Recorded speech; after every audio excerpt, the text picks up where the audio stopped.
Okay, it's 9:34, and I'll call this meeting of the Sacramento County Board of Supervisors to order and ask our clerk please call the roll, establish a quorum, and read the Metro Cable statement and meeting procedures. Good morning, Supervisors Cerna. Here. Frost. Here. Hume. Here. Desmond. Here. And you have a quorum. This meeting of the Sacramento County Board of Supervisors is cablecast live on the Metro Cable 14 Local Government Affairs channel on the Comcast Consolidated Communications and AT&T UVerse cable systems. The meeting is closed caption and is webcast at metro14live.saccounty.gov. Today's meeting will be repeated Friday, April 14th at 6 p.m. on Channel 14. The Board of Supervisors fosters public engagement during the meeting and encourages public participation, civility, and use of courteous language.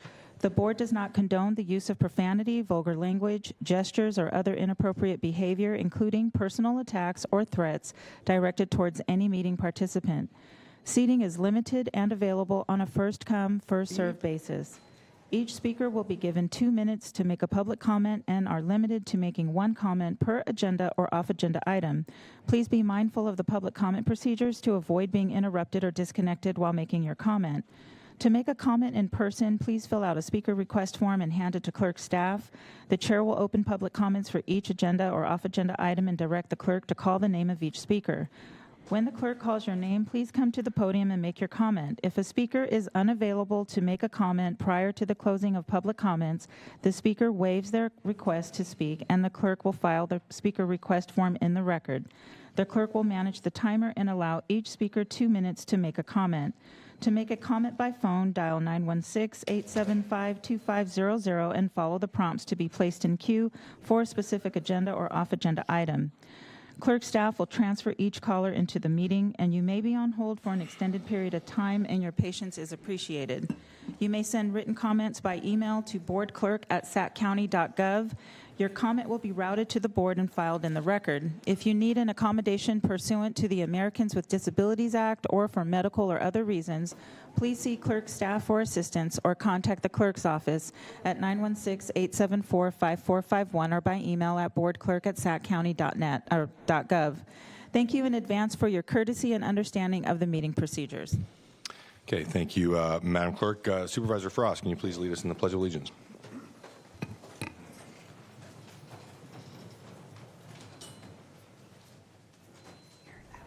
Pledge allegiance to the flag of the United States of America and to the republic for which it stands, one nation, under God, indivisible, with liberty and justice for all. Amen. Thank you. Okay, well, welcome everybody this morning. Appreciate seeing so many faces here, and that will probably be a good time for me to go right to our off-agenda public comments. So we off-agenda public comments are for any item that is not on the posted agenda as either a consent item or a timed item. And I know that there are instructions in the back with the clerk's office in the back of the chambers for you to put your name in. Our clerk is displaying the names up on the screen here. So as you see your name in the queue, just kind of be ready to come up to the podium, and you'll each get 2 minutes to make a public comment for an item not on the agenda. And with that, I'll turn it over to our clerk to handle the public comment. Okay, first up we have Mr. Ryan Harris.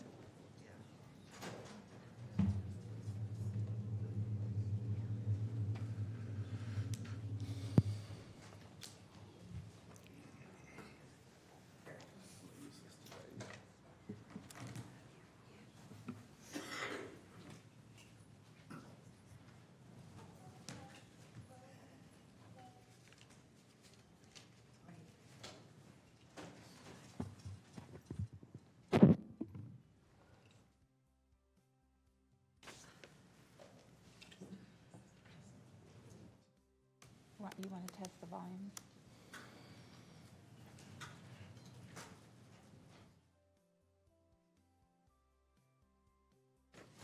And Ryan Harris. Oh, I'm sorry, Ryan. I had number 61 written on here, but that's not 61. So I'm sorry. We'll get you in just a second, Ryan. And Ryan Harris. Oh, I'm sorry, Ryan.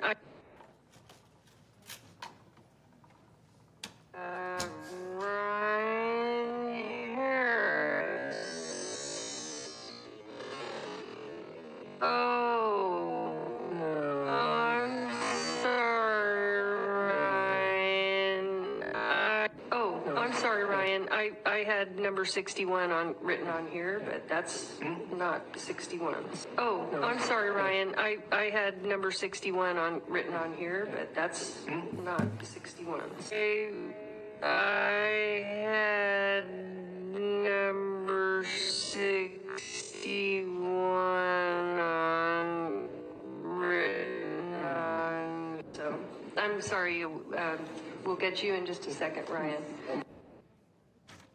All right, so I played that video for Mr. Pat Hume because he said that he wasn't aware of the times that his coworkers have covered up for him.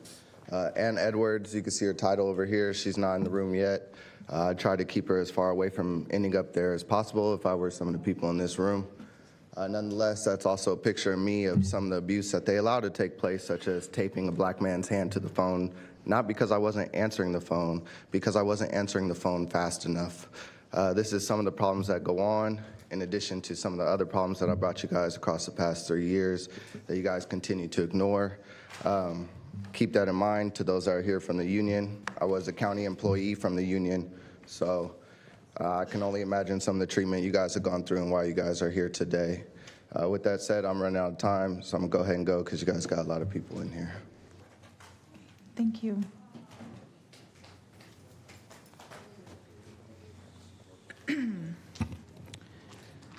Next, we have Robert Copeland.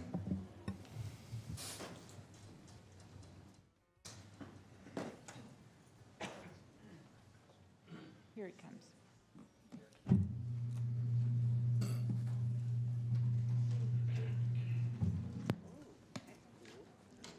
Hi, my name is Robert Copeland. I'm here to support SIU 2015 to raise the IHS workers to $20 an hour because I know a lot of people in my apartment complex the workers need a raise or they're going to become homeless, they're going to quit their jobs. And we don't want that. We're an aging population in California. We need more IHS workers. And if they don't get the raise, a lot of them are not going to be IHS workers, and they're going to, some will quit. And my next agenda item is we need anti-tenant harassment to be put on the agenda here in Sacramento County so landlords can't harass their tenants. Thank you. Thank you.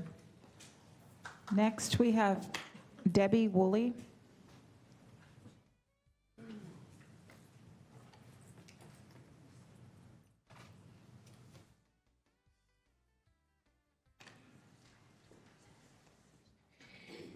Board. Good to see you this morning. Just wanted to say hello and that our Constitution Study Group is going well. And we got to review the last 1,100 years of documents like the Magna Carta that were the parental documents that established our Constitution and our Declaration of Independence. So wanted to also alert you this morning that there is a assembly bill moving through the California legislature. It's Assembly Bill 1090.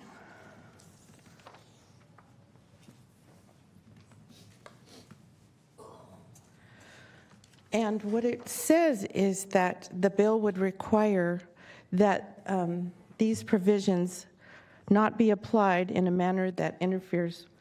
So what we're reading into this Assembly Bill proposal is that it will change the constitutional functions of the sheriff and that it would be in association with the Board of Supervisors, all of the 58 counties. So we wanted to ask you, please contact our local assembly members to vote no on AB 1090 because the proposed amendment is unconstitutional. Thank you.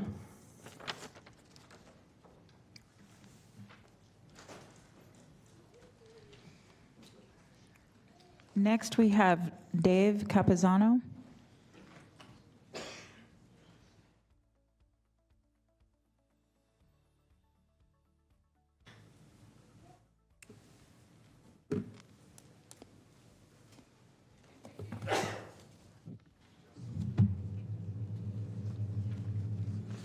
Hello, my name is Dave Capizano. Hello, Board of Directors, Supervisors, sorry. Last week, President Biden signed a bill into law that the COVID-19 health emergency is over. We request the Board of Supervisors put an end to the EUA since it's only lawful under a state of emergency. President Joe Biden signed a Republican-led bill Monday ending the COVID-19 national emergency. The measure passed the Senate for a third time in March in a vote of 68 to 23, making its way to the president's desk. At the time, a White House official reportedly stated that Biden would sign the bill despite being strongly in opposition. The bill consists of a sole sentence directing the national COVID-19 emergency declared on March 13, 2020, to be terminated. Thank you.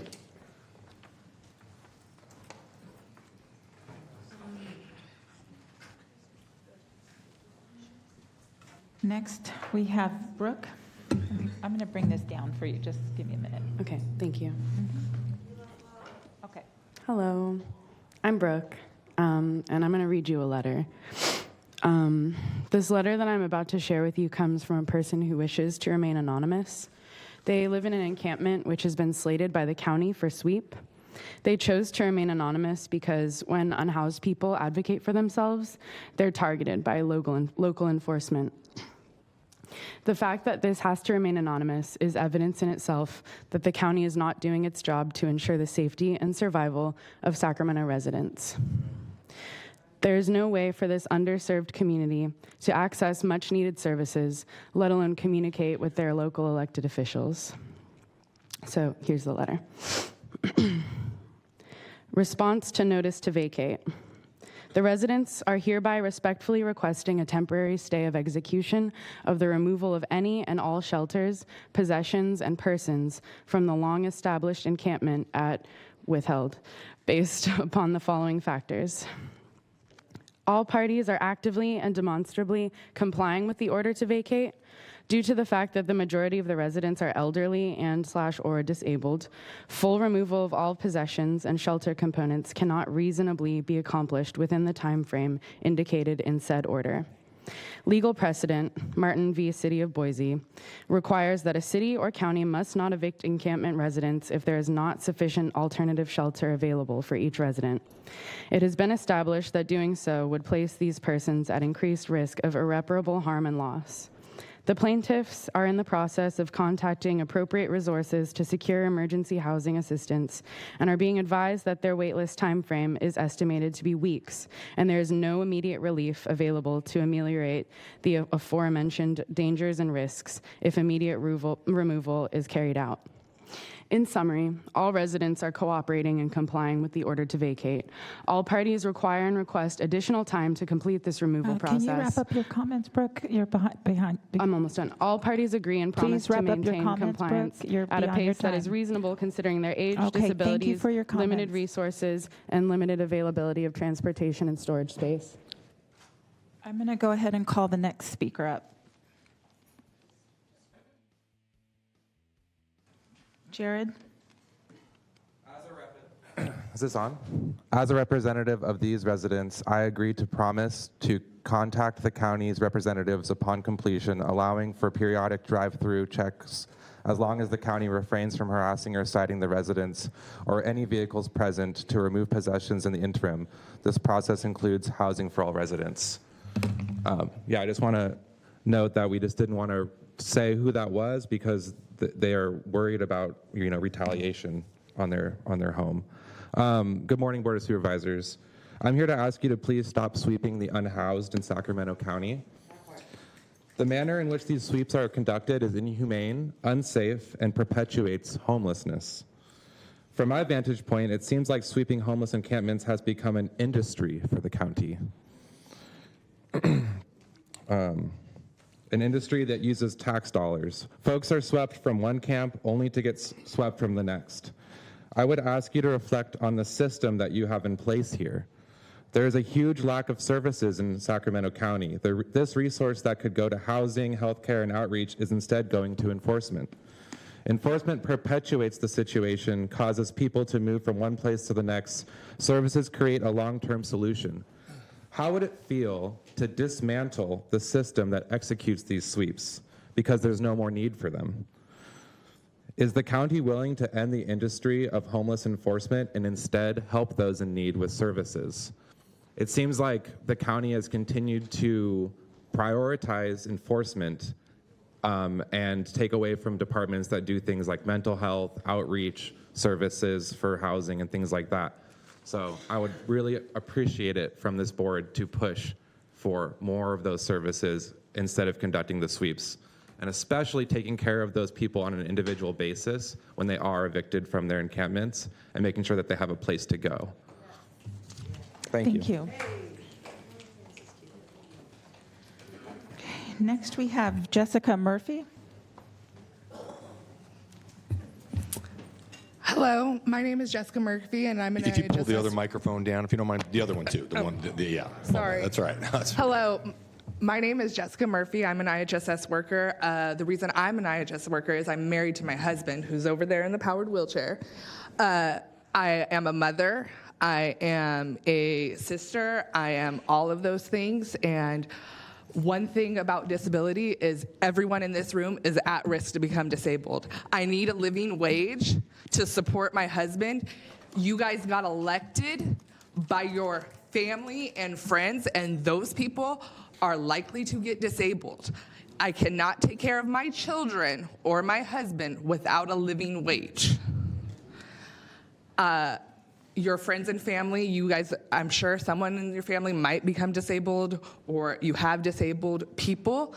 The negotiation is there. I would appreciate that you guys get it ASAP, as I need a living wage to take care of my children, to take care of my family, and literally without people like me that caregive, this world wouldn't go on. People need caregivers, and caregivers matter just as much as everyone else. You guys got elected to be a support. So the paperwork is in. I want a fast response, and I don't want you guys to cut money, because when you cut money, it really does affect my life. It affects how I get food to my children, how I get food to my husband, and that stuff matters, and everyone on this diocese is likely to become disabled. It's the one thing in the thing is that you never know what might happen to you. So please think about that. When you look at your children, think about there is a family here. I've been married to my husband for 10 years. I met him in a wheelchair. And I matter a living wage. People like me deserve to be able to take care of their family. That's all. Thank you. Next, we have Cherie Utterback.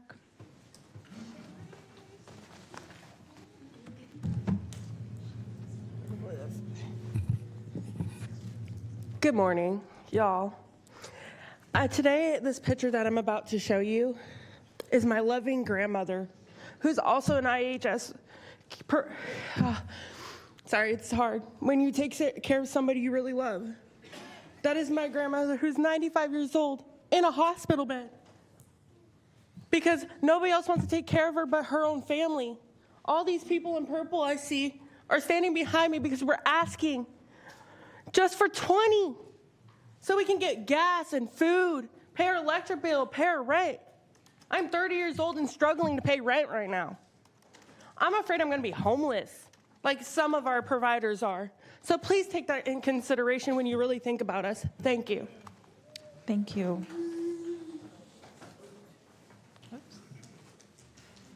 Okay, next we have Desiree Rojas.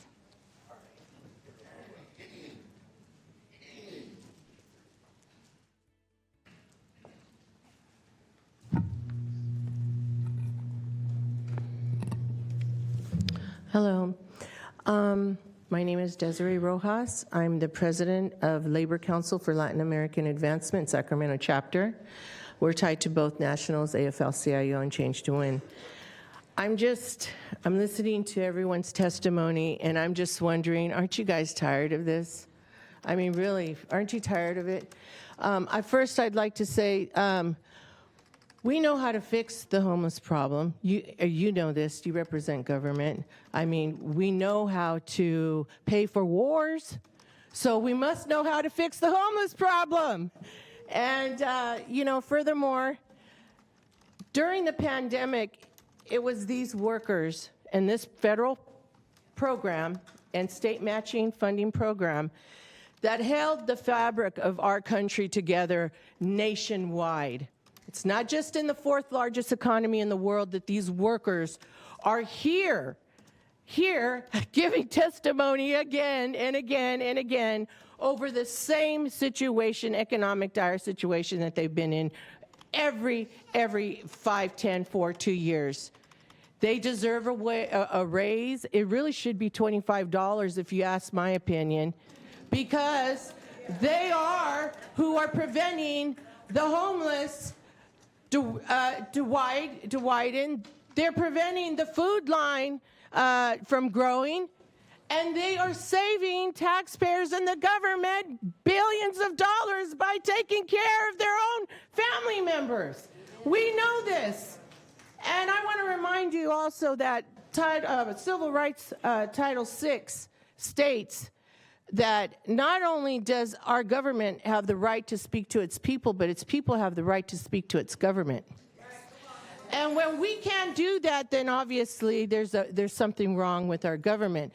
So the real question that I have for you and for everyone back here is, when are we going to start resisting? When are we going to start resisting? Thank you for your comments. Because when you want to get elected, you Ms. ask us Rojas, to knock on thank your you for your doors and comments. walk in your districts to get you your vote. Thank you, Speaker. Thank you for the comments. Speaker. We start resisting to Speaker. say, we're not going to do that anymore until you give us what we want. Speaker, your time is up. Living wage. So support these workers, or you're going to come to that day where we are going to start resisting. Woo! Is there a wireless mic that I can you turn it off? Oh no, I can.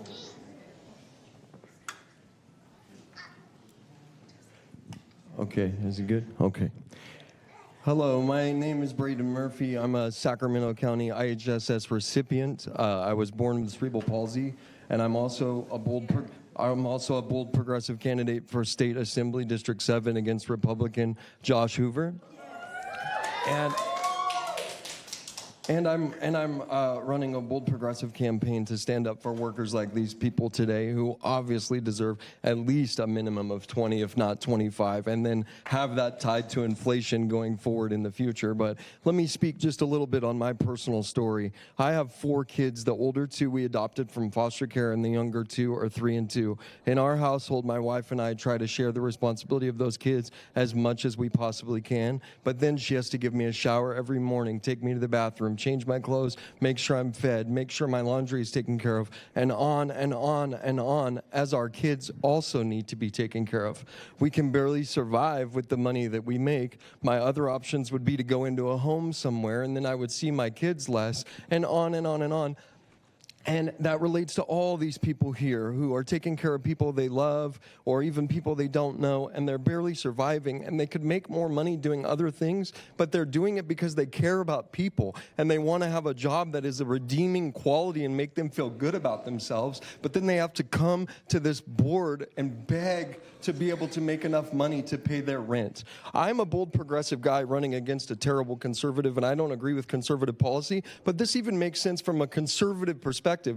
As people have said, if people don't have caretakers, those people are going to be homeless. Where are we going to put them? If you don't give them the wage they're asking for, then they're going to be homeless, and then you're going to figure out how to deal with them, and it would cost the county way more not to just pay the workers what they deserve for the job that they're already working. So like I said, I'm a bold progressive, but this should make sense from all perspective. Even the conspiracy theorist conservatives on this board should agree to keep people where they're at and stand up for progressive change and and give the people what they're asking and do it immediately. Thank you very much.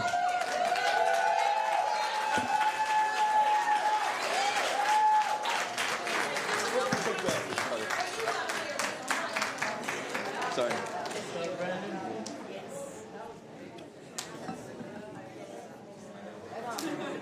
Okay.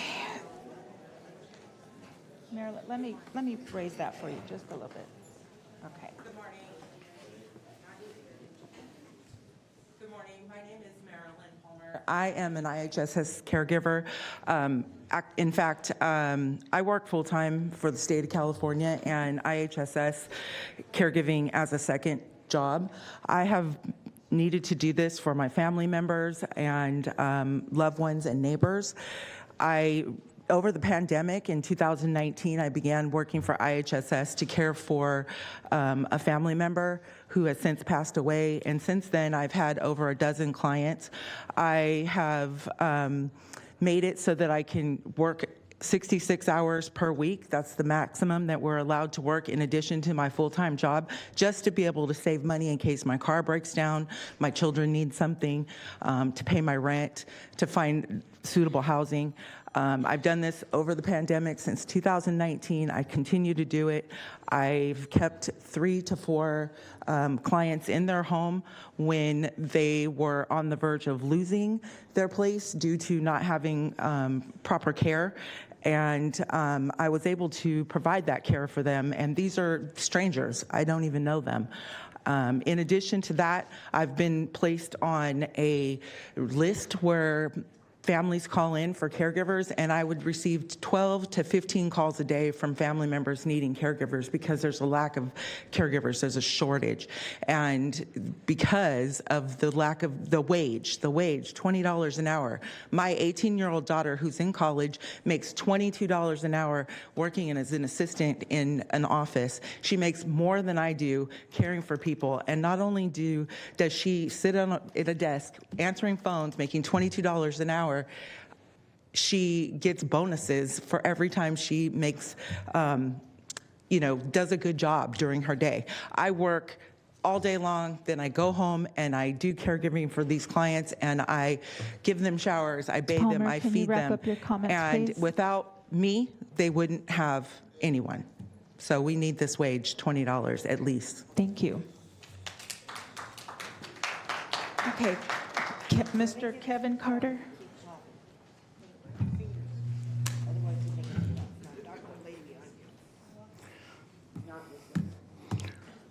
Good morning, board members. My name is Brother Kevin Carter. I'm a member of the Poor People's Campaign, a national call for a moral revival. I am a state co-chair and also a state coordinator. In saying that, I'm here in support of the caregivers. Why am I here in support? Because if I ask each and every one of these caregivers to stand up and ask them if they're living in poverty, I believe that every one of them would stand up. I believe not just them standing up to say that they're living in poverty, but I think that you know yourself that they're living in poverty. When we see that across California, over the thousands of caregivers to our state that take care of the least of these, those that are elderly, those that are insufficient in taking care of themselves, we ask the question, what are you doing to take care of them? It is very important, it's very vital today that we look at this and let them become not last but first. As we see our state, which is fourth in the world economy at this time through gross domestic product. But who pays for that gross domestic product are these workers. And if they have to continue to pay without a wage and a living wage, then they'll be in poverty next. So we ask that you come to the table and do a fair agreement with these workers because they're deserving of it. Thank you. Thank you. Okay, Stephen Payan.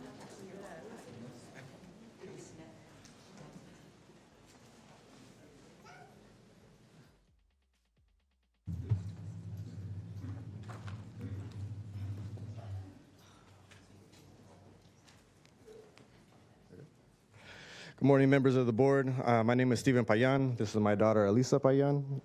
I'm a full-time single father and a proud IHSS worker. I'm also with the Poor People's Campaign. On April, I've been working for Caesar, my bro right here, who suffers from cerebral palsy. He's an IHSS recipient as well. His conditions require us as caregivers. Also, big up to my homie Shaq right here. So we're here today just to express our need and necessities as people that are in poverty, because it's hard to live 2 or 3 jobs just to remain poor and stuck in poverty. So we get paid far too less, and it's vital for us as caregivers to take care of our families and the elderly, because who else is going to take care of them? According to MIT study statistics in Sacramento, a single adult takes for a living wage $19.20. As a full-time single father, it's $39.34, and as a caregiver, we're only making $16.50. So we're simply asking you for $20, and I don't believe it's just too much to ask for half of that. It's sad. Caesar has shared with me that he often lacks the caregivers he needs because people can't afford to stay long. The retention rates are not long. So I had to break some news with him that I might have to be moving on soon too, because it's hard to continue to work for these low wages. So it breaks my heart to actually, because me and Caesar, Shaq, we've grown together like a family. And it's hard for us to just scrape by. And then again, there's money within the budget. Like Tupac said, we got money for war but can't feed the poor. Same thing with these sweeps. Same thing with these sweeps over there. There's no reason for us to waste millions of dollars on cops breaking up homes that are for unhoused people. Sorry, I had to say that. But so we're just asking for dignified wages. So we'd like to ask you to support us as caregivers for the minimum of $20 an hour. Maybe y'all could find it in your heart to give us a real living wage, and then speak amongst yourselves about how we can get there and how we can manage to bargain with that. Because $20, do y'all feel that $20 is too much to ask? I mean, I know you can't ask that right now, but deep down within your spirit and your soul, you know there's money inside this budget to make this thing happen. All right, blessings. Okay, Caesar Seaborn. Oh, you want to do it? Okay. All right. Hey, with permission of the board, Caesar asked that if I could speak for him because he has cerebral palsy. Yeah, of course. That's fine. Yes. All right. Do you have the paper, or is it on? All right. Give me 1 second. I gotta pull it up. If it's time sensitive. No, take your Well, time. we'll just start the timer after you get it. After you. Okay. Cool. Thank you. Can you say something? Yeah. Here. Have a. There's also a handheld microphone if you want to hold that for Caesar. Okay. I got it.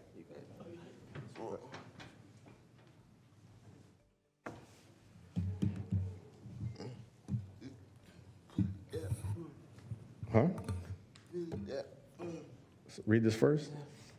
Okay, all right. We'll start the timer now. Okay. Okay. So this is Caesar, and these are his words. When I was born dead in a sense. I was dead for 20 minutes. I wasn't breathing, which led to brain damage.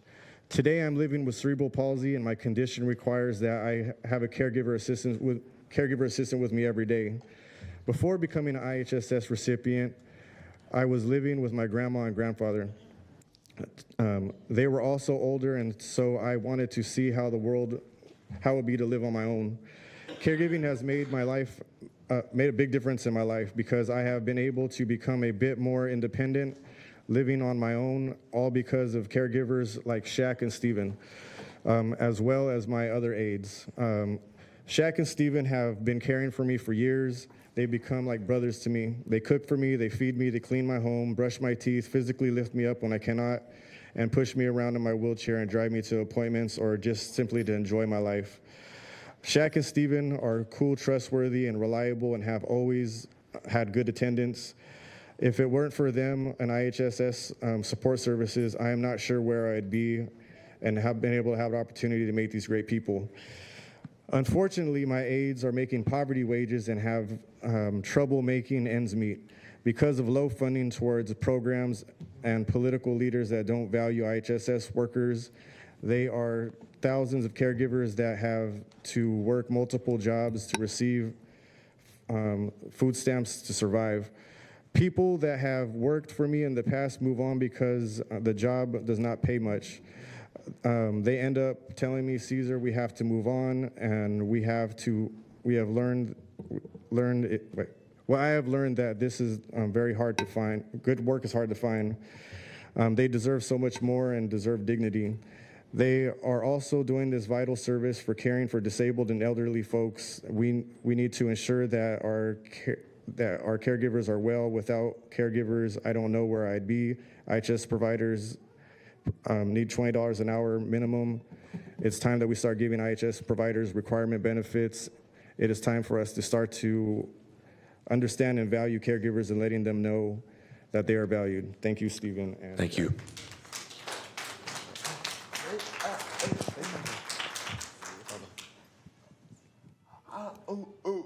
I don't know why. It's that hard to give these people what they're asking for. We got money for everything else but this. Where's all our money going? Where? We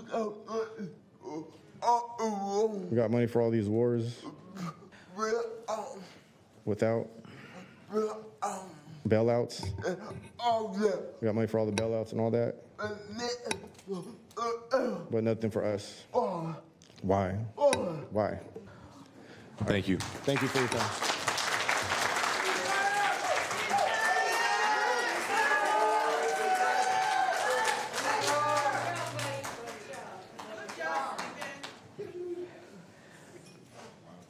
Okay, thank you. Jamie Knotson?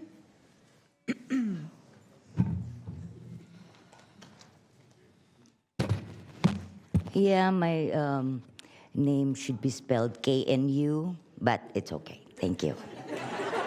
I would like to say good morning to everybody. I am Jamie Knutson, and I really appreciate that America accepted me, gave me my citizenship, and I want to deserve that, and I want to give back. I used to be AmeriCorps, too. I am an alumni of AmeriCorps from Washington State. I helped a lot of people pay taxes, you know, the elderly.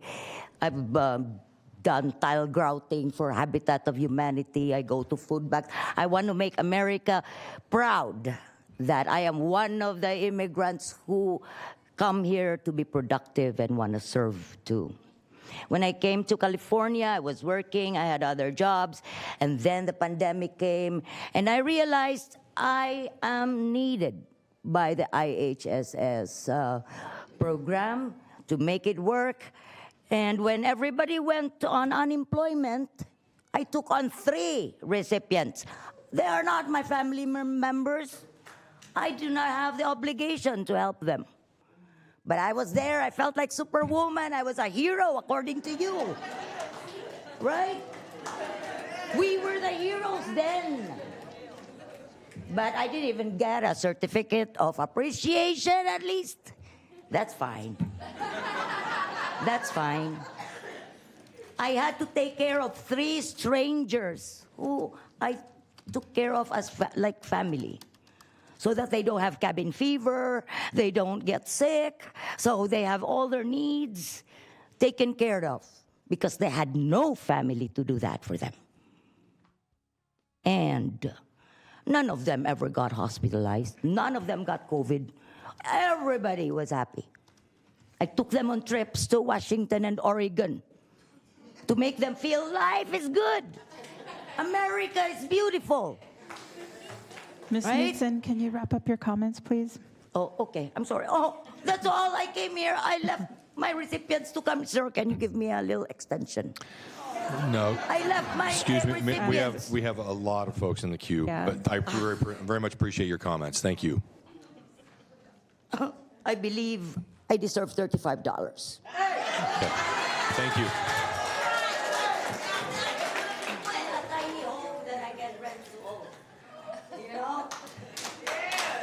Thank you. People like me to work for people like you when you don't have family to work for you when you're old and Thank you. We have the next speaker coming up. Thank you.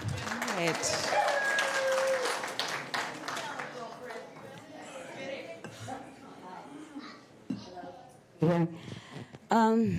My name is Lupe You can just Smith. I pull am a both care microphones provider. to you, and then we can hear I you. am a care provider. Pull both microphones to you, if you don't mind. I am There a you go. care provider. I take care of my dad. He's got dementia. My husband died of cancer, and I have a special son. But are you really listening? I mean, we have this recipient coming in, barely could talk, doing the best, just for $20. Come on. What's it going to take? He's here, and how he came in a wheelchair, and he's doing his best to let you know we need a raise. We need to put something on the table. $20 at least. Thank you. Thank you. Okay, next we have Angela Venegas.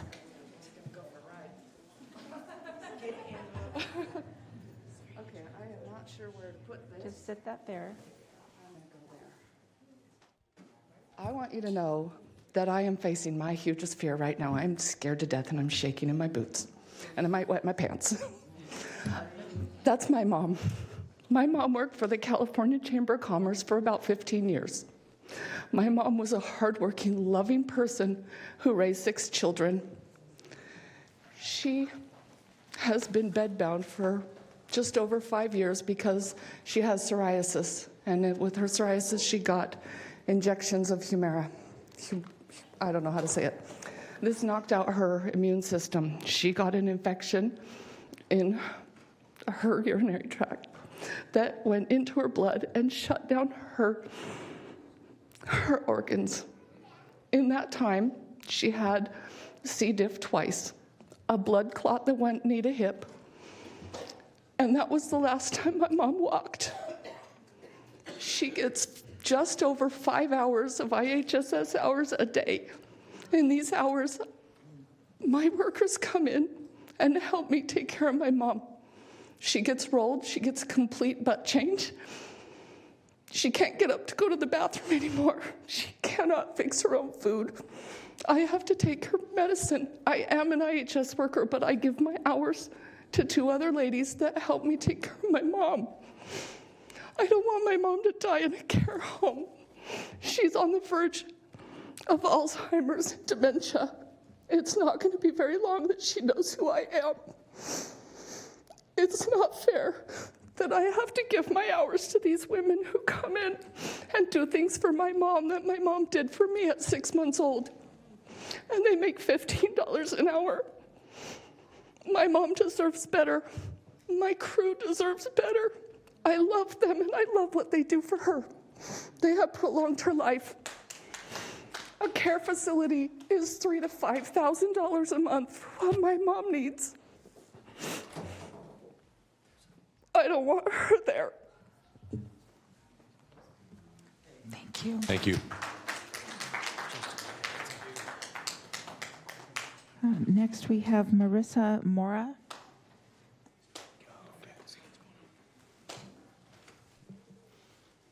Marissa? Oh, okay. Take your time, honey. I'm sorry. I didn't look behind me.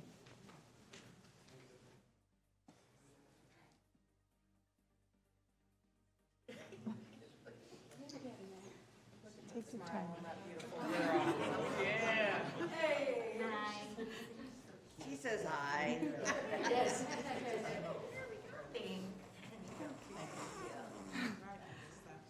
Hi, good morning, board. My name is Marissa Mora. I'd just like to speak to you a little bit about the humanity aspect of this. Here we are, we're caregivers who give the opportunity to human beings who have either lived a full life, probably an accomplished life even, and they've come to a point where they can no longer do for themselves, Not only is that a humiliating thing to have to deal with, but it's also, there's so many real life things. When you used to be able to use the restroom on your own, you can no longer anymore. You experience moments of incontinence. That's what we do. We give these people an opportunity to to have their dignity back. They have the ability to stay in their home where they probably raised their children, where they probably lived with their spouse, with all of those memories, and we get paid like super little.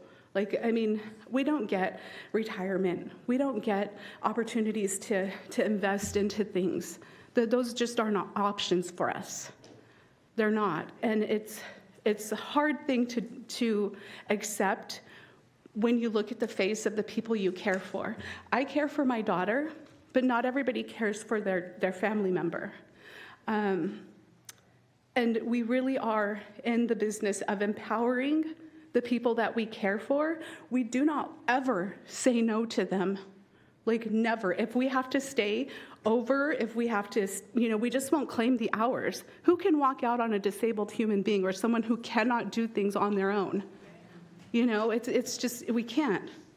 And again, just please, I appeal to the humanity within you guys to realize that we really do address these issues. We're changing diapers, we're feeding people. My daughter has things that have to go into her body, like that she has to eat with. She eats through a tube in her belly. We just got her trach removed. These are real people with real issues. Thank you. Thank you. Mac? Oh, hi, Mackenzie. We love Team Flow. Good morning, board, and blessings to the demands to end sweeps and the power in purple that has walked in this door today. My name is Mackenzie Wilson, and I'm a community organizer with Decarcerate Sacramento and the Sacramento Tenants Union. Before that, I was actually a community and a field organizer for SEIU's Fight for 15 campaign, and that was almost a decade ago, so I'm here to tell you that $20 ain't even close to enough. And my work has now been here to shine a light on why you can't afford to give us good paying jobs, let alone access to housing, food, education, mental health, substance use services, and so on. 72% of our general fund budget goes to cops, courts, and cages. Almost 40% to the Sheriff's Department alone, and their unions get increases in their contracts and more workers every single year. You're about to spend hundreds of millions of dollars on a mental health jail, not even a mental health hospital, y'all, a mental health jail, while we know that 1/3 of Sacramento County is living in liquid asset poverty. I think together, Decarcerate Sacramento, the Tenants Union, and county workers are demanding a reinvestment into us, our care, and our access to choice and opportunity. You have a crisis on your hands. Thousands outside, hundreds of thousands hungry, and a paycheck away from homelessness. And I come here all the time, and this building is constantly filled with your constituents telling you what they need. Yet agenda after agenda, I do not see your bravery, let alone a radical investment into us and our development. The people are only going to keep coming, and I look forward to our escalated resistance to falling upon your deaf ears. Not at all. This is a constant, y'all. Do you hear their escalated resistance? Don't you? Hey, I'm allowing them to use my time. 15 seconds. I don't need you to bang on it. Hey, y'all, can you help me with this? What happens when we fight? We win. When we fight? We win. When we fight? We win. So I look forward to continue to standing with those who are coming for what is rightfully ours. Thank you.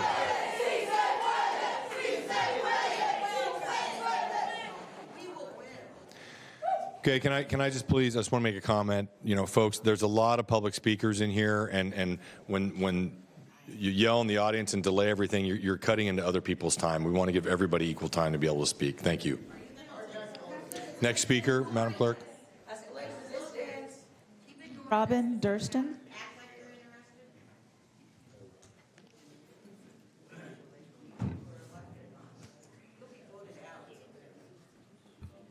Good morning, Supervisors. I'm here to support the caregivers.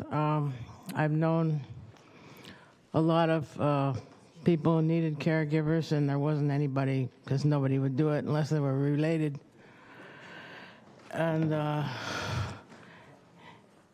there's a lot of people that don't have any family, so they need a caregiver, and they should be making more money. Caregivers, a lot of them quit and get other jobs because there's not enough money in it, but it's the hardest job in the world, taking care of disabled persons. So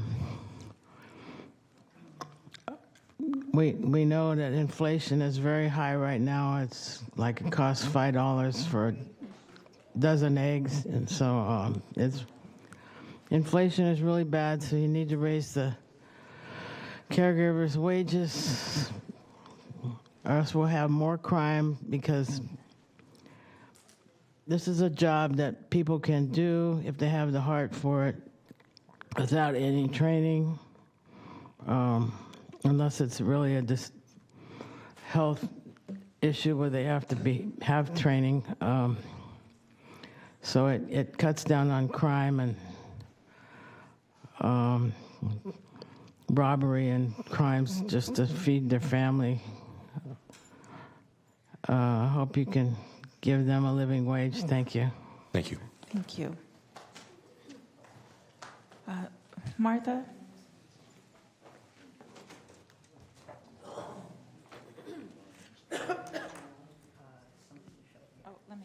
What happened here? Okay. Let me zoom out. Yeah, give me 1 second. Are you good? You good? Very good, yes.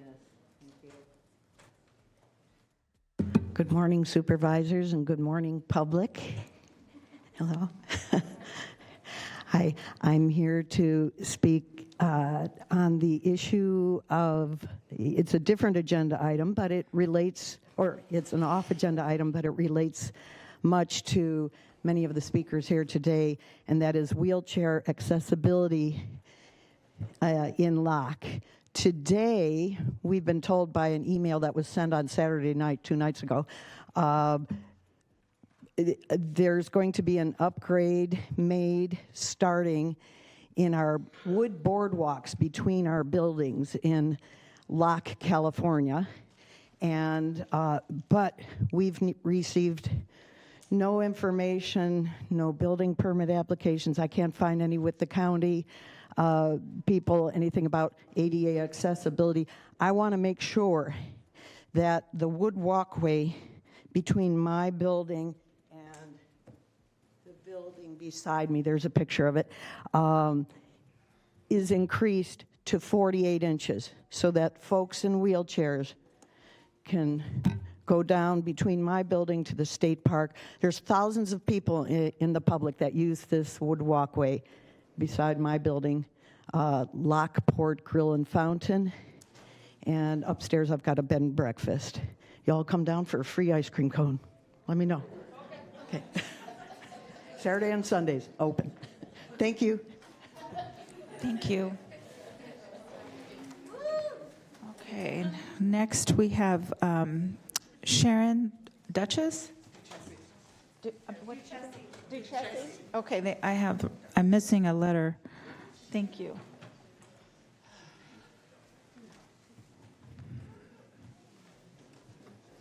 Good morning, ladies and gentlemen. I appreciate your time. You've heard a lot of our brothers and sisters talk about how important the IHSS program is to them, but I also want to talk about how important it is on a federal, state, and county level, locally, nationally, even internationally. This program helps keep individuals out of facilities where they're unable to be present in the community. We have many different allies that are for us. We're asking you to be an ally with us also. I'm going to keep my time short. I just want to thank you guys and let you know that this is a very important program. We want to keep it going, and we need your help to keep this going. We do have a silver tsunami coming. For those of you who don't know what that is, the baby boomers are aging out. So this program is not going to decrease. It's going to increase in recipients. And we don't have enough providers right now due to the fact that the pay is just not there. People cannot afford to be providers. And we're asking you to help. We want to keep this program going. We want to keep it solid. We do add financially to, on a state, federal, and even county level, especially the county level. Our funds go to the local level. We spend our money in our counties. So we are asking you to help us keep this program strong. Thank you very much. Thank you. Okay, next we have Robin Davis.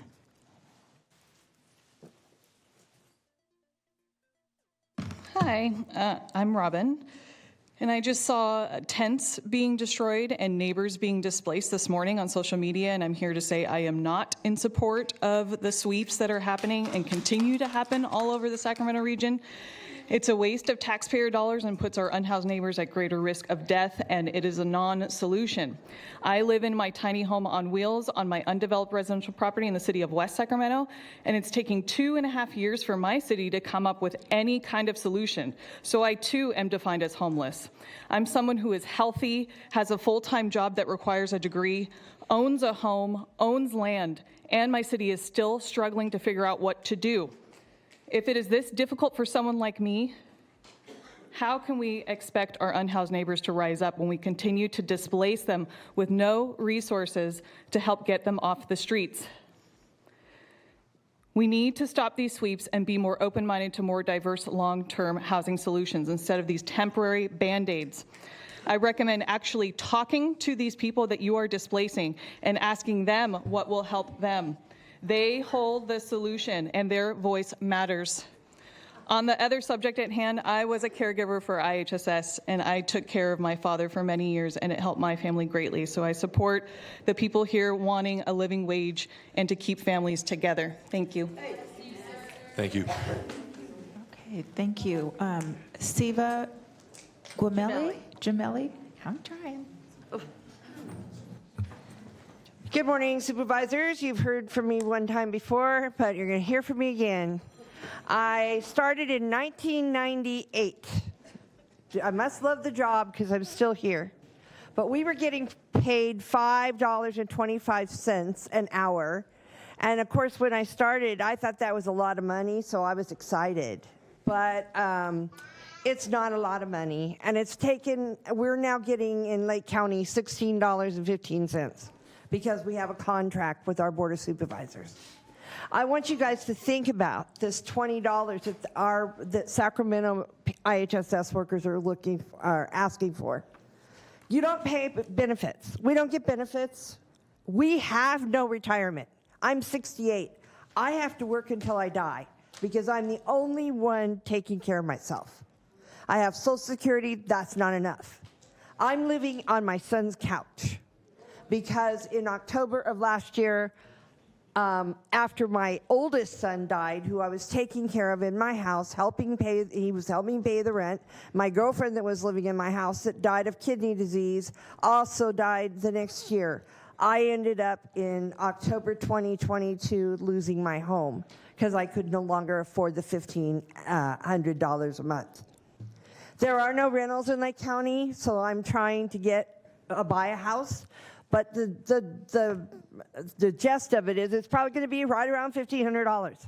If I had $20 an hour, I could pay that and not worry. At $16 an hour, I'm going to have to worry. I just took on a third client. I went from starting tomorrow, I will be from 149 hours a month to 225 hours starting tomorrow. And that's per month. Figure that out by the week. I have 3 people I have to take care of every day. My day starts early and it ends late. And I'm 68. I certainly did not think I would be doing this at 68. Please give them their $20. You're probably tired of seeing us. We're tired of coming here and telling you. Thank you. Thank you. Thank you. Just do it. Thank you, Ms. Gemelli. Okay. Naomi Hollins.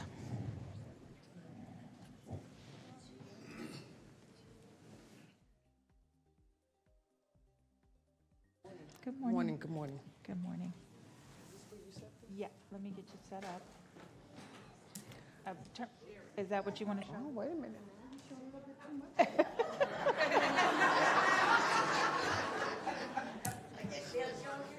I don't want everybody to know that. My name is Naomi Hollins. I'm here in regard of, well, first, our workers. I really appreciate you guys, whether you know Hello, it or not. can you raise the Oh, yeah. I hope they get their $20.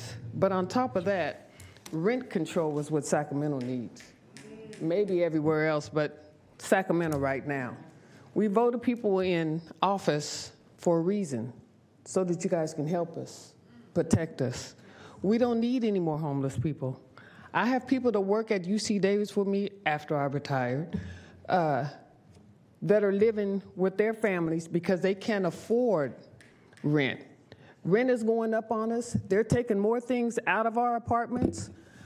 Our apartments alone, they done took out the swimming pool. It's there, but we can't use it. They took out the barbecue area. It's there, but we can't use it. We have molding in our apartments, and you think he's taking care of it? We wrote letters, lots of letters here. I need you to see these because this is important. And Speaker, This one? Okay. can you maybe fold over your so the This one? your personal information is exposed here? Just maybe fold your. There you go. Thank you, Flo. Oh, okay. There's molding where we live. There's older people that live there as well that is living in this mold that the owner is not taking care of. His name is James. I can't remember his last name, but I'll get that for the next time because I will be back if it's not taken care of. We have gates that are locked, chained. We're not slaves. You should be able to get in and out of your property. We almost lost 2 residents because the fire department and the ambulance department could not get in. 7238 East Parkway. It's not right. I asked him several times to take the locks off. We called the fire department. The fire department said we have to come to the county. The county said we have to go to the city. The city said we have to go to the police. Who do we go to? What do we do? We have people in our apartments that use the IHS workers. Sorry, my time is out, but I'll be back. Thank you. Thank you.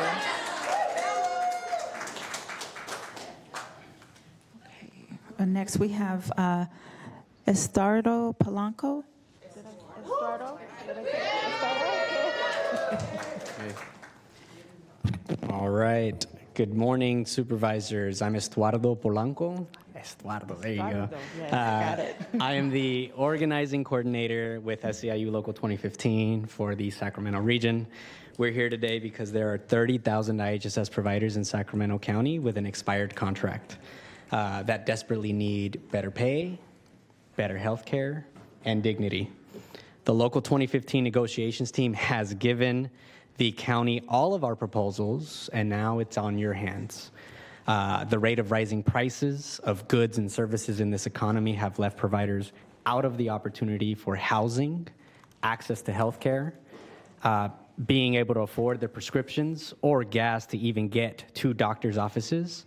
And worst of all, they leave seniors and people with disabilities struggling to find the care they need to live at home safely and independently. This is a direct result of the low pay and nearly non-existent benefits this work offers. We need to get Sacramento ready for a care crisis. There are already 2.4 million hours that haven't been used for consumer care in the IHSS program. There are people with disabilities that we are failing in Sacramento, and it's time for 20. As the demand for care across Sacramento County and the state of California booms, we ask you all to take decisive action to ensure nobody goes without life-saving care they need. This starts by paying IHSS caregivers $20 an hour to attract and retain caregivers. Again, it is time for 20. Please reply to our proposals as soon as possible and get Sacramento County ahead of the care crisis that will come. Thank you. Thank you. Thank you. And Madam Clerk, as Monica Madrid is making her way up, how many? Looks like we have 4 in chambers. How many on the phone? How many? We have about 4 or 5. There could be a 5th one. Okay, let's close the queue, the phone queue as well. Thank you.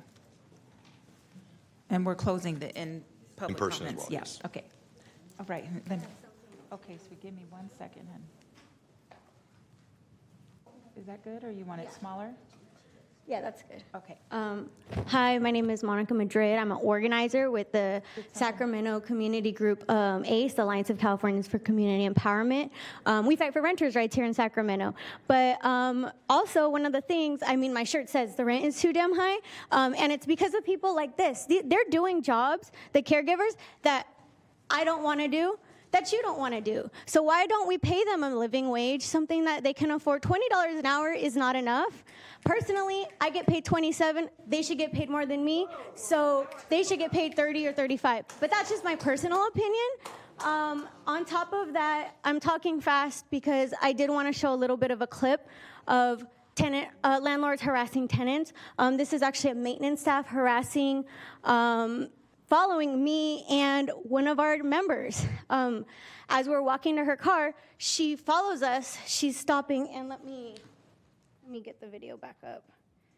She's stopping, parks right in front of where we're at, and she's accusing, it's in Spanish, so that's why I'm not playing it, but basically she's accusing the tenant of flipping her off when we didn't even notice her. She was the one she's just trying to get the tenant out, use that as an excuse because the tenant had just got a bogus 3-day notice because the tenant was getting harassed by other tenants in the complex that were sent by the landlord because the tenant was on Univision for talking about the lack of repairs in that apartment complex. This is why Supervisor Kennedy is working with us to pass a tenant anti-harassment policy. So I really do hope to have this passed soon. I know Supervisor Desmond did reach out to our office yesterday. We've met with Supervisor Cerna's office. Hope to meet with Supervisor Hume and Supervisor Frost's office soon. I really do hope we can come to agreement. The city, unfortunately, last week said, as Councilmember Eric Guerra said, tenant harassment is not an issue. And Councilmember Jennings said that tenants need to educate themselves of their rights. And so we need to hope the county can do better than the city, and I hope to work with you guys soon. Thank you. Thank you. Thank you. Okay, next we have Ruth Ibarra.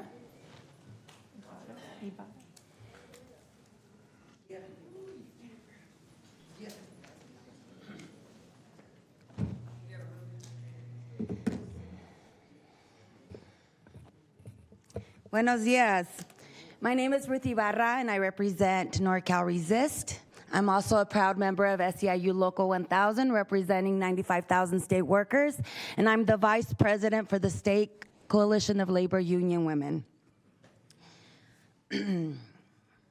I'm here today to support my fellow SEIU 2015 union siblings and the seniors and people with disabilities they care for in their fight to ensure that funding for IHSS provides wages of at least $20 an hour, which will barely provide for basic necessities. The county must do better in ensuring our caregivers, workers who ensure that some of our most vulnerable community members are taken care of with love and compassion, are able to live a dignified life without fear of losing it all. They can be caring for your mother, your father, your siblings, or other friends and family, and we all want the best for our loved ones, and nothing is better than a caregiver able to fully dedicate their time without stress or having to work exhausting schedules to make ends meet. NorCal Resist knows the struggle that many of our community members are facing. We have seen many lose their homes because the rent is too damn high and the wages are too damn low. During the height of the pandemic, we assisted many caregivers who were not able to meet their basic needs when faced with family falling ill or losing their jobs. We provided rental assistance, food, and household items, things that y'all should be doing. We still continue to assist many of our community members that continue to be negatively impacted by the aftermath of the pandemic and have not been able to gain economic normalcy and continue to fall deeper and deeper into poverty. Many are caregivers. We just heard from the woman right now. By providing that IHSS funding ensures caregivers are paid a dignified and livable wage, you set the example of what a good and just employer looks like. One that treats employees with respect, protects employees from harms, and pays employees living wages. NorCal Resist stands in solidarity with IHSS caregivers and demands that the Board of Supervisors provides them with a just contract that offers not only for them to afford the bread on the table, but the roses too. Thank you. Catherine Sirachi. Did I say that? Sarasi? Good morning, Board. Thank you for the time. While I am not with this group, I am fully in support of what they're saying and their need. I was at one time a caregiver. I recognize the hard work that they do, and they're worth every penny they're asking for. With that said, I'm here on a different agenda of our own, and it's regarding AB 1090 and wanting that bill to not pass. Sheriffs are elected. They are not appointed by the Board of Supervisors. We do not, as the citizens of the United States of America, citizens of the state of California, do not want you making decisions on who can be sheriff and who cannot. That is our voters' right, and I'm here as a citizen for we the people saying we demand that right stay with the people. And so for that, I'm hoping that you take serious consideration. As one said earlier today, we vote you in as well. And we understand that we, the people, have a voice we want heard. So in all respect, I'm asking you take serious consideration and realize I'm not the only one who feels that way.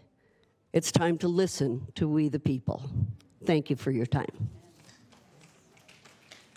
Okay, and then we have Jesus. Jesus.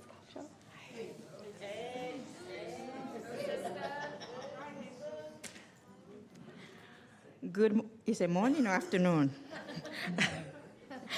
Good morning, everyone. My name is Jesus Figueroa Cacho. First of all, I think nobody knows why I'm doing this job. I'm from Honduras, Central America. My mother got hurt here in California. I was living in Primo Way, have my own house, okay? And then from UC Davis, my mother was discharged from the hospital because she was no longer have money to pay for her care. But I refused. The ambulance was in front of my house, and I was inside my house. I refused to receive my mother because my mother would die on me on my house because I didn't have no oxygen tank, I didn't have no feeding tube, I didn't have none of that for my mother. From that, today I am different. Because of that, I thank God for what he gave me today so I can fight for everybody over here, okay? As of today, I think I CC letter to Mr. Pat. Mr. Pat, I CC you letter because I am a nursing home worker, but I take care of people too. I'm here with my union. So I was late paying my rent, okay? So my apartment, they say I came and give them the rent money because I'm in a hardship time right now. I'm a hard worker. I work 16 hours. I have my union meetings. And besides, I still drive 3 hours to Reading for my education because I am in school. My son is in school. I refuse to be on the street because I'm a hard worker and I'm a decent person. I deserve have a life with dignity and respect. So, I have the state and our representative for the state, they say, okay, you're not going to get evicted. So these people, they didn't receive my money, okay? They say, because I paid 10 days late, they're not going to receive my money. They want me on the street. So they say, if you want to stay in an apartment, you're going to come up with $4,000. How do you expect me to come with $4,000 can you when please my wrap check it up? is almost Speaker. near $900 if I don't work overtime? Speaker, Thank you. Thank you very much. Thank you very much. Thank you. Okay, so now we will move to the phones. Could you please transfer the first caller?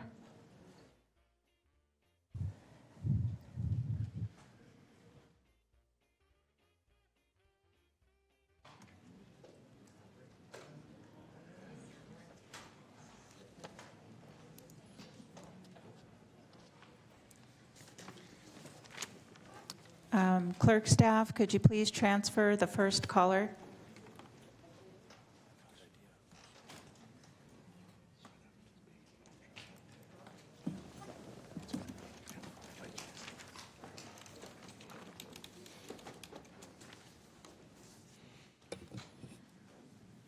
How many speakers, Flo, do we have? We have 5.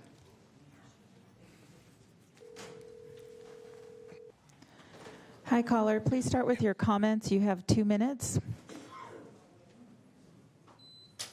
Caller, can you hear me? Yeah, hi. Oh, hi. Yeah. Okay, you Hi, have this 2 is minutes. Roderick. Roderick, District 3 for 60 years. I want you to stop sweeping homeless encampments. You know it doesn't work, and if you think it does, you're grossly ignorant. And if you do know, which I suspect, you're cruel for cruelty's sake. You want to appease your housed constituents because you know your supposed action won't actually do anything. It'll move a group temporarily, and housed folks will be happy for a second, but it'll come right back. And you know you can just blame it on the homeless folks because you have disdain for them and feel you can treat them as less than human. And because you're afraid.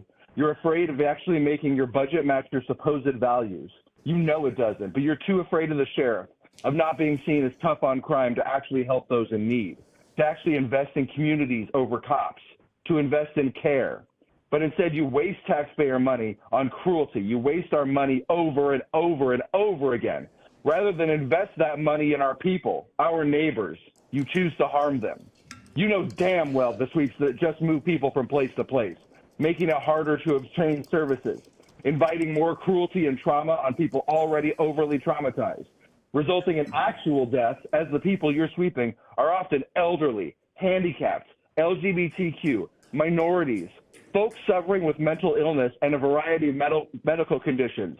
But you harm them over and over again, and it's disgusting. You're disgusting. You disgust me. You don't care about the least of these, and you deserve to lose your jobs at the very least. The poor aren't bad. If you were poor, you wouldn't be bad because you're poor. You'd be bad because of how you treat your fellow humans when you had the opportunity to do better and chose purposefully not to, as was clearly evidenced by the caregivers you are making beg for a living wage. Community is not your priority at the end of the day, in no way whatsoever. Thank you. Thank you. Next caller, please.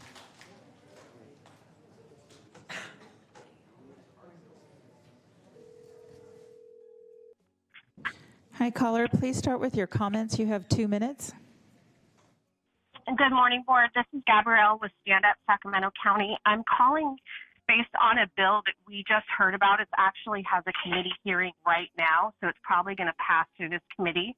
But we're asking that you send either an individual position letter or a joint position letter as the board for Assembly Bill 1090.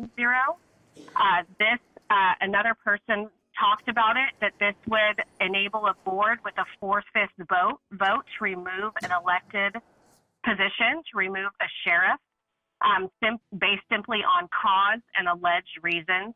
So this would shift power from the voters.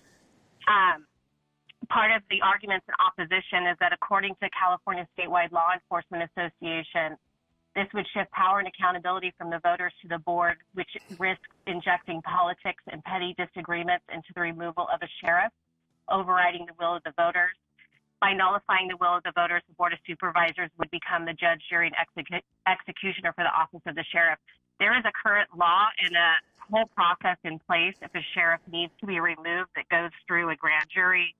You can look up the code on it. So the concern is that this would make, if you have a partisan board, so regardless of whether we like this sheriff or the last sheriff or whichever, it sets a bad precedent. So we're asking that you guys send a position letter in for Assembly Bill 1090 and reach out to our local assembly members. Thank you. Thank you. Next caller, please.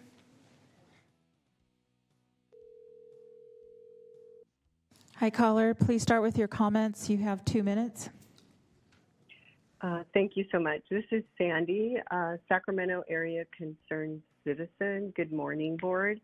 I'm taking advantage of this process and speaking to you, the people's representatives, the Board of Supervisors, this morning regarding 2 concerns, but I'd like to start by saying I am so proud to be an American citizen, to hear the Pledge of Allegiance to the flag of the Republic for which it stands, a republic with democratic principles, not a democracy. I too am taking the time to learn more about our God-given rights as delineated in both our federal and state constitutions. And so I come with the same concerns that my fellow citizens, Debbie Woolley and Catherine, presented earlier, concerns over the unconstitutional Assembly Bill 1090. I would like to encourage the board to come together and make a declaration to the State Assembly that our county is not in agreement with this unconstitutional bill and to ask them to oppose it. I'd also like to state that the IHSS workers make excellent comments on how they help society as a whole in many ways, including preventing homelessness. And so I encourage you and your staff to look at creative ways to possibly use federal funds for homelessness mitigation efforts or federal COVID money to assist them in their services. I thank you for your time, and I pray for your discernment in these issues. Thank you so much. Thank you. Next caller.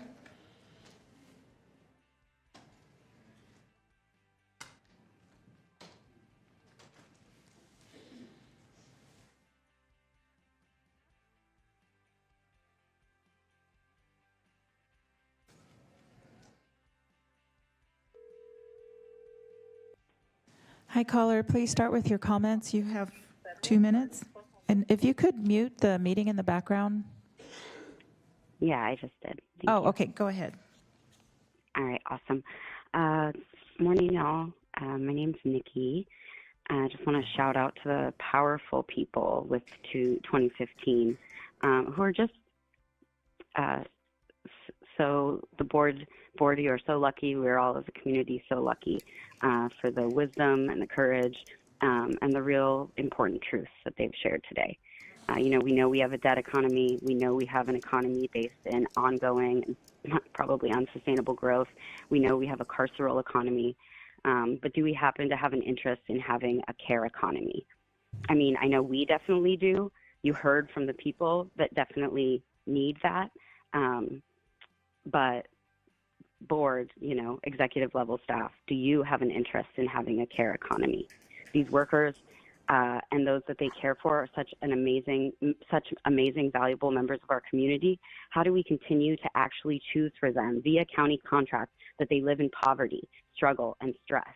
How do we choose that they must work until their body gives out while we continue to increase sheriff's pay and pensions yearly? These are choices, policy choices that you make that result in quality of life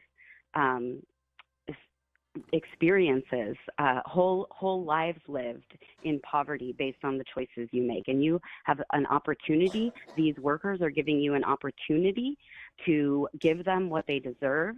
And I encourage you to do so. And it's far more than $20 an hour. And I think you know that for folks to survive and end up not on the streets, which brings us to our next topic.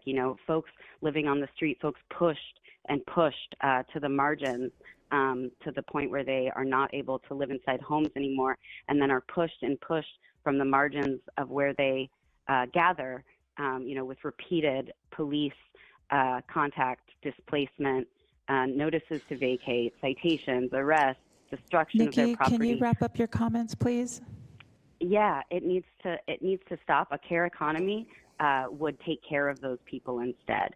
We would find ways to wrap around them. Thank you. Mm-hmm. Thank you. Bye. Thanks, Will. Mm-hmm. Okay, last caller, please.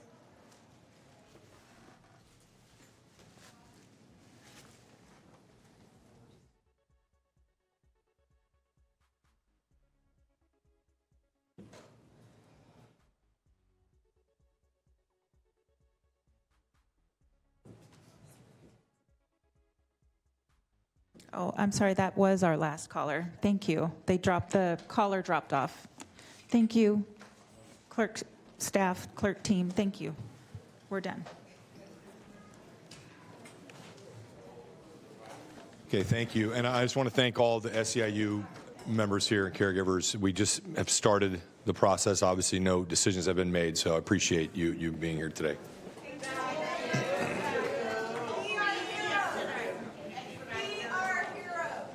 Yes, you are. Used to be. Still are. Not anymore. Oh, we are.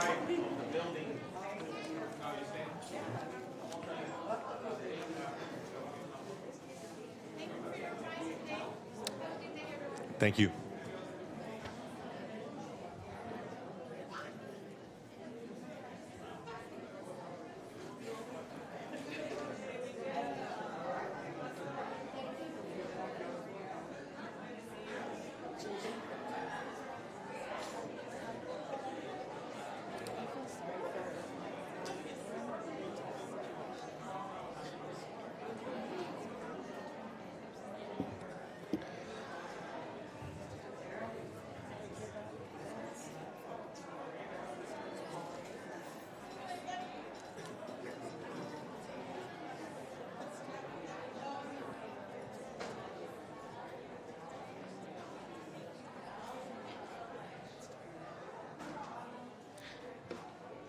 For those watching the meeting, we were just waiting a few moments for the chambers to clear. We had quite a few folks here on off agenda. So, okay, well, then we will move on to our consent calendar. And before I go to the supervisors, we need to drop one of these items. Yeah, I do have some I have one note Okay, go for consent matters items 2 through 28. I do need a motion to drop the California State Lands Commission lease for New Hope Road Bridge over the McCullumney River, and you were going to be adopting a resolution authorizing the county to execute the 20-year lease renewal. But the department is asking us to drop this. They'll bring it back when they're ready.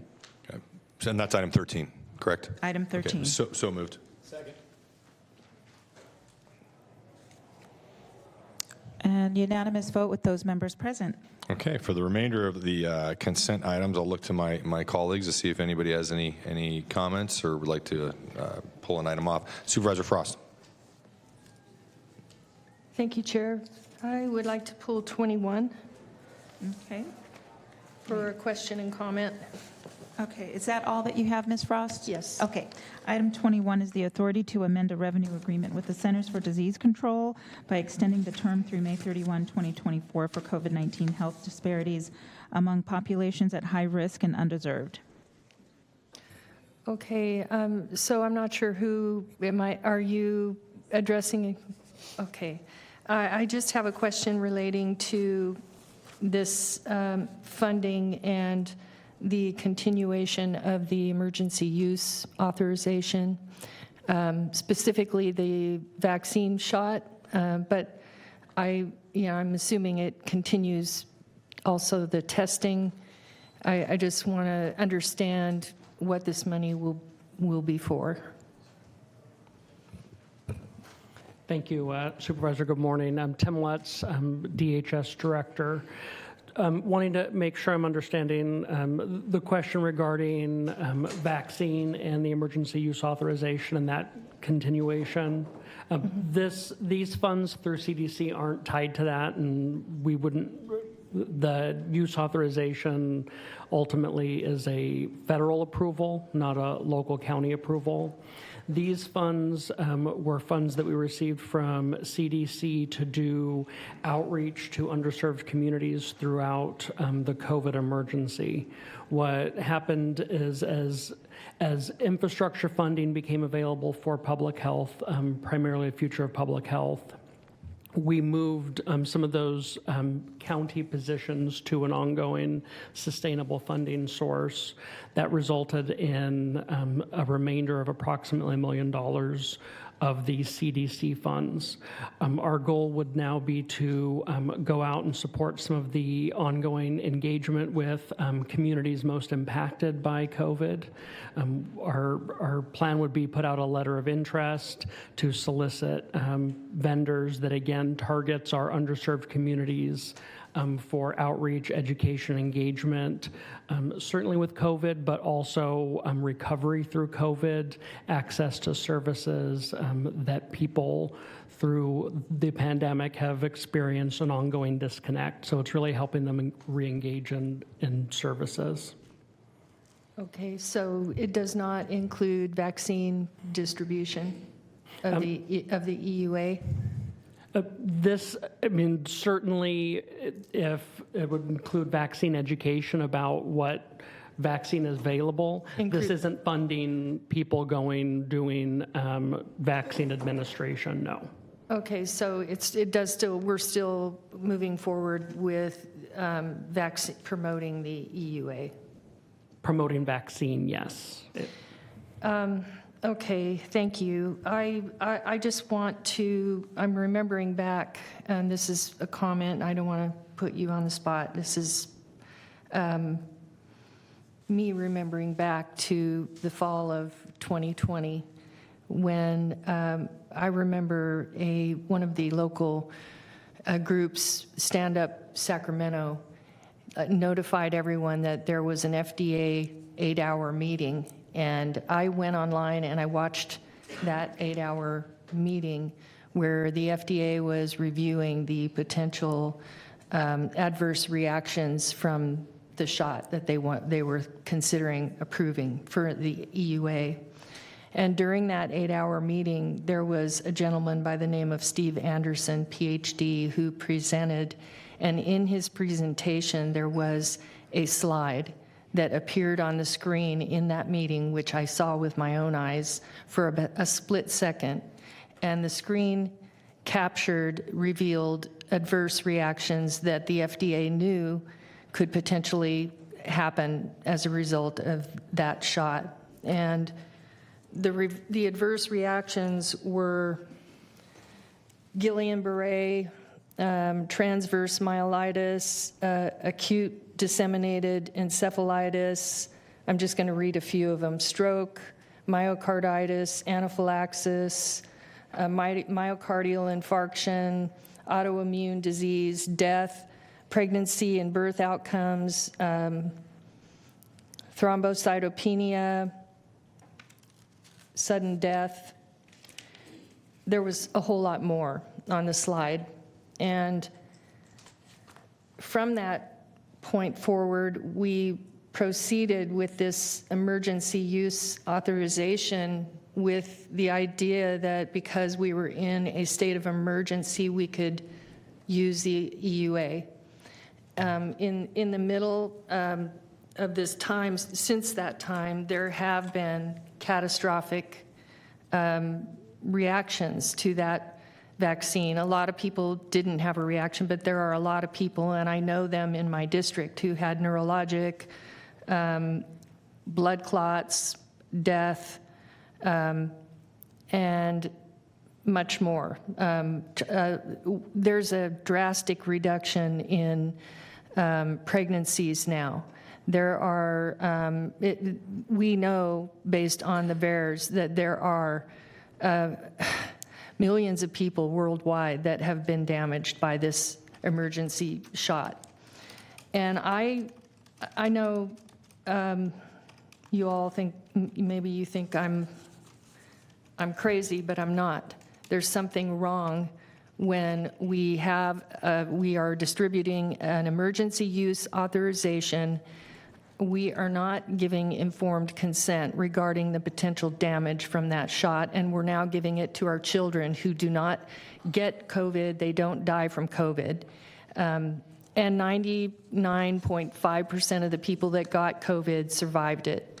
So I think it's time that now that the President Biden has discontinued the state of emergency nationally, it's discontinued at the state level, it's discontinued at the county level, I think it's time for us to discontinue the EUA. If you want to give the vaccine, give the one that's approved so that we can see the piece of paper and what's in the shot, so that people can have informed consent, and so that scientists and physicians and epidemiologists can then go and study what's in this injection and, and have a better idea why we're having the impact that we're having.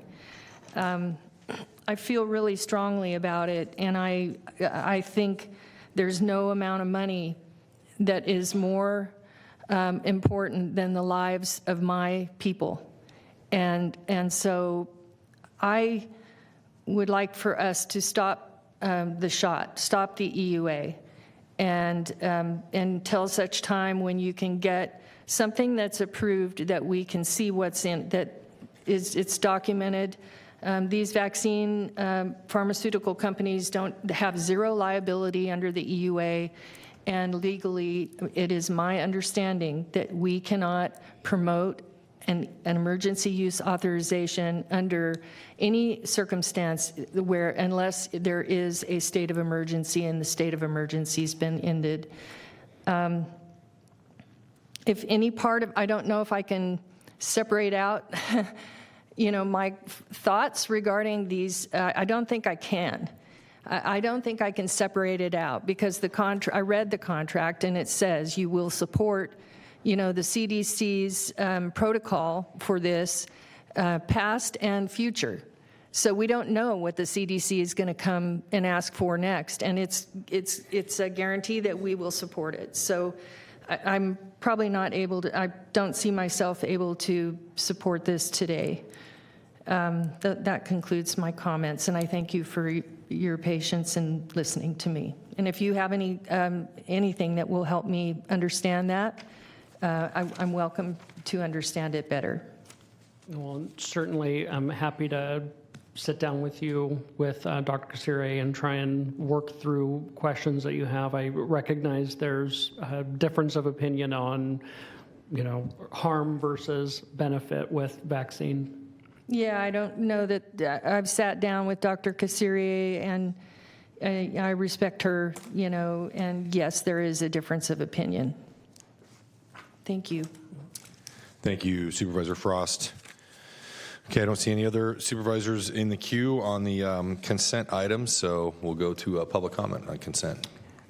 We do not have any public comments, not either on the phone. So hang on one second. Let me just check this really quick. I'm sorry. There's someone in agenda item 2. I have a feeling they're in the wrong agenda item, so I'm going to have staff check on that, and then I'll let you know. But I think they're in the wrong. They're probably trying to call for off agenda, but it's closed. Okay. Well, in the meantime, we'll take a vote on the consent calendar. Yes. As long as Supervisor Frost doesn't make the first or the second, we can take one vote, and I can call out her no vote. And move consent. Second. Oh, sorry. You can give the second to Supervisor Hume. Okay, I will.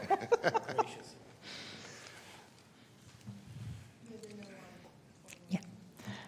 Okay, unanimous vote for the consent matters items 2 through 28, and let the record reflect that we have a no vote on item 21 from Supervisor Frost.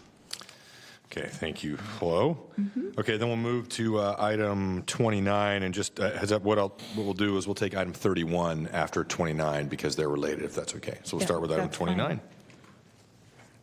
Item 29 is the presentation of resolution recognizing April 2023 as Child Abuse Prevention Month.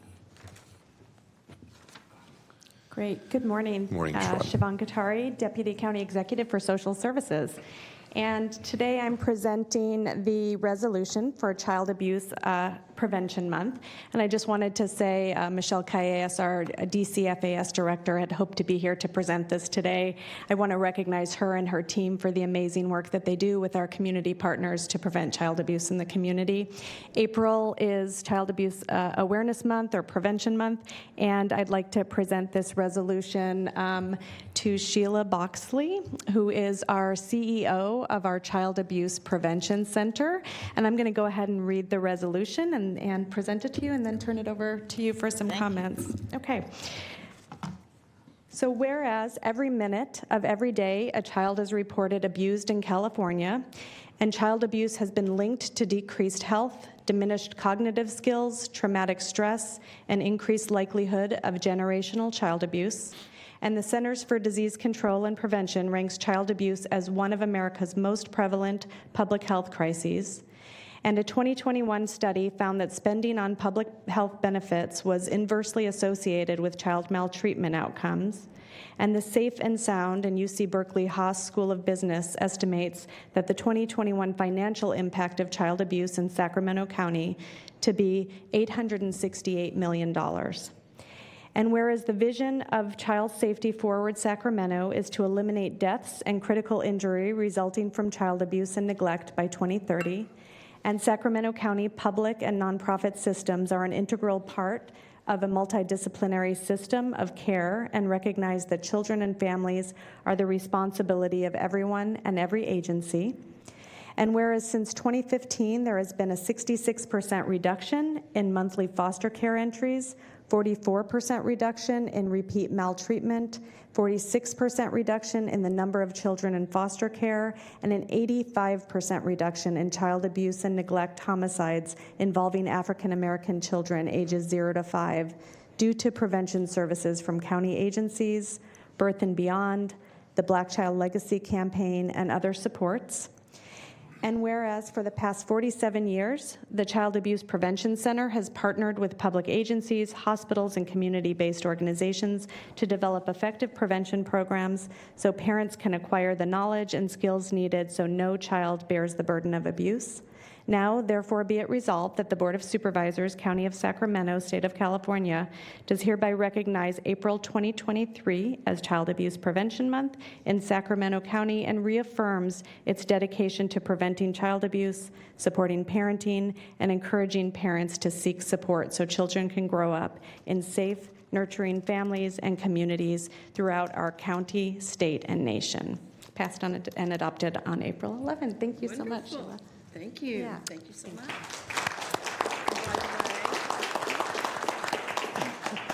Floor is yours, Sheila. I did come bringing gifts. Oh, good.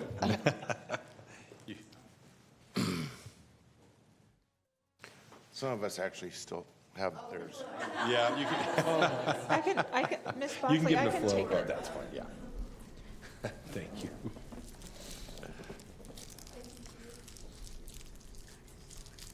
The pinwheel is a symbol of a happy childhood, and it was, about 15 years ago that the decision was made to make that the pin lapel so that we could think of all the happy things, because often people, when I would say child abuse prevention, they could never get to prevention. They already stopped when they heard the first two words, so we wanted to change that. I do think we have a PowerPoint.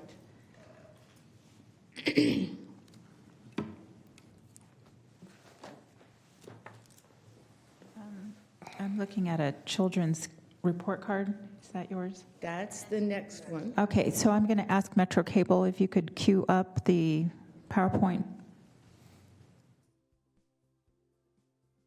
This is not the... So it's for item 29. It's for item 29.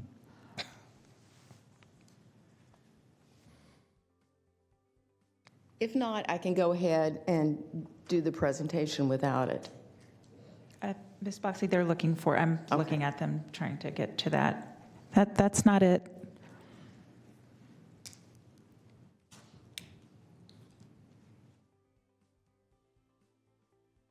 Do they have it? Oh, I'm getting a note from staff that we didn't receive a PowerPoint for item 29.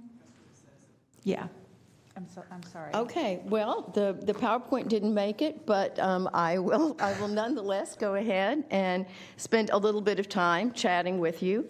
I want you to know that there's a very special project that's going on here now for 3 years in Sacramento.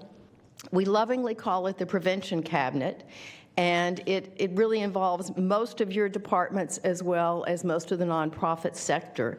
But to go backwards a little bit, about, let's see, I guess it was 2020, there was a commission, a very august commission nationally, that came together to really look at child welfare and look at particularly all of the fatalities of children due to child abuse and neglect, as well as those who were damaged in other ways, even if it was not fatal.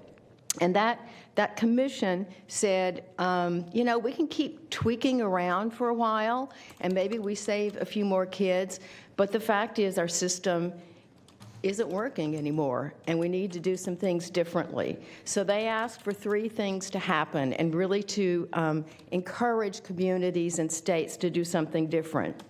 And what they talked about was we need system leaders who work together, because families can't navigate the systems that exist and that are separate. That we needed to do more data and to be transparent in sharing in data. And thirdly, that we needed to go farther upstream before children ended in child welfare or probation or any of the other systems in which they might end up in. Well, the really good news is that based on that commission's report, the Department of Justice said that they were going to allow 5 counties or states, depending on the choice, that would then start to implement what was in that commission. And Sacramento County is one of those 5. We're the only one on this side of the Mississippi River, as a matter of fact. And I have to tell you, it's because we have the queen of writing grants, and that's Stephanie Biegler. And so when you're 1 out of 5 in the nation with a whole lot of people trying to get it, it's really been helpful. So the prevention cabinet is really that part of it. And I wish that Michelle were here, because we think it's really important that it's been the public and the nonprofit sectors working together on this. We have an audacious goal, and that is that in 10 years, we will eliminate child abuse fatalities and near fatalities. So we've got 7 more years, but we're on the way, and you will be getting a new report soon from that group. I did just want to say that there are some really important initiatives here in Sacramento, and you may not know it, but Sacramento is way above the curve. We started having a network of family resource centers 25 years ago. That didn't exist. And then, of course, under your leadership, Phil, then certainly the Black Child Legacy Campaign has been huge in that. And we also include and believe that the Prevention Cabinet is a huge asset to the county. So I think it was really impressive when you heard those numbers of the reductions and the changes. We're really proving here that prevention can make a difference. Perhaps one that we need to invest in even a little bit more now and into the future. I know your time is a little got changed a little bit, so I'm not going to go through everything. Several of you were able to play trivia with me in terms of what it really costs to have child abuse, and certainly that was also in here.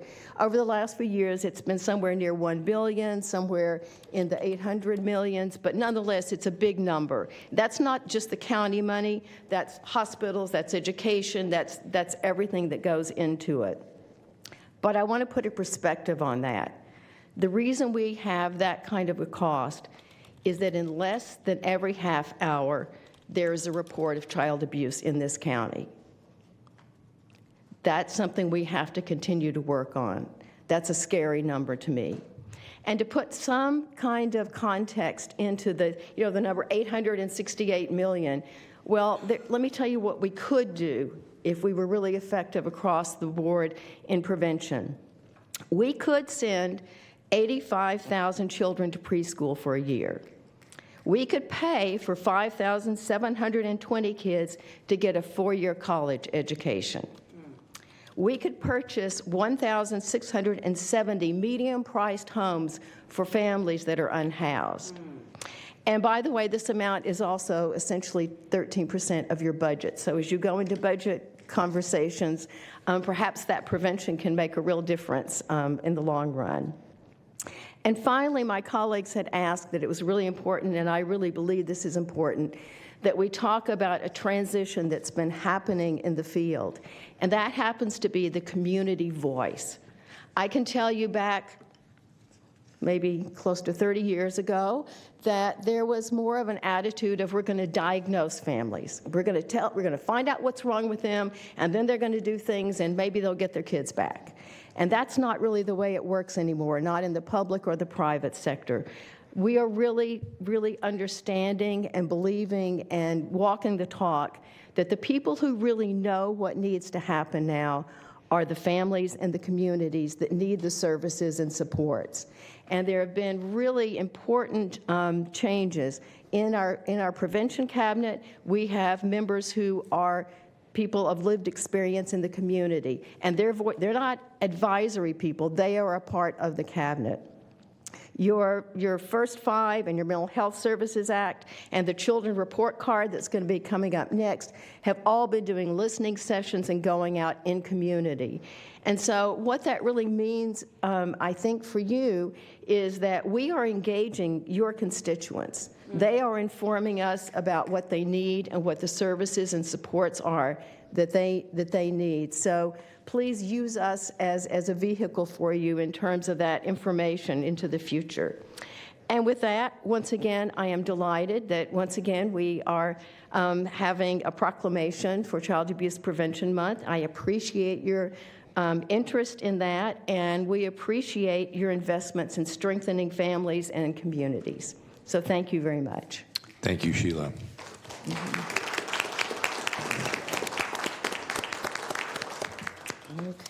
Okay, I don't see any supervisors queued up to speak. Any public comment on this item?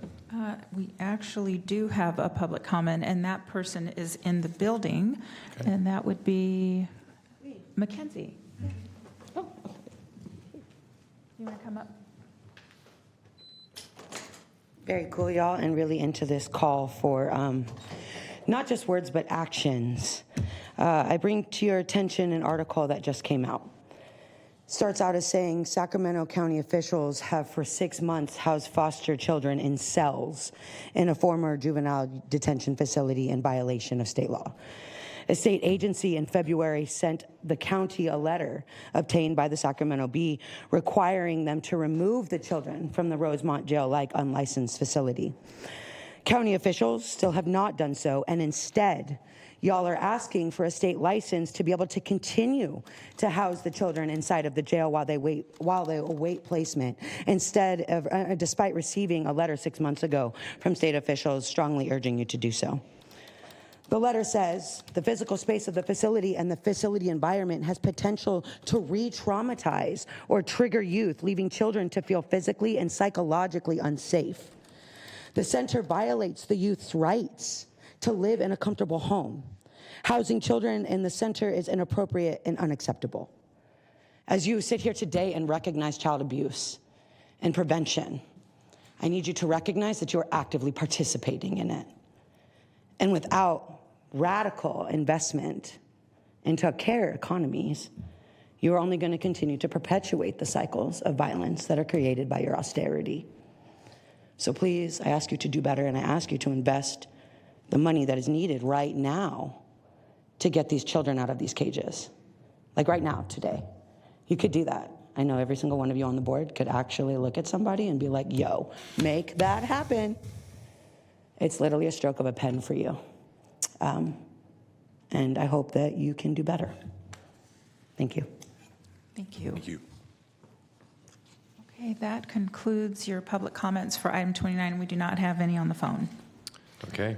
Mr. Chair? Thank you. Yes, sir. Yes, Supervisor Turner. Thank you. I know that we are going to hear a report, a more detailed report about all the great work that our Children's Coalition has committed themselves to, but I just did want to make sure that I thank Sheila for her years, decades of service and stewardship and concern for our county's families and children. I think CAPC, more than most other nonprofit partners, has really demonstrated what can happen when we kind of let the boundaries between government, the private sector, and nonprofit world dissolve away for a common objective.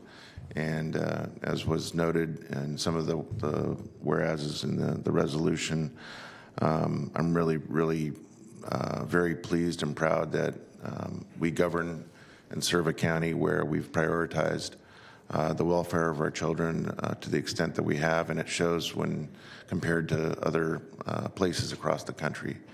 But I'll be the first to admit that we cannot do it alone, so I really do sincerely appreciate all the great work that you, Sheila, and Stephanie, and everyone else commit themselves to make us a very proud Board of Supervisors.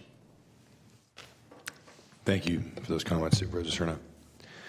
Okay, well, we move on to item 31. We'll jump over item 30 for now. Yes. Item 31 is the presentation of the 2022 Sacramento County Children's Report Card by the Sacramento County Children's Coalition. Okay, welcome. And Heidi, you'll be kicking it off? Robin will Robin will be kicking it off. Okay, welcome, Robin. Hello. Hi. Good morning, members of the board. It's still morning, I do believe, and community. My name is Robin Blanks-Guster, and I'm chair of the Sacramento County Children's Coalition, and I'm joined by my colleague, Heidi Kaiser. She's chair of the Policy and Advocacy Committee. We'd like to thank you for this opportunity to present to you the culmination of the Children's Coalition work for over the last 2.5 years. For members of the public who don't know, the Sacramento County Children's Coalition was established by the Board of Supervisors on October 25, 1994. For nearly 30 years, the coalition mission continues to be to assess community needs, evaluate existing services, and make recommendations to the Board of Supervisors, other policymaking bodies, and the general public in order to promote the health and well-being of children and families in Sacramento County. The coalition is an advocate for children's issues and provides policy oversight and community education about the needs of children and families. Two of the coalition's main responsibilities include advocating for integrated service planning and delivery to promote good health and well-being of children and families in Sacramento County. 2, reviewing and making recommendations to the Board of Supervisors on budget and policy issues pertaining to the needs and services to children and families in Sacramento County.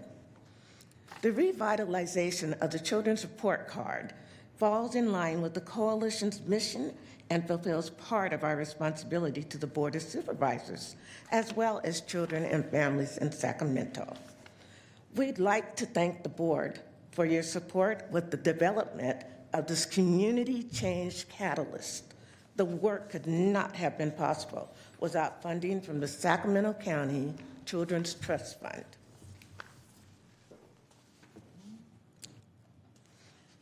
The Children's Report Card Project was developed in partnership with community members, service providers, and contractors, the Child Abuse Prevention Center of Sacramento, and California State University Sacramento's Institute for Social Research. We hope that it will serve as a trusted centralized data source to assist leaders and advocates to guide policy development, set goals for improvement, track change in population and living conditions, support resources and community allocations, and promote community responsibility for positive change. The intent of this report card is not to make recommendations, but rather to present information to raise awareness of critical issues. The decisions to be made and the actions to be taken to improve the well-being of our children and youth are not in the data presented here. Rather, they're in the hearts and minds of our collective community. We'd like to note that all data presented in the PowerPoint is Sacramento County data, unless otherwise stated. For example, the state comparison data. Data presented is all from years prior to the COVID-19 pandemic. This intentionally sets a baseline prior to the pandemic. The next edition of the Children's Report Card will include data collected during the time of the COVID-19 pandemic and its recovery years. Good morning, and thank you for giving us this opportunity. The Coalition recognizes that preventing adverse childhood experiences and child abuse starts with addressing the social determinants of health, such as economic stability, education access and quality, health access and quality, neighborhood and environment, and social and community context.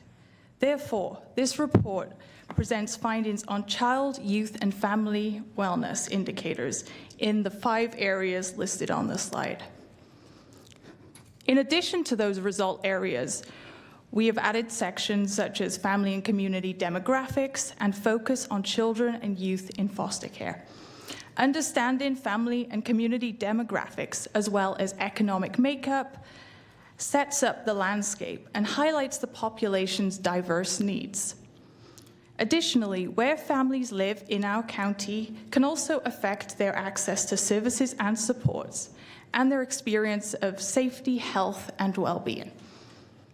The Children, Youth in Foster Care section provides a snapshot of some of our most vulnerable residents. We also make reference to racial disparities seen in data throughout the report.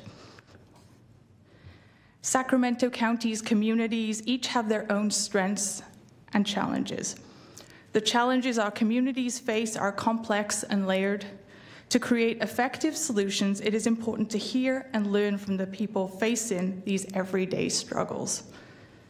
Community voice is valuable in making sound decisions about our families' services.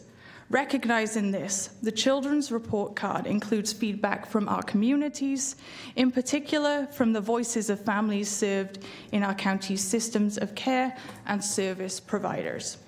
The input shared throughout the Children's Report Card helps us better understand the data that is presented. Through these listening sessions, community members indicated that they want to know more about how children and families are doing in Sacramento County, more opportunities to talk about the information that was shared with them, and to be a part of discussions to improve their community and neighborhoods. Economic stability and self-sufficiency continue to be a top goal of our working families in Sacramento County. Meaningful changes occur in families and communities when they have access to financial stability. Families that experience economic well-being meet or exceed their basic needs, such as food, clothing, housing, employment, transportation, and quality childcare. The annual income needed to remain self-sufficient in Sacramento County is $115,728 for a 2-parent working family with 1 preschooler and 1 school-age child.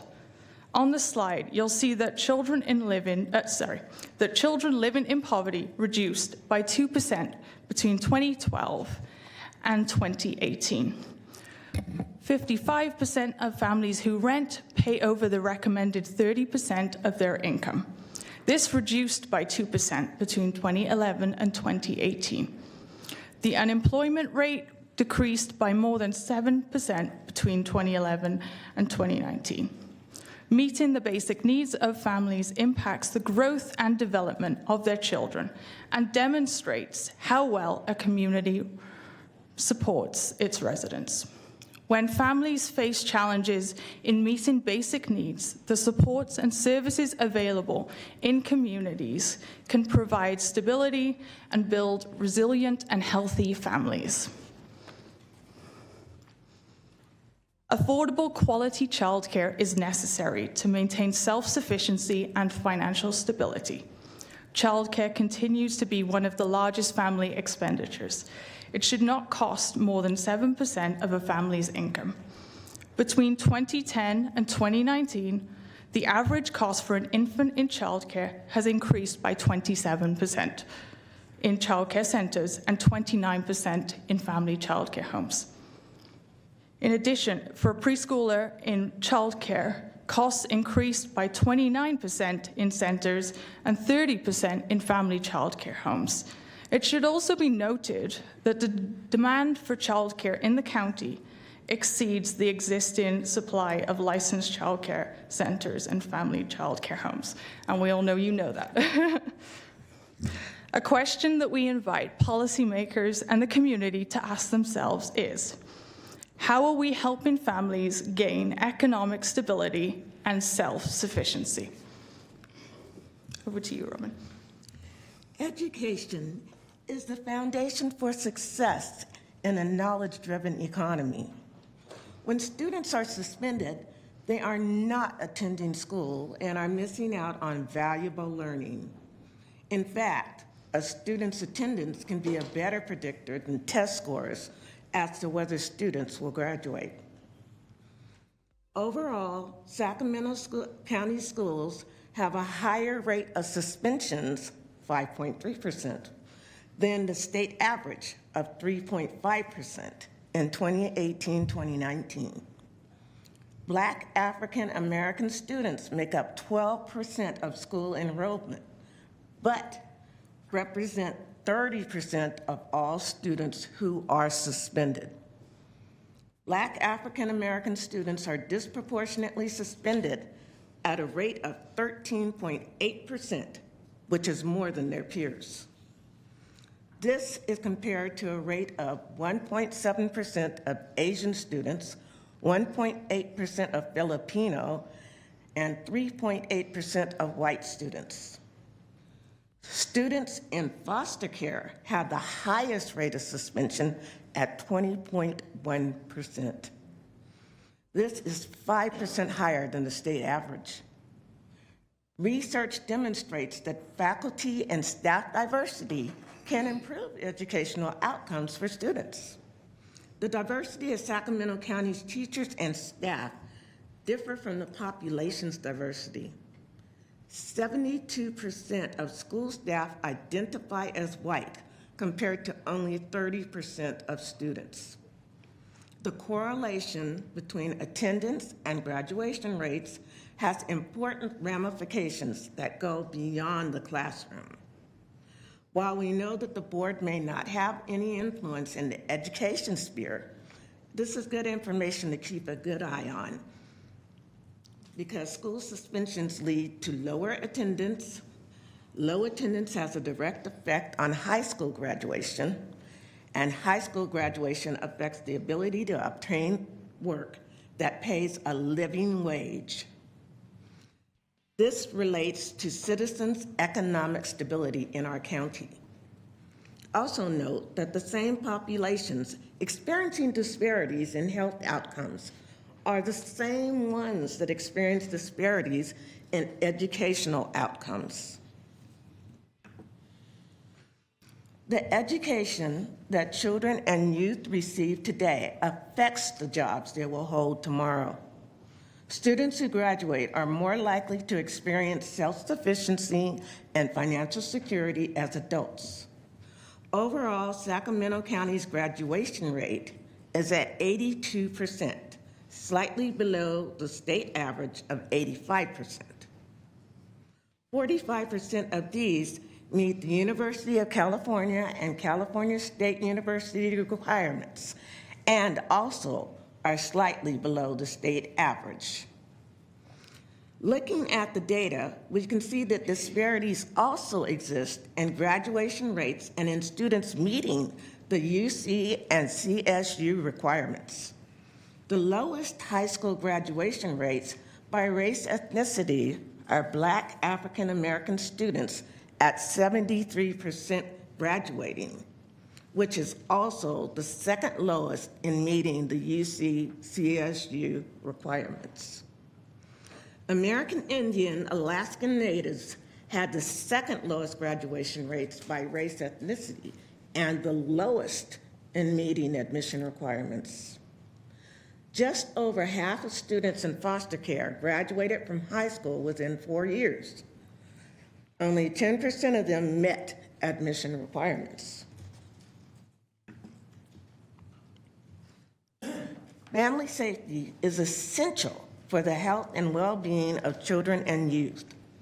Adults, communities, and the public services that support them play primary roles in their safety.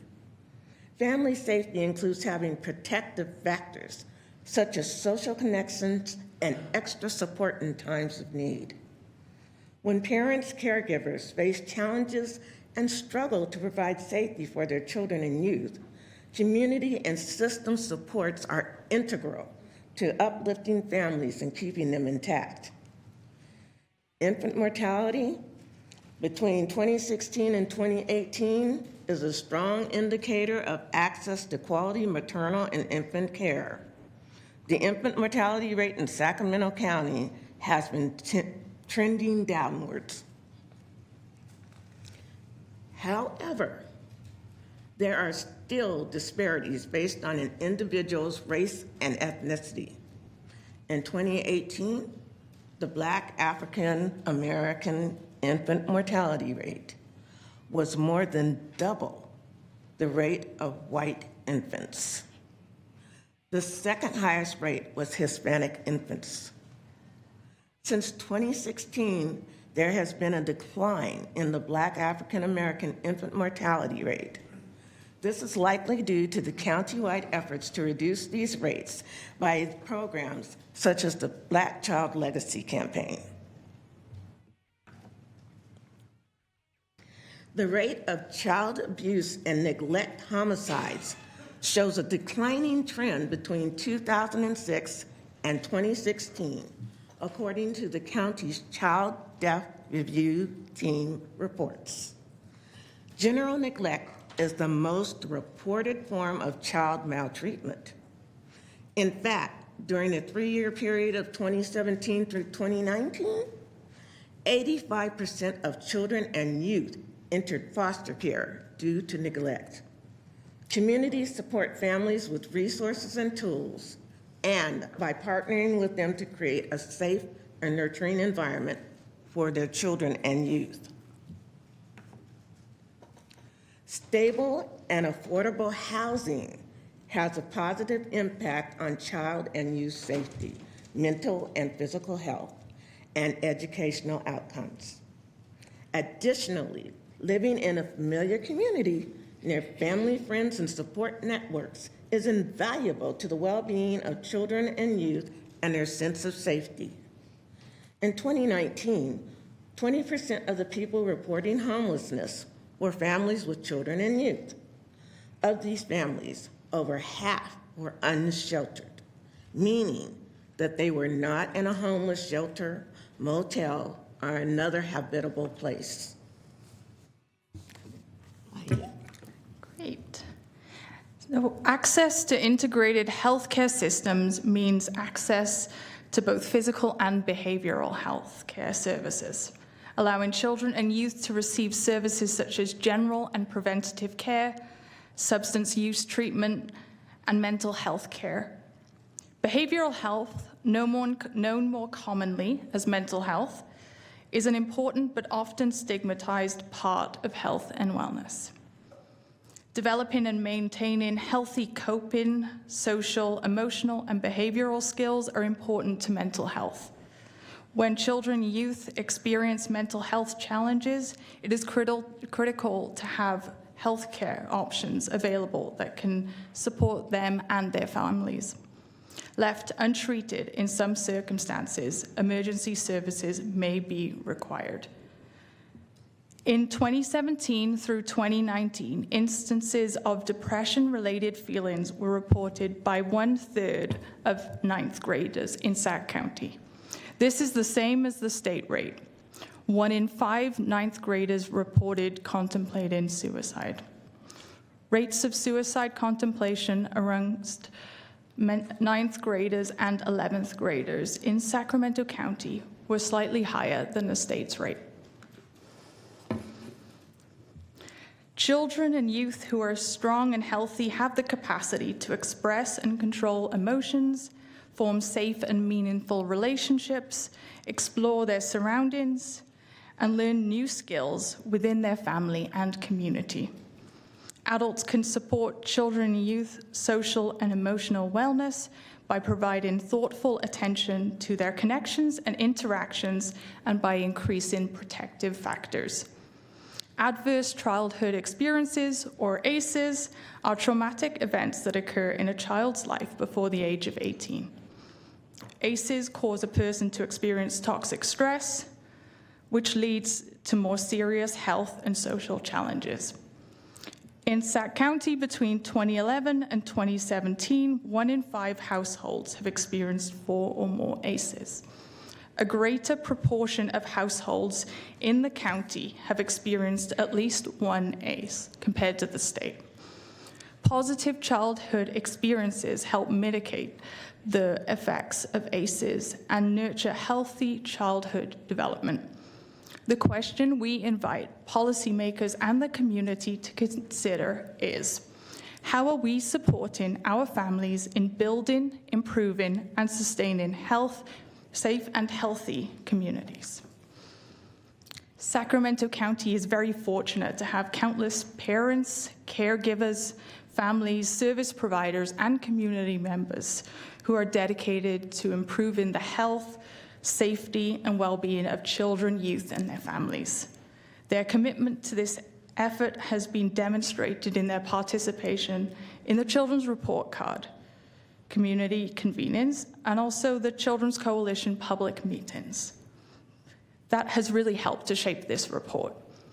This report could not have been written without their invaluable insight, and we really thank them. We'd like to take this opportunity to honor our late friend and Children's Coalition member, Ernie Brown, who contributed to the vision for resurrecting this report card. This body of work honors Ernie's legacy and that of others who are no longer with us, but whose work has made lasting impacts in the lives of children and families in Sacramento County.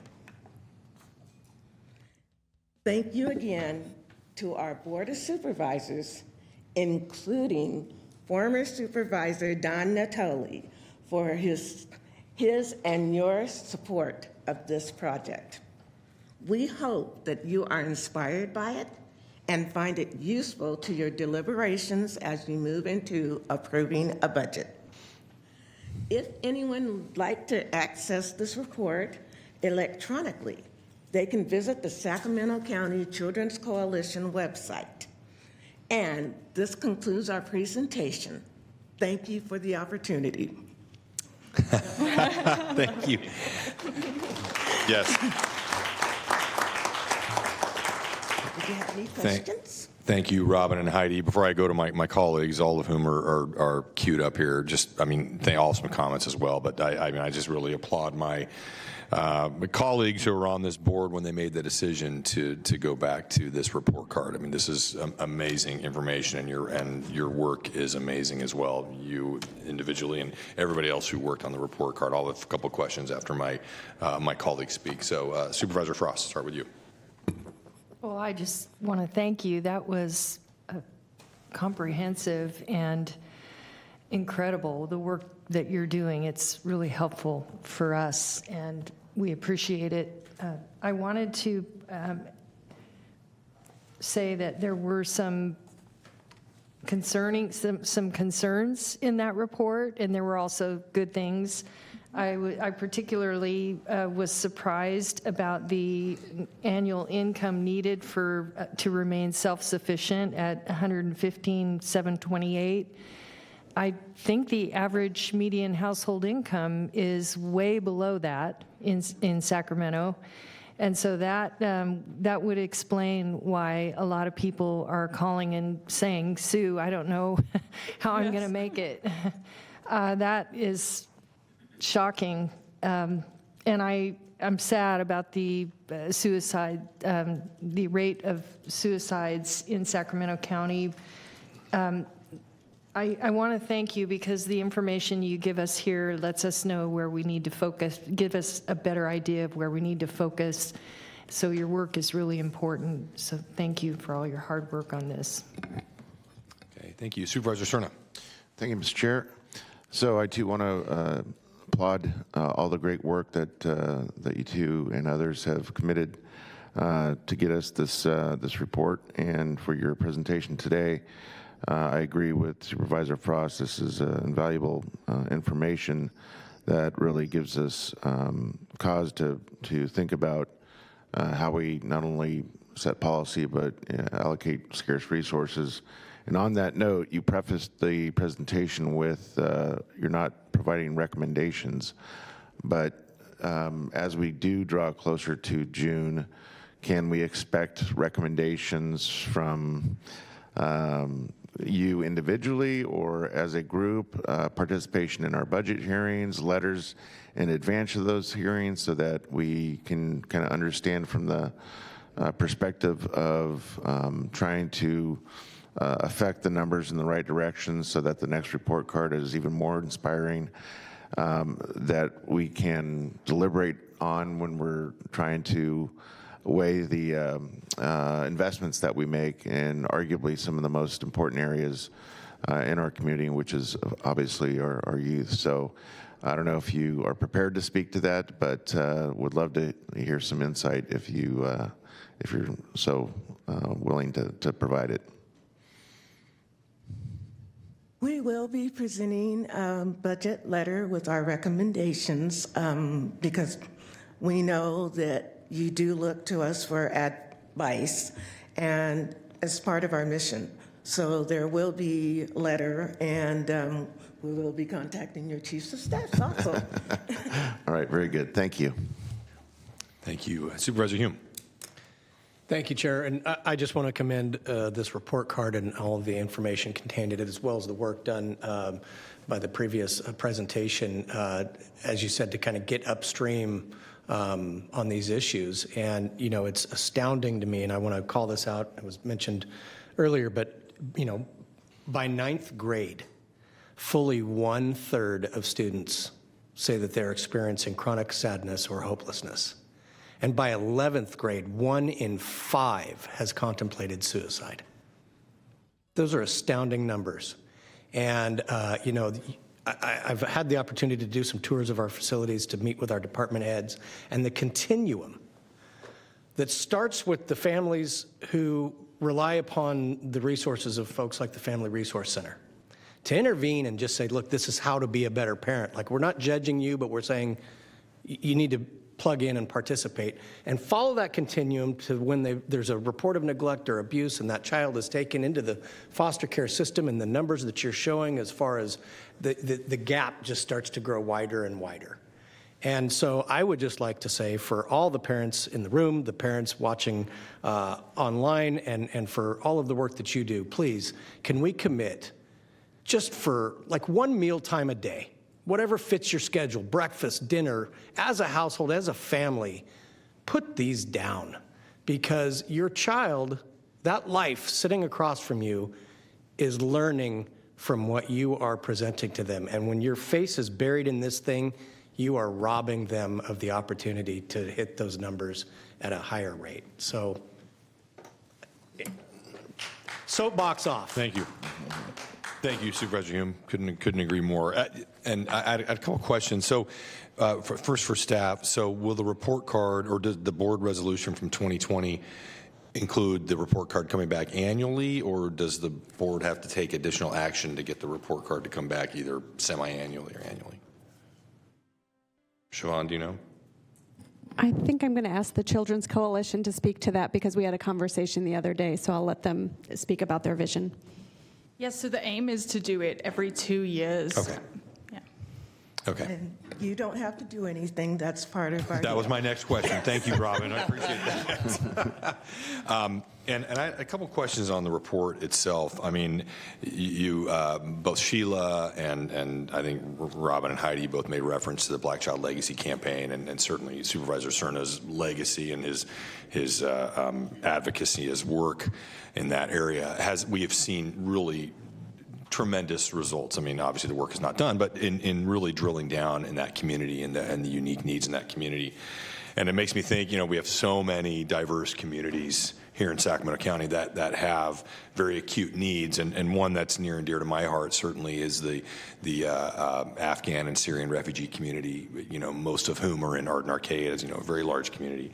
And I'm just curious, I'm looking at some of the information about ELL students, and you say as a percentage of all county ELL students where Farsi and Arabic speaking students are, but do you know as a percentage of say those population of students, how many of them are actually, I imagine 100% of them are English language learners, correct? In those communities, in the refugee communities? I just suspect that's probably the case. Ms. Shannon?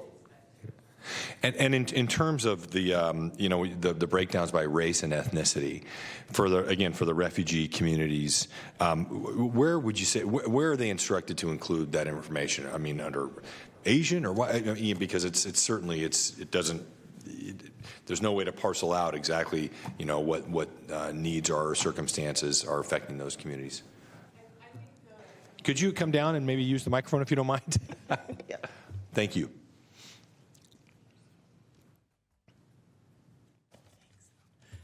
I'm going off memory here. Hi, I'm Shannon Williams, the Director of Institute for Social Research.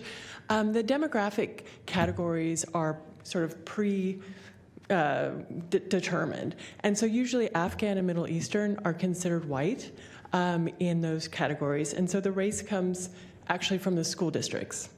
Okay, well, thank you. I mean, I appreciate your answer. It's kind of a rhetorical question. I think what it means is we're probably not capturing as accurate data as we should be capturing with some of these groups that have a huge need. So one thing I would just ask and throw out there is that if the coalition has any ideas for how to really get at some of the needs, unique needs in these refugee communities, please, I'm happy to meet with you about that. This board has made a commitment to provide some supports to these communities that do not get nearly enough of the resources and support they need from the federal government when they come over here. So we have filled that gap to an extent, but I'd be happy to follow up with you about that.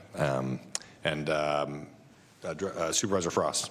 I just wanted to ask, under the category of white, would Slavic, Ukrainian, there's probably quite a bit more. Yeah, I think that when you look at the different categories, racial and ethnic groups are completely different from language.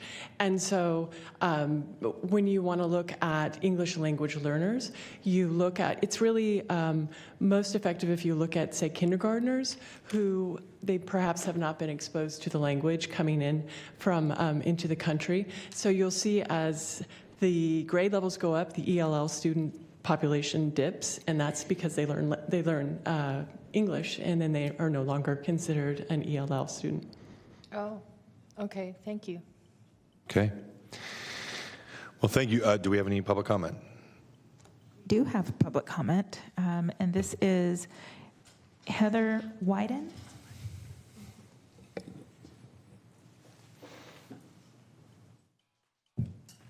If you can pull the mics pull both mics. Both? Yeah, and just stand in the center. There you go. Okay. It's the stereo audio that we're all looking for here. All right. I have a handout.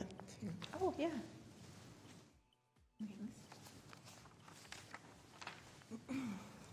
Hi. Good morning, Chair Desmond and members of the board. I'm a new member of the Children's Coalition. I'm in a violence prevention and treatment category seat. I'm also a professional supervised visits monitor, and I work with domestic violence victims often in that capacity. I support the immense amount of work that coalition members have put into the report, which you just reviewed, especially Robin and Heidi. Fabulous presentation, too. And I just wanted to provide a few comments on page 77 of the report, which is regarding domestic violence, just to give a little bit of kind of on-the-ground perspective of some of the things that are cited here.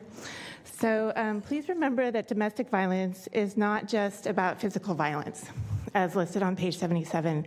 It's also about power and control through many other means as well.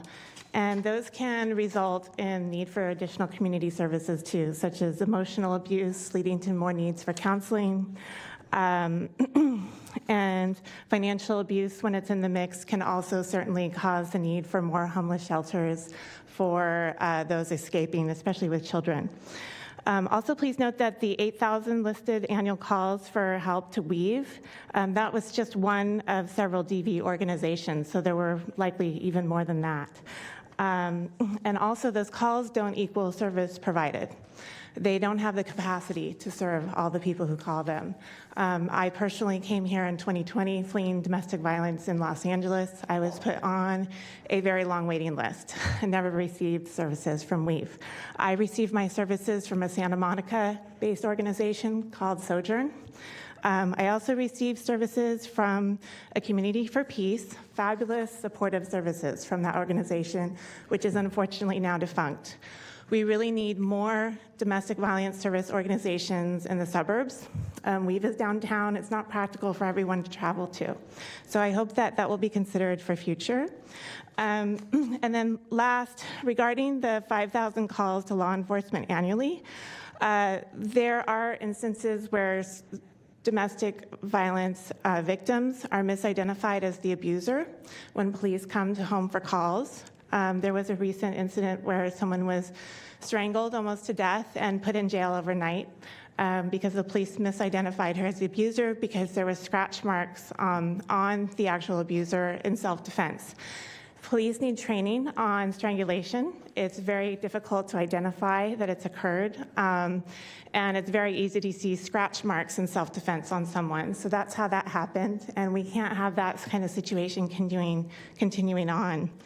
Narcissistic abusers are typically charming. They appear calm, well-spoken, and they lie very well, and peace officers need to be trained to see through this. Also, judges need better training. I unfortunately spoke with a victim as well who had her eye socket broken in our county recently, and that abuser was given a second chance by the judge who ruled to do nothing to protect her and her children in family court. Luckily, the DA's office did step in and get that judgment reversed, but there is a great need for training among both peace officers and judges in our county. Then I myself, I also had trouble getting appropriate reports done from the peace officers. So anyways, that's just some sort of real life experiences to go along with this hard data that you have on page 77. So I appreciate you giving me the time to go over that. I was told by a coalition member yesterday at a meeting that almost all of the CPS cases also involve domestic violence of some sort. So it's a really integral topic when it comes to childhood safety. For those cases where the police misidentified the abuser, for example, the woman who was strangled, the abuser was high on cocaine when he did that. He was left alone in the house after the mother was removed with 2 children high on cocaine. So it does affect the children when the police make the wrong call. So I hope you take the information in all of the report as well as what I've provided seriously when you're looking at funding for programs going forward. Thank you so much. Thank you. It looks like we have one more, Mackenzie.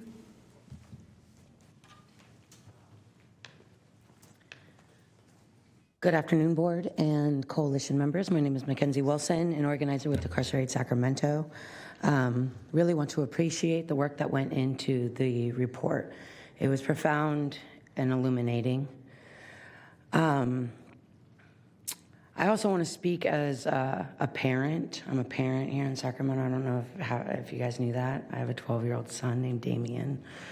And the truth is that I think the only thing that supports my son's access and opportunity is investment into such, even investment into me to make me a better parent, teaching me how to de-escalate, teaching me how to deal with a child who still fights me too for screen time, you know what I mean, at the dinner table, or let alone half the day. And then I speak further as a community member who's grown up here and been a grassroots organizer and been a community organizer for almost a decade, speaking to not just my family and my friends, but many, many constituents in your community who knows that the only way to stop what was on today's presentation is investment in violence prevention. It's how we stop the power and the control. And it's even how we stop having to call law enforcement, who could sometimes hurt somebody, you know, because what we're actually doing is investing in our ability to mitigate harm to where we don't even have to call them, you know, because we're able to like deal with that. We're able to actively hear each other, listen to each other, affirmatively speak our needs, our boundaries. But you have to teach our kids what needs and boundaries and all of these things are. Violence prevention, investment in their schools. It's the only way to do it. And because of it, we've built a Community Care First coalition that has given you 40 plus recommendations for policy and budgetary priorities for this county that come to you from your constituents, but address not just like what our kids need, but what people who have already grown up and have already been failed by not having access need. And so I really hope that we can continue to work together, and I plan to reach out to the coalition because this is powerful work, and only together can we win, and only together, y'all, can we win. Can we make this change that we really need to make sure that a third of our kids aren't contemplating suicide or hopeless or sad. You know, investment into their families is how they get their investment. Poverty is why they're there. Poverty, no access, hopelessness. They feel like they can't change their lives because they don't have access. So again, I look forward to this year's budget cycle, and I hope it's not a fight. You know what I mean? I really hope that we do this together, because every year it's always a fight. Thank you very much for your time. Thank you so much for yours. That labor was probably unpaid, as is most of ours when we show up here, and that's That invisible. concludes your public comments. Thank you. Thank you. Okay, this is a receive and file. Thank you again for being here today, and I know we'll be talking a lot more between now and when you come back with the next report card. So, okay, now we'll go back to item 30. Okay, item 30 is County Service Area Number 1, Zone Number 1, public hearing on the benefit category change and levy of increased service charges for Shady Pine subdivision. Good afternoon, members of the board. Joe Grassick with County Engineering Division to present this item today. The Shady Pines single-family development is located at 8440 Stevenson Avenue, approximately 4,500 feet east of Power Inn Road in the South Sacramento County community, and proposes 9 units.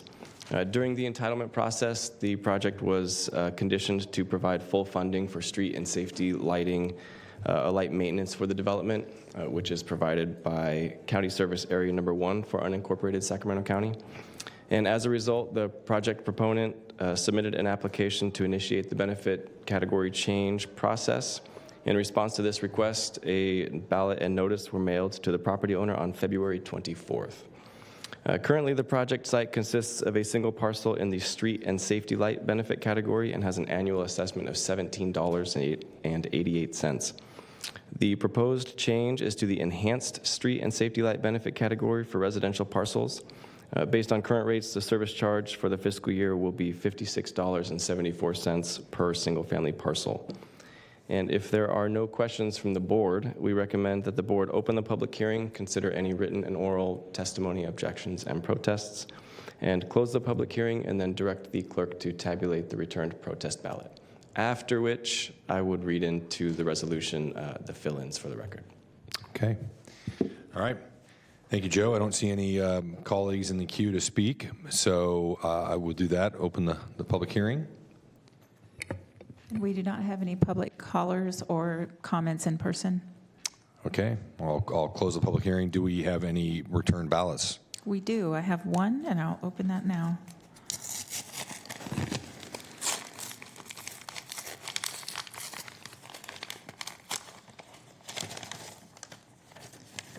We have received one ballot from Quest Trust Company, Area 51 Investments, LLC, for parcel number 11510800073. This is located at 8440 Stevenson Avenue, Sacramento, California, 95828, and they are in favor of the proposed change. Okay. Great. So now I will read into the record the resolution fill-ins. In Section 2, at the close of the hearing, the board had received 0 written protests In Section 3, at the close of the tabulation, the board had received one protest ballot totaling 100% of the total service charges to be levied, of which 100% was in favor of the change of benefit category and 0% was in opposition. Okay, thank you, Joe. Supervisor Sterna? Thank you, Mr. Chair. If my colleagues don't have any further questions or comments, I'm going to channel the supervisor for the 2nd District, Mr. Kennedy, and move approval of the resolution. Second. Okay, we have first and second. Please vote. Unanimous vote with those members present. Thank you, Joe.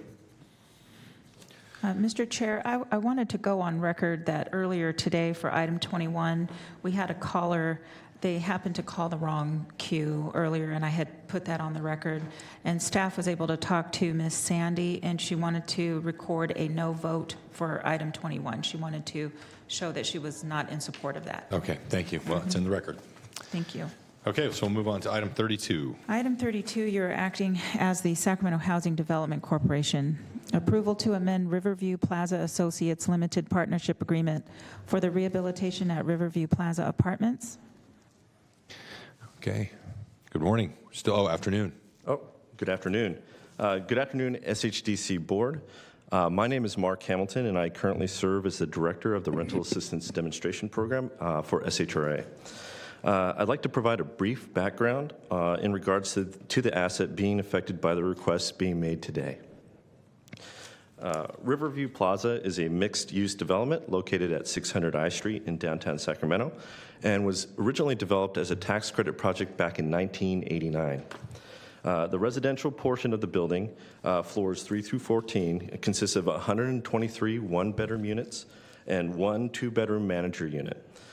In addition to the residential portions outlined above, this development also includes a courtyard and outdoor terraces, a swimming pool, fitness room, library, commercial kitchen, a billiards room, craft room, among other amenities in the building. The development also currently houses 2 office tenants and a few retail tenants. The residential portion that we're discussing today is currently owned by Riverview Plaza Associates, a California limited partnership, which is composed of 2 entities, a general partner and an investment limited partner. The general partner is the SHDC, and the limited partner is currently the Housing Authority of the City of Sacramento. Those interests for the Housing Authority of the City of Sacramento, that's a 99% interest, and then SHDC is a 1% interest in the project. And you, as the County Board of Supervisors, sit as the board of SHDC. Today, we are seeking the adoption of a resolution to do 3 things related to the Riverview Plaza property. The first, to negotiate, execute, and enter into an amendment to the first amended and restated limited partnership agreement of Riverview Plaza Associates. 2, to utilize the authority within the previously stated document to allow for distribution of 600 I Street from the partnership to the limited partner, the Housing Authority of the City of Sacramento, and cash in the amount of $1 to the general partner, SHDC. And then third, for the executive director to execute a quitclaim deed for the transfer of the property located at 600 I Street, Sacramento, California, to the Housing Authority of the City of Sacramento. These 3 items will allow for the property in question to be packaged with 2 other Housing Authority of the City of Sacramento public housing properties, 2516 H Street and 917 38th Street, as part of the latest RAD transaction, and to continue the mission of rehabilitating affordable housing set forth in the Housing Authority's asset repositioning plan. We will be back at a later date with the recommendation and the steps to dissolve Riverview Plaza Associates. Happy to answer any questions that you may have. Thank you, Mark. So yeah, we don't often act as the SHDC, and it just rolls off your tongue like it's a normal acronym. But so thank you for explaining this and giving us a little historical context. I don't see any supervisors with any questions. Any public comment on the item? Let me double check. We do not have public comments. Just double checking one more time. Sorry, guys, I have multiple screens. We do not have any public comments, and I'll close those now. Perfect. Supervisor Cerna. Thank you, Mr. Chair. If there are no further questions or comments by my colleagues, I move the item. First and second, please vote. Unanimous vote with those members present. Okay, thank you, Mark. Thank you. Okay, moving on to item 33 is the fiscal year 2023-24 five-year capital improvement plan, new and newly funded projects review, and referral to the County Planning Commission for project consistency with the general plan.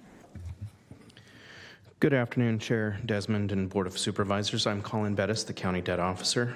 The item before you now is the new and newly funded capital improvement projects for fiscal year 23-24 through fiscal year 27-28.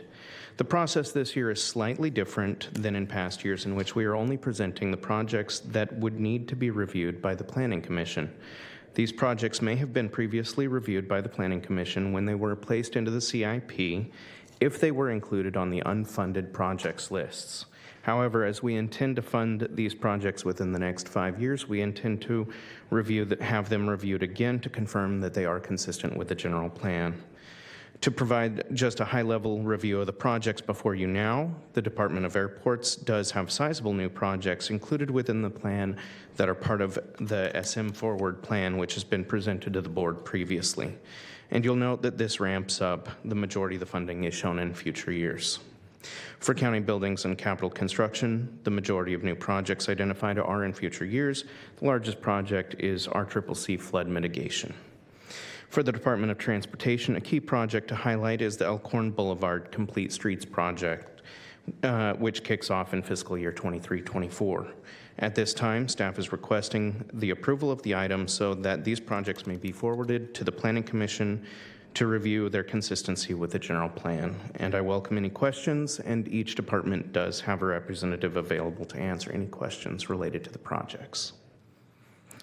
Thank you, Colin. I just procedurally, so you said a number of these already went in front of the Planning Commission when they were unfunded? That's correct. So as previously as projects had been provided and listed as new, even if they were on the unfunded list, they did go to the Planning Commission for review with consistency with the general plan, but they may have been on the list, on the unfunded list for many years. And as we move forward and bring the project forward with funding, it makes sense that the Planning Commission review the project again to see if it's still consistent with any changes to the general plan. Oh, okay. So it assumes that there's probably been changes. That's why you bring it forward again. Because that was my question. If they already saw it, well, why does this need to happen a second time? Okay, Supervisor Cerna.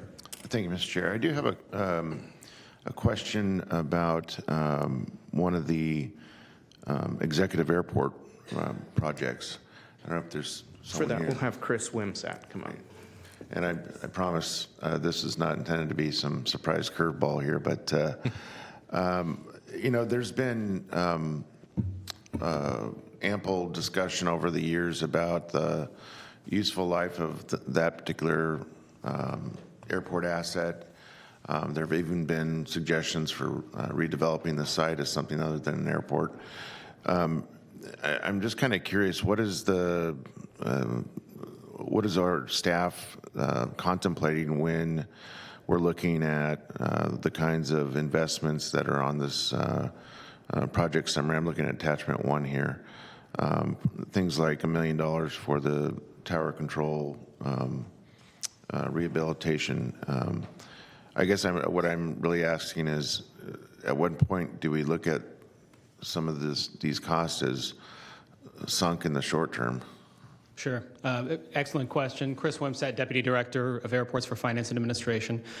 So the projects listed for Executive Airport, the project specifically that you called out for the air traffic control tower rehabilitation, we do receive federal funding for that. And until our plans regarding that airport officially change, we'll still be eligible to draw that down. But the Department of Airports is reviewing overall investments at Executive in light of potential changes that would come. And so ultimately, there will be a need to come back to the board for determination on what further steps we need to take with regard to Executive. But the projects that we've enumerated for Executive here in the 5-year CIP do not represent the full scope of the projects that would be required in a long-term rehabilitation of the facility. I want to make sure I understand so again, using the tower control rehabilitation project as an example here, that $1 million is Our CIP, it's not federal funding, correct? We are eligible for federal funding for that project. I'm not sure what the total eligibility is offhand. Okay, so that cost may or may not be borne from our CIP as opposed to a federal grant of some sort? Some portion, correct. Okay. All right. Thank you. Thank you. Thank you, Chris. Okay, do we have any, I don't see any other supervisors in the queue. Do we have any public comment? We do not. I'll close those. Okay, so no public comment. Any, Supervisor Hume? I would move the item, Chair. Second. Okay, we have a motion and a second. Colin, any other closing comments? No. Okay, please vote. Unanimous vote with those members present. Okay, thank you. We'll move on to item 34. Item 34 is a fiscal year 2023-24 five-year technology improvement plan for review and approval. Good afternoon, Supervisors. Rami Zachariah, Chief Information Officer. I'm pleased to be introducing today the Technology Improvement Plan for the next fiscal year. For the next fiscal year, we have 6 active projects and no projects in the unfunded category. Highlights of our projects include Department of Human Assistance Welfare Case Management System Replacement Project. This project aimed to replace the California Work Opportunity and Responsibility to Kids Information Network with a new California statewide automated welfare system. This project is in progress right now and is targeted to be completed in October of this year. Microsoft Office 365. This project will implement the latest technologies from Microsoft, will also improve our county information security platform. This project is being implemented in 2 phases, with the first phase scheduled to be completed by July of this year. That will include applications and email migration to the cloud. The second phase, which include shared storage in the county, will be completed in the beginning of 2024. Property tax system replacement project. This project aimed to replace our legacy information systems for property taxes. We're very excited about it. We just completed the RFP, selected a vendor, and the project officially kicked off in March of this year. And finally, Social Health Information Exchange Project. This project will link information systems from medical, behavioral health, social services, criminal justice, and housing data from multiple sources. It will enable coordination between health and social services providers in Sacramento County. We are in the RFP stage on this project, looking for a system integrator, and just in the very, very early stages. We've completed 4 projects in the last year, and we're very excited about those, and we hope that when we're here next year that we would have more projects that are completed for you. That said, I'm happy to answer any questions that you may have. Thank you, Rami. I don't see any of my colleagues in the queue. I had a question. So what do you anticipate coming in out years? I mean, above and beyond what you have listed here, any other major technology projects that you anticipate in the years to come? Well, this is a process that we go through every year by identifying the systems that need to be replacement or new systems that need to come in. At this time, as we present those projects, we don't have anything expected because we don't have anything in the unfunded category. I see also a glaring omission of the constituent management system we've talked about. I'm looking at. Well, this project is in progress. We are meeting with the chiefs of staff. We're in the RFP stage. We're always looking for ways to be more responsive to our constituents, right? Meet their needs. So, all right, thank you, Ron. Definitely not forgotten. Thank you. Okay, any public comment? We do not have any public comments. Okay, is this, are we taking action on, yes, review and approve? Yes. Yeah. So Chair would move approval. Second. Okay, motion is second. Please vote. Unanimous vote with those members present. Thank you very much. Thank you, Rami. That concludes your Okay, morning. this concludes our morning session. No closed session, correct? I look to our county exec. Okay, then we will recess until 2 p.m.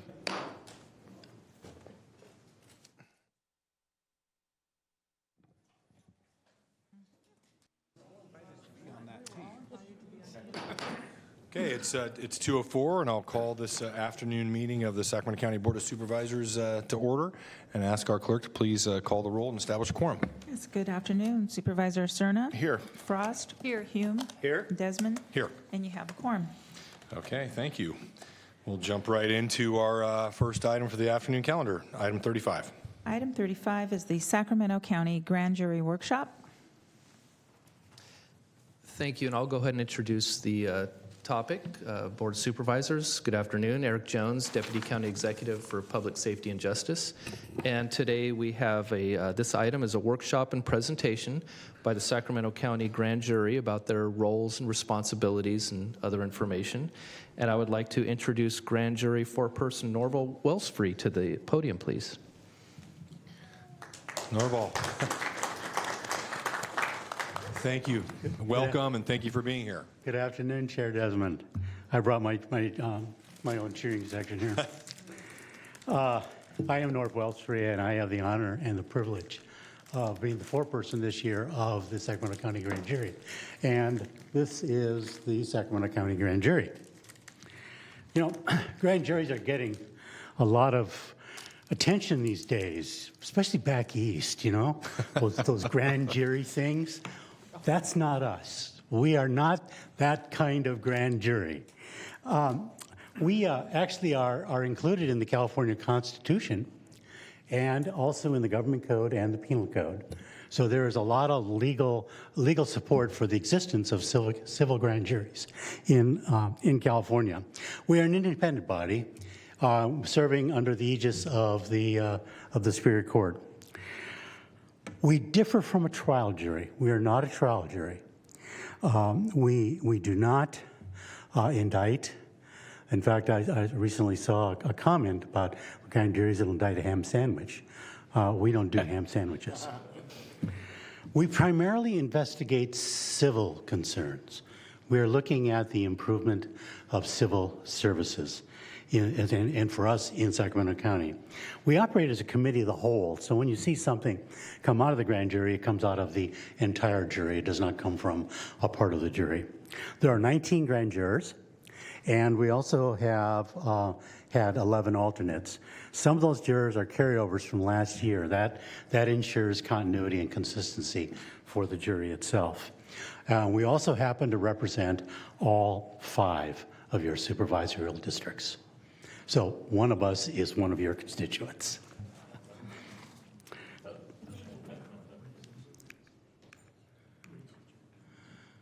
Oops. You know, you'd think after all my experience, I know how to do one of these things. There we go. So, our objectives is to be a watchdog. We are a conscience, but we are also an advisor to public agencies in Sacramento County. Our strategy for the jury is to drive improvement in the county. To do that, we're looking to improve efficiency and efficacy. We're also looking to promote accountability and transparency. So who are these people? Well, they're literally doctors and lawyers, college administrators, college professors, school principals, and high management level people in both business and public service. These are incredibly well qualified people to provide the direction that the grand jury needs. What are our key concepts? Well, the first is confidentiality. One of the first things we say when you walk into our grand jury room is what happens in the jury stays in the jury. When we do interviews, we give all witnesses an admonition. We don't talk about what they tell us, and they are not supposed to talk about what we tell them. So confidentiality for us is key. We are also independent. We function separately from all other agencies. We operate at a very high ethical level. All of our jurors have been through ethics training. We function in an environment of collegiality. We are equals when we are sitting at the jury table. We have a free exchange of ideas, and we come to what we think is the best place to be. We also try to guarantee that we have consistency and continuity so that there's not a big shakeup or jarring change when you move from one jury to the next. So what are the core things? What do we do as grand jurors? Well, we act as a public watchdog or public advisor, if you will, but we investigate and report on local government operations. We don't deal with state agencies. We don't deal with agencies outside of Sacramento County. Our job is Sacramento County. We can look into misconduct of public officials, but that is very uncommon, and it has not happened in my experience on 2 juries. One of the most important things we do is we review citizens' complaints to see if there is something there in a citizen's complaint that would cause us to do an investigation. Each of our jurors serves on at least 3 committees. I have a couple of overachievers that serve on more than that. 2 of those are investigative committees, and 1 is a service committee. One of the things we do is we tour all of the detention facilities in Sacramento County. That includes the two state prisons and the 3 county facilities. We also, this year, visited the coroner's office, and just before the election, we visited the county elections office, and we could see that operation in full steam ahead. It was incredible. We will produce a final report at the end of the year, but we also issue reports as investigations are completed. We may hear criminal charges from time to time if the district attorney or the attorney general asks us to do that. We are one of the 5 grand juries in California that can hear multi-jurisdictional cases. We haven't had one this year, but the prior grand jury did have one. We also bring in speakers from the community. They help educate and inform the jury, give us a sense of what's going on. We interview the sheriff, both Scott Jones and Jim Cooper. We've interviewed the police chief. Ms. Edwards is going to be visiting us in May. So we've had a lot of speakers inform us about things that are going on in the county. How do you get onto the grand jury? Well, in December, an invitation to apply is sent out. There are 5,000 invitations distributed into the community from the jury pool. But we also have a targeted recruiting process that we use. It was developed last year, and we've accelerated it this year. And what we're looking for is more people from the community.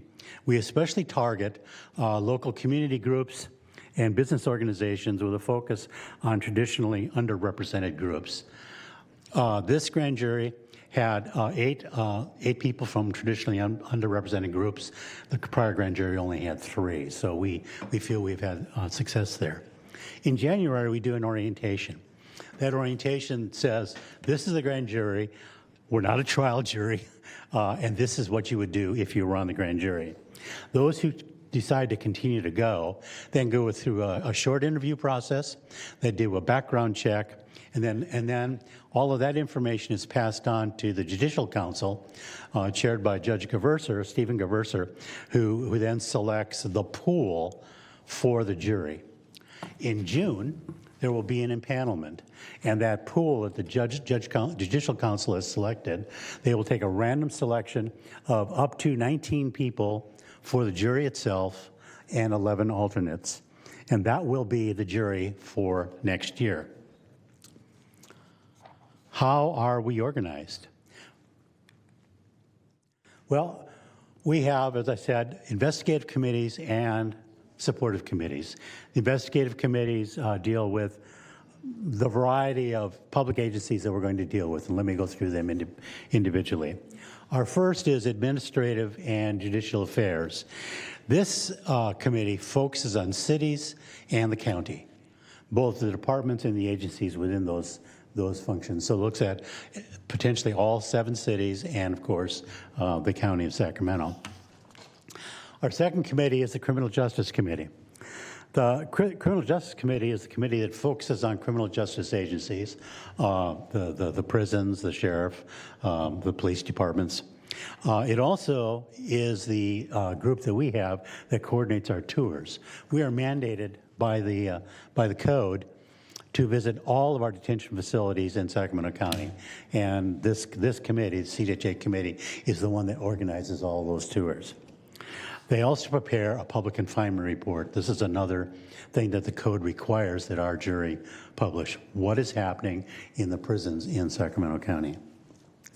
Our third investigative committee is the Education Committee. This committee looks at all public charter schools and public school districts within Sacramento County. There are 13 of them, as well as the Los Rios Community College District and its 4 community colleges. Our Environmental Public Works and Special Districts Committee focuses on mostly the special districts, but also JPAs. It's always a shock when you come in as a new juror to find out there are over 100 special districts in Sacramento County, and well over 1,000 in the state of California. And some of them are as small as the Del Paso Manor Water District, which is 1 square mile up there by Amy Hardware, and SMUD. So the special districts are a really interesting part of our charge. And the last committee is Health and Human Services. This is the committee that looks at the health and human services functions within the county. And we're fortunate to have some extremely well-qualified people on that committee that have extensive health backgrounds. We have a number of supportive committees. I don't want to spend a lot of time, but there's 2 that I want to focus on. One is the Continuity Committee, because what this does is ensures that there's consistency and continuity between the jurors. So they're the ones that plan the transition from this jury to the next jury. They also look at all the responses to the investigations. If we complete an investigation and give a response time to the agency, they might have 60 or 90 days to do that, and that may take them beyond our term. So the Continuity Committee is the committee that looks at those reports to look at the quality and the responsiveness of the responses submitted. They also orient the new jury. They give them their first training. Our jurors go through 2 days of training by us, and then an additional 2 days of training by the California Grand Jury Association. So before they ever start, they've had quite a bit of training in what their role is. The other committee that we have is the Edit Committee. And the Edit Committee is part of a 3-level review process that we have. The first is the committee itself. It writes the report. And it's writing that report, it's exchanging its ideas with the jury as it's developing that report. When it finishes, it then goes to the Edit Committee. That's this committee. And this committee is the one that gives a deep dive look and review. Are the facts there? Are the findings there? Are the recommendations there? Is everything there that needs to be there? And is it stylistically consistent and grammatical? And then it goes to the jury itself as a 3rd level review. And then we also have committees to support technology and to support communications. That's where our public information effort comes from. Technology is, 2 years ago, there was a thing called a pandemic here in this country, and the grand jury had to shift from an in-person environment to an online environment. And that was very dramatic and really changed the technology impact of the grand juries. So I mentioned investigations. What is an investigation and where do they come from? Well, they come from 2 places. First, they can come from a complaint that is submitted by a citizen or somebody maybe in a ward of the court. But they also come from within our own perspectives. Current and previous grand jurors, the investigative committees can do a brainstorming process to see if there's something that they're interested in pursuing. Newspapers, media outlets, what are they telling us about what's going on in Sacramento County? What is the tour? We may do a tour, and during that tour, we may find something that generates an investigation. And we also look at prior year reports from other grand juries, not just the one prior to us, but we may go back multiple reports. Now, the complaints. Our complaints are on the grand jury website. If you go to Sacramento County Grand Jury, you'll get to our website. And we have a fillable PDF form there if you are a citizen that wishes to file a complaint. The process is they're reviewed. They're logged in by our coordinator. I give them an initial review to make sure that the jurisdiction is appropriate and to which committee it should be assigned to. If we were to get a complaint that was from Cochran State Prison, That's not in our jurisdiction, so we would not take that complaint on. I give them to the committees then review them, and they recommend actions. The grand jury then can either open or close the complaint. In order to open an investigation, we must have a supermajority of the grand jury. So although a committee comes up with an idea, they have to get at least 12 of these folks to agree with them that that is a worthy investigation to pursue. The committee is going to look at whether it has enough information to proceed.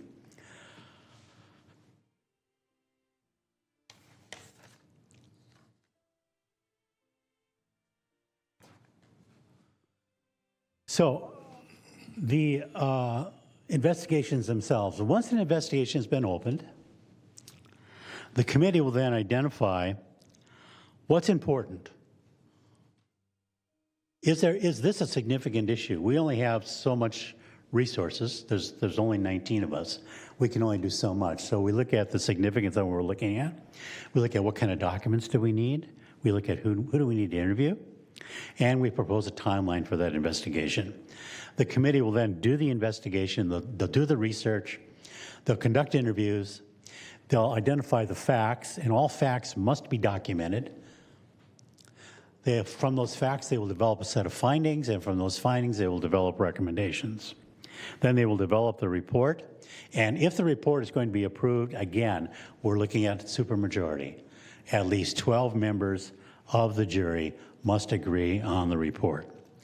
In doing this work, the jurors are going to put in 25 to 30 hours a week. This is a part-time job. It makes it that has a lot of impact on the kind of people that even agree to serve on the grand jury.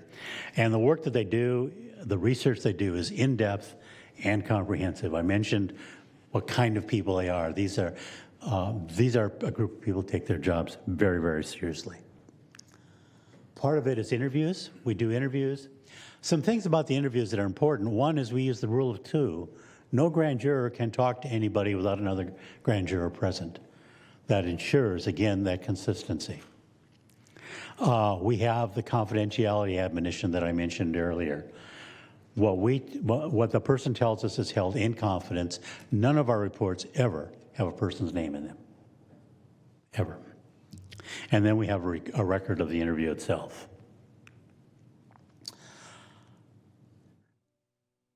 When we finish the investigation, we move to the next stage, which is the report.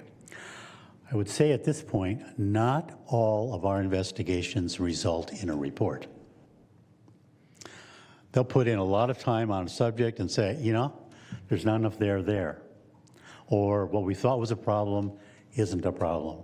Or we couldn't document it. So if the facts don't line up, we don't go any further. So there are a lot of investigations that do not result in reports. You can see there the key elements. The important ones are the discussion, where in the discussion is where we lay out the facts. What did we find in this investigation? That then leads us to findings, which are a more general statement of this is what's going on here, and in the findings will lead us to recommendations. We also identify who must respond. Some of those responses are required. We expect probably a public official to respond to an investigation. Some of them are invited. We will publish a report, and we think there may be others that are interested in what this report says. So, hey, we're going to give you the report, and if you'd like to comment on it, we'd be more than happy to get your comments. Each of our reports is also interviewed by our county council and by our advisory judge. So again, that's I could almost say that's a fourth level of review. I think I'm under my 15 minutes. So again, I'm Norv Wellsfree. My email address is up there.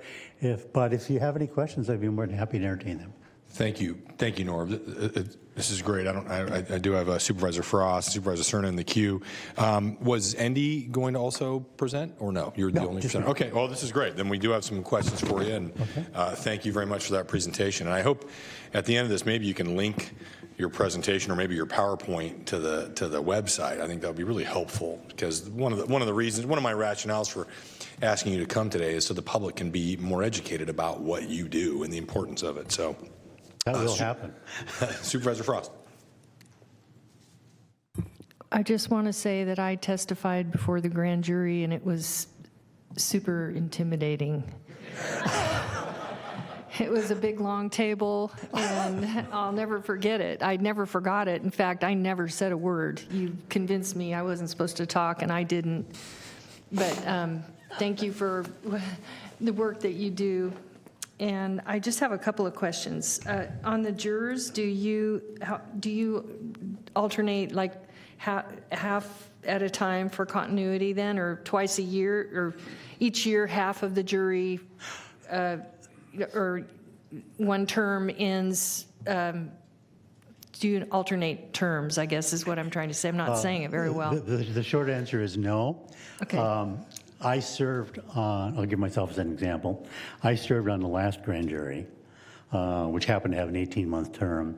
At the end of that, I requested to be carried forward to this jury. The judge honored my request, carried me forward, and also appointed me as a foreperson. On June 30th, I will leave the jury, as will most of these folks. The judge will make the decision as to how many to carry forward to the next jury. So every jury is basically a start over, with a couple carried over to ensure continuity and consistency. Got it. Okay. And it's an 18-month for everyone? No, right now it's a 12-month term. Okay. I will tell you, we are entertaining a recommendation to extend it, because we are finding that the work that we're doing is getting more complex. And frankly, we just need a little more time.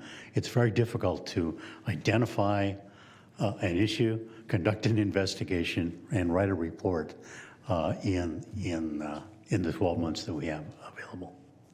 So if someone came to you with a complaint and you did your due diligence and you found that statutorily it wasn't illegal what they were complaining about, then you wouldn't investigate it. Is that correct? No, the word legal is the word I'm reacting to. We don't really deal with legal issues, although they may be inherent in that. We're dealing more with a civil issue. So a complaint may be forwarded to us, and there may be a suggestion of an illegal activity.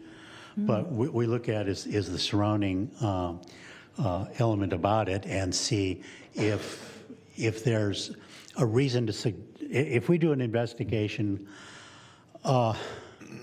We recently issued a report on the Rancho Murrieta Community Services District.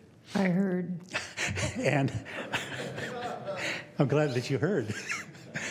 You were also an invited respondent. But in that, there was a potential for fraud. But we did not investigate fraud. That's not what we do. But we investigated the issues around the Community Services District and made a number of recommendations on some things that they should do to improve their operation and reduce the probability of fraud. Part of it was their accounting system was kind of a mess. In fact, they haven't been able to do an audit for 2 years. When you can't do an audit, that's when you increase the probability of fraud. So that's what we were saying is you've got to get this accounting system fixed, and you've got to get your audits completed. So your civil issues, not legal issues. That's correct. That's correct. That's that correct. That would go to the courts. Yes, we are. We do not do criminal matters unless we are requested to do so by the district attorney or the attorney general. What about constitutional matters? That would be at the discretion of the attorney general. I see. Okay. So no, we don't deal with constitutional issues. We deal with civil issues. Okay. Thank you. Mm-hmm. Okay. Thank you, Supervisor Frost. Supervisor Serna. Thank you. First of all, thank you for your service, and thanks to everyone seated behind you for yours. I do have a few questions. I guess the first is, and I think you've answered some of it in your presentation, but can you summarize or distill for me what you see as the guideposts that keep the grand jury from being abused. And by that I mean, if there's a complainant and the complainant brings to your attention some accusation about, let's say, a public official, and is able to organize a letter writing campaign to the grand jury, or otherwise a campaign to communicate with the grand jury what this potential grievance is. How does the grand jury make sure that what is brought to its attention is in fact legitimate and not being used for vendettas, personal or otherwise? I think a couple of things that I shared with you earlier, and I'll reinforce them. One is the issue of confidentiality. First of all, it has to come in as a complaint. If we get a random letter, we don't respond to it. It has to be a formal complaint. And that's where confidentiality kicks in. Once it goes into the grand jury, it's locked in there. That it doesn't leave that environment. Another one is independence. We function as an independent agency, so we are not beholden to any group out there. We are into and of ourselves. Third, we conduct a very careful and in-depth investigation using all the resources that we have. Now, I guess in an instance, maybe we don't have enough resources to go. I was going to ask you about that, whether you have what you think is commensurate resources to do your job. I will tell you very simply, no. We do not have clerical support. We have a grand jury coordinator, Andy, who is fantastic and does a lot of things for us, in fact, setting up this session. But these folks do all their own clerical work. They do all their own typing. All their own investigative work, right? They do all their own investigative work. Yeah. So we don't have clerical support, and we don't have research report. One of the things that I glossed over in my report was the strategic plan that we are developing, and one of the things that we're doing is this jury will develop a request for additional resources, one of which will be some additional research assistance. We think that if we could tap our local law schools and Sac State's government and criminal justice programs, we could get some people to help us with our investigations. But I told you what their backgrounds are. These people are knowledgeable, competent professionals. They do a good job. And the 3 levels of review that I mentioned are also important to make sure that we don't get taken advantage of. So we do everything in our power to make that happen. In terms of the, if I heard you correctly, the remark about having subject matter brought to your attention could include or does include media reports or Yes. newspaper articles. Does that include editorials? Yes. Okay, so the grand jury could, in concept, take an editorial, which is different from an article, which is really presentation, or it's supposed to be a presentation of the facts of a matter, but someone's opinion, and run with that? The subject matter of the editorial, not the editorial itself. That's Not an important distinction. Not the position that was taken by the editorial writer, but rather the issue. Is the issue an issue that we should look at? And I would suggest to you, I'm going to tell you, that when we do an investigation, sometimes it morphs. We start going this direction on an investigation, and in the course of the investigation, we find out, no, you got to do a lateral on this one. The issue's over here, and that's what we end up focusing on. So we don't go in straight lines. In terms of more resources, if, as you mentioned, the prospect of maybe acquiring the assistance of law school students or others, is that a request that you make of the courts for that assistance? No, it's of you. The courts don't really have a budget. We are supported by you, by the county board of supervisors. We are so we are in the court, but the money is through the county. We have an active request right now for some computers, some laptop computers. These folks all bring their own personal laptops to do all the work of the grand jury. That has created some technical problems. Networks don't operate quite as cleanly and smoothly as we would all like them to do.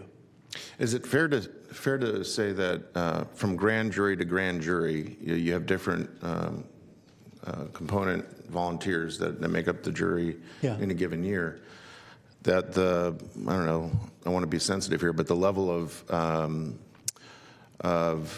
involvement or focus on research can vary because you're really dependent upon the initiative of the individual members of the jury at any given time. So that could change from with no staff, for instance, without having staff as kind of a constant resource that's available to different juries at different times, that can somewhat vary from jury to jury? It can. I've spent a lot of time in public service, and sometimes what's called the 80-20 rule. In my experience, it's more the 90-10 rule. That's 10 do the work and 90 take advantage of it. This jury is probably the reverse of that. That the people that volunteer, somebody who fills out an application, goes through a background check, goes through all that training up front, applies, has to go through a random selection process. They're not casual. They are people that are committed, that want to do the job. So you may have some variation in skill sets, and we try to take advantage of where the skill set fits best. But these are highly motivated and highly competent people, and I think that is consistent across juries. Are there other grand juries, different counties across the state that actually do have staff that you know of? It varies, yeah. There are some. I can't give you any specific examples, but I know that some juries have more staff than others, and some have less. I mean, we are sitting someplace in the middle, probably. Okay. Those are all my questions. Thank you. Okay, thank you, Supervisor Cerna. Great question. Supervisor Hume. Thank you, Chair. First of all, thank you all. Most of us groan when we receive a jury summons in the mail, and yet you all sought out this role and committed to do it for at least a year, and in some cases, I don't know, you didn't get your fill, and so you wanted to carry over again. But thank you, because it's important work that you're doing. And my line of questioning is similar to my colleagues here, but more relative to, obviously, the nature of your work is such that you can't discuss what you are or are not investigating at the time you're doing so in order to protect confidentiality, et cetera, et cetera. Is it only the case that where you find substantiating circumstances that you put an issue into a report, or do you ever talk about that you did the investigation and you didn't have findings to substantiate the claim? And I guess what I'm trying to get to here is that, there's been experiences in the past where I've known things have been referred to the grand jury and they sit in this black hole for about a year, and then you get the report and there's no mention of them one way or another. And so is it always you only investigate the things that obviously you get a supermajority to agree they should be investigated, then that investigation bears fruit, and then that's what makes it into the report? There's some place between that. Okay. We could get a complaint. We could decide that the complaint has merit. We do an investigation on the complaint, looking at as many dimensions as we can. And we may say, this is not worth going any further on. And so we will stop that complaint at that point, and we do not write a report. Others, we just keep going. We find an investigation. We develop findings, we develop recommendations, we issue a report. We also issue reports as they are completed. Prior grand juries used to publish a nice, thick, written report, and they would have to finish their work about the middle of April, and it would take that long to print the report, and everything was in there. The last grand jury changed that process, and now when we finish a report, we publish it. We still publish a comprehensive report at the end of the term. that includes all the reports that have been developed. But we find that when a report is issued individually, it has more impact in the community. So if I heard you correctly, you only issue reports on investigations where you have findings and recommendations. That's correct. If something at any point during the process is deemed non-substantiated, it just falls off the radar. So That's exactly what happens. There's also things that we can't pursue. I mean, I have received a number of complaints that there's just not enough substance there to pursue it. So we do look for significant issues. And if it's not, we will not pursue it. We don't have the resources to do that. Sure, yeah. And then is there any communication delivered to the complainant or anyone to say that, so that they're made aware that? We will interview complainants after, when they file it. We'll interview a complainant to get more information from them. However, when we finish the investigation, we send it to the responding authority. We don't send it to the complainant. Okay. All right. Thank you. Okay, thank you, Supervisor Hume. Do we have any public comment on this? We do not have any public comments. Okay. Well, so I had a few questions of my own. So right now you have 19 grand jurors, three of whom are not here today. Actually, last week I lost one, so I have 18. Okay, 18. Okay. He left the county. No, I already told him how irresponsible I thought. Yeah, I guess that's a legitimate excuse, right? How many? So out of the 18, how many have served more than their original 1-year term? 2 of us. Only 2. Only okay. 2 of us. Okay. We only carried 2 from the last jury to this one. Okay.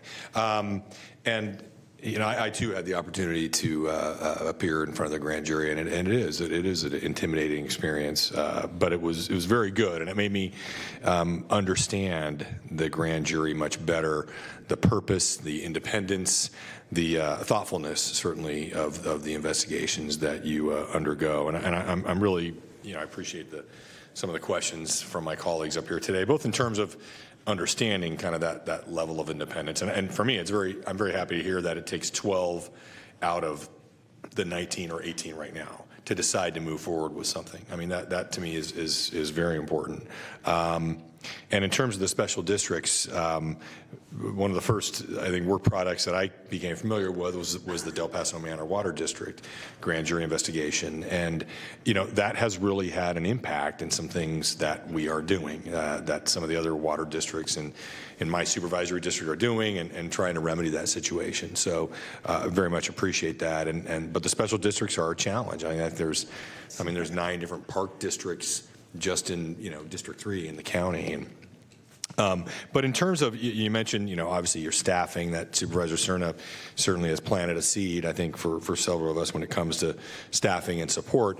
But in terms of recruitment is another challenge. What other challenges would you say there are that you face? The recruiting one is a continuing challenge because we want to make the jury look more like Sacramento County.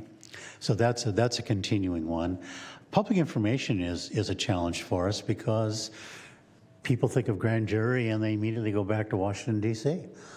and well, we're doing a different kind of work. I mentioned the support. I think that the quality of our reports would be better if we had the research capability that I mentioned in my comments to Supervisor Cerna. I'm not saying that what we're doing is inadequate, but I think we can do better, and that's one place we could do better. Okay. We also need a longer term because of the complexity of what we deal with. And is that, to make that change, is that a matter of, is that county ordinance or is that state law? That's the court. That's the court. That term is established by Superior Court. Okay. Yeah. And the penal code establishes the term, and it gives some implicit authority to the court to extend the term, but it is in the penal code. Okay. So the 2 grand juries before ours, which both were during the pandemic, were both extended to 18 months. Oh, sure. Okay. Right, and that was by the executive orders that were in place. Yeah. Okay. That's helpful. And I know, so the grand jury in Sacramento, you have in the past investigated criminal matters on behalf of the DA, isn't that correct? Or would those have been done by a separately impaneled? No, they've been done by this grand jury. That's what I thought, okay. Actually, I was involved on the last, not this jury, but the one before. It was by the Attorney General, and it was because of the multi-jurisdictional characteristic of that particular case. Okay. Supervisor Turner. Thank you, Mr. Chair. I just want to make sure I heard you correctly in terms of the response to the question about challenges, that you'd like to see the grand jury look a little bit more like Sacramento County. I assume you mean the demographics? The demographics, yes. Okay. The demographics.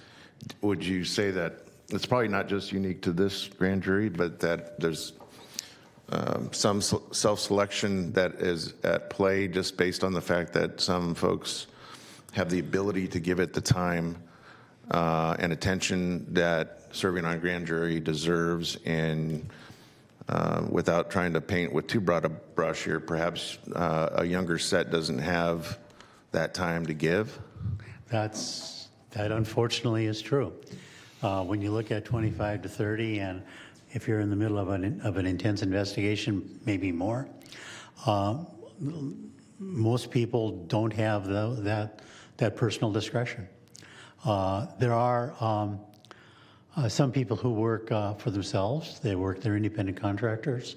They have a little more flexibility. So we have, I know in the interview process, I have no idea what's going to happen in the selection, but I know in the interview process, we had a number of younger candidates this year. I think that's due largely to the kind of public information that we've gotten out. But in the old days, there wasn't that, and most of the jurors look like me. And I'd frankly like them to look a little different. Thank you. Okay. Well, thank you, Norm. Thank all of you for being here. I mean, it's funny, as an elected official and government official, I mean, government isn't always comfortable with grand juries shining a bright light on what they do and investigating what they do, but that is the part of one of the reasons for your existence, and it's an incredibly important institution in our open and transparent government. So I just thank you very much for the work you do, and hopefully you'll have other forums, other opportunities to come talk to elected bodies about the importance of your work. So thank you very much. Thank you for this opportunity. We really appreciate it, and we appreciate the work that you're doing also. Thank you. Thank you.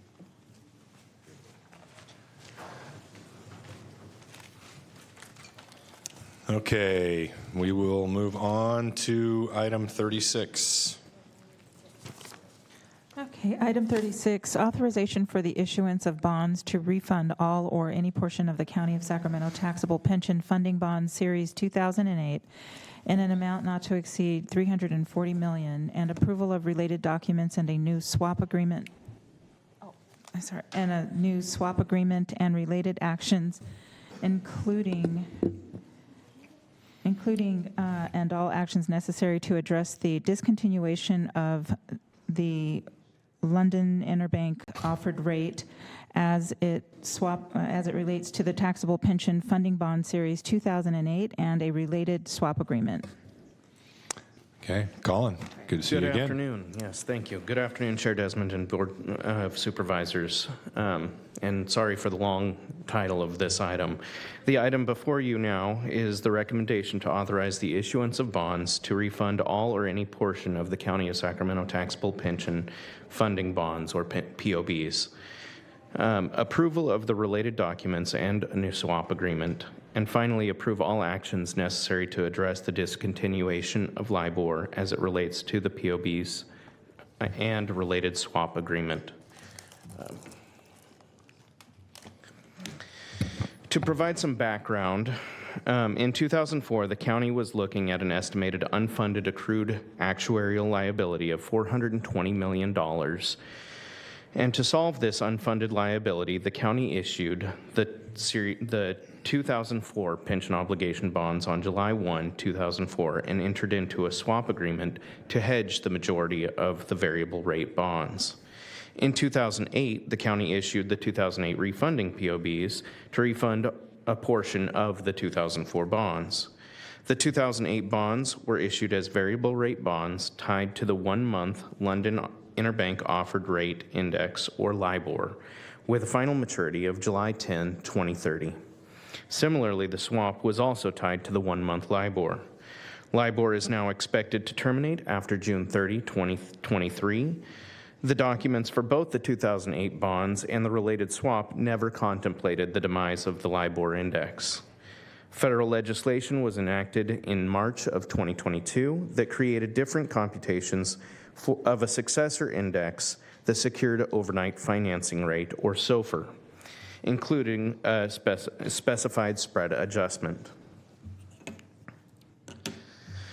The 2008 bonds have 2 term bonds remaining outstanding as of today, the 2026 term bonds, which are non-callable, and the 2030 term bonds, which are callable.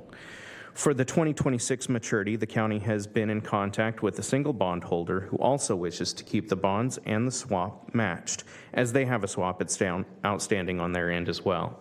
In order to match the swap and the bond to the same index, compound SOFR, Oric County's Bond Council has drafted an amendment to the supplemental indenture embedding the fallback language to transition to the specified compound SOFR rather than the bond fallback of the average SOFR.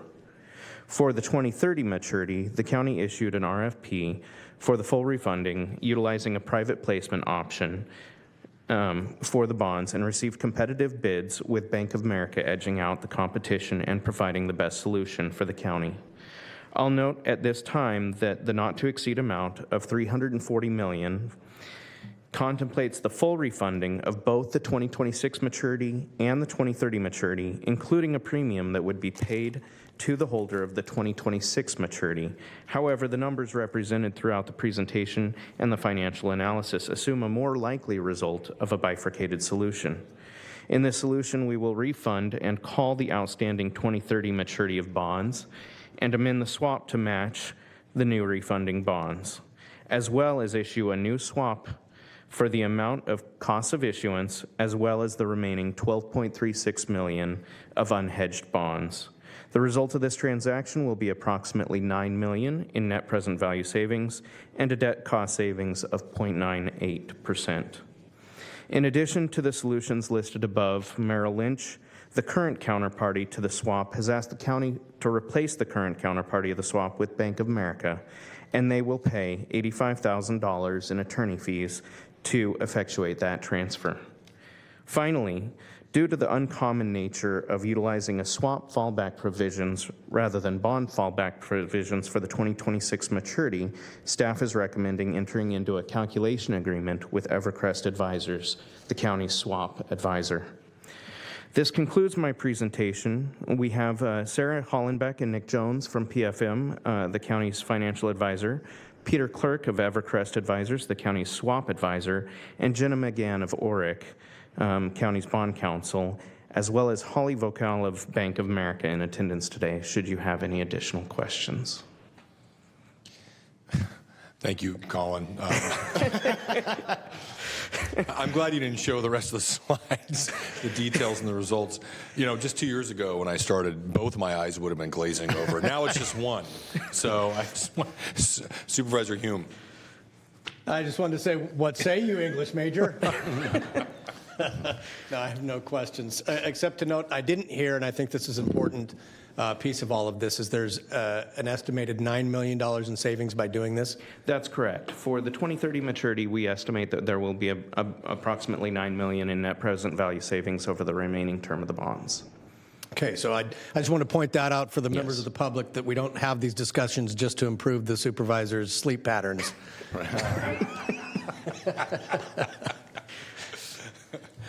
Thank you, Supervisor Hume. Supervisor Frost. Hi, Colin. Yes, hello. I wanted to thank you. I did have a chance to talk to Amanda, who explained to me that this does not extend the debt, even though we're moving to a variable, the swap, even with the swap, it's lower than what we would have if we move to another fixed. That is correct. So we did evaluate the option of switching to a fixed rate, and the economics on this actually were a little bit better.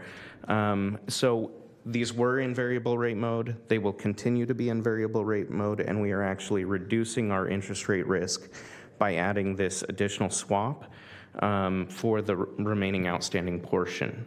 And so essentially what we're doing is we're synthetically fixing the interest rate. And is there a cap on the swap, or it caps out at some point? So that would get into the mechanics of the swap. It essentially, all of it, by entering into the swap, what we do is we synthetically fix the rate. So we pay a variable rate plus a spread to the bondholders, and then we pay a fixed rate and receive that same variable rate back from a counterparty. And that transaction essentially creates a fixed rate mode for the bonds. And that rate, that overall rate, is lower than the current rate that we are paying on the 2030 maturity of bonds right now. And this doesn't have anything to do with the capital appreciation bond that we were going to pay off by 2028. So the only, I went back and did some research on this. The only capital appreciation bonds that remain outstanding actually converted in 2009 to a current appreciation mode, and the final maturity of that bond is this year, August 15th of 2023. All other capital appreciation bonds have been refunded by other issuances. Thanks, Colin. You're welcome. Okay, thank you, Colin. And the other important piece here is that this is something we have to do, right, because of the change in the LIBOR, right? Okay, well, it doesn't look like there's any other questions. I'm not as dense as Supervisor Hume portrays me, but I just don't talk about this stuff at cocktail parties. Right. So, but, okay, do we have any public comment on this item? We do not. Okay. I would entertain a motion to provide the authorization. So moved. Second. Okay, please vote.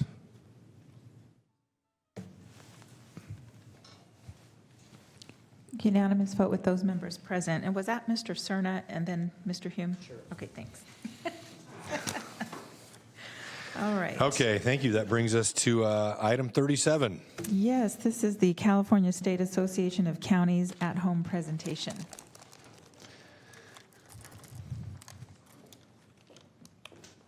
Good afternoon, Mr. Knaus. Good afternoon. How y'all doing? Good. Good to see you. Good to see you as well. If I may, to begin, I hand these to the clerk to distribute to folks that may be interested. I am not here today to talk about bonds. Thank goodness, because I was only going to give you 2 minutes if you were. I am here today to talk about homelessness, though, and some of the work that we've been doing collectively as a county family that may be of interest to your board. We are fortunate to represent every county in California, and the 5 supervisors here and the other 291 in the state. And CSAC has had the good fortune to have actually 3 members of your board serve on our board over various years. And so I'm thrilled to be able to join you today to talk about what we think is very exciting in terms of work around homelessness.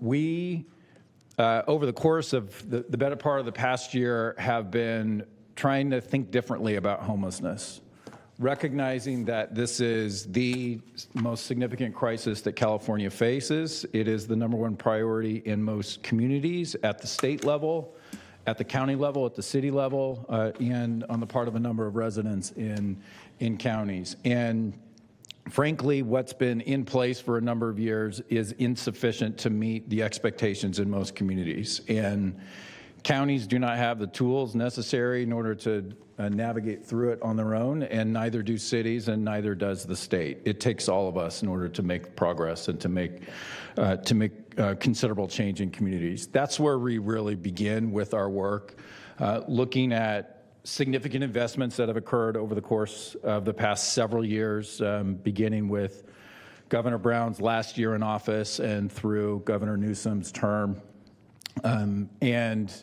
That's been awesome to have historic investments at the state level.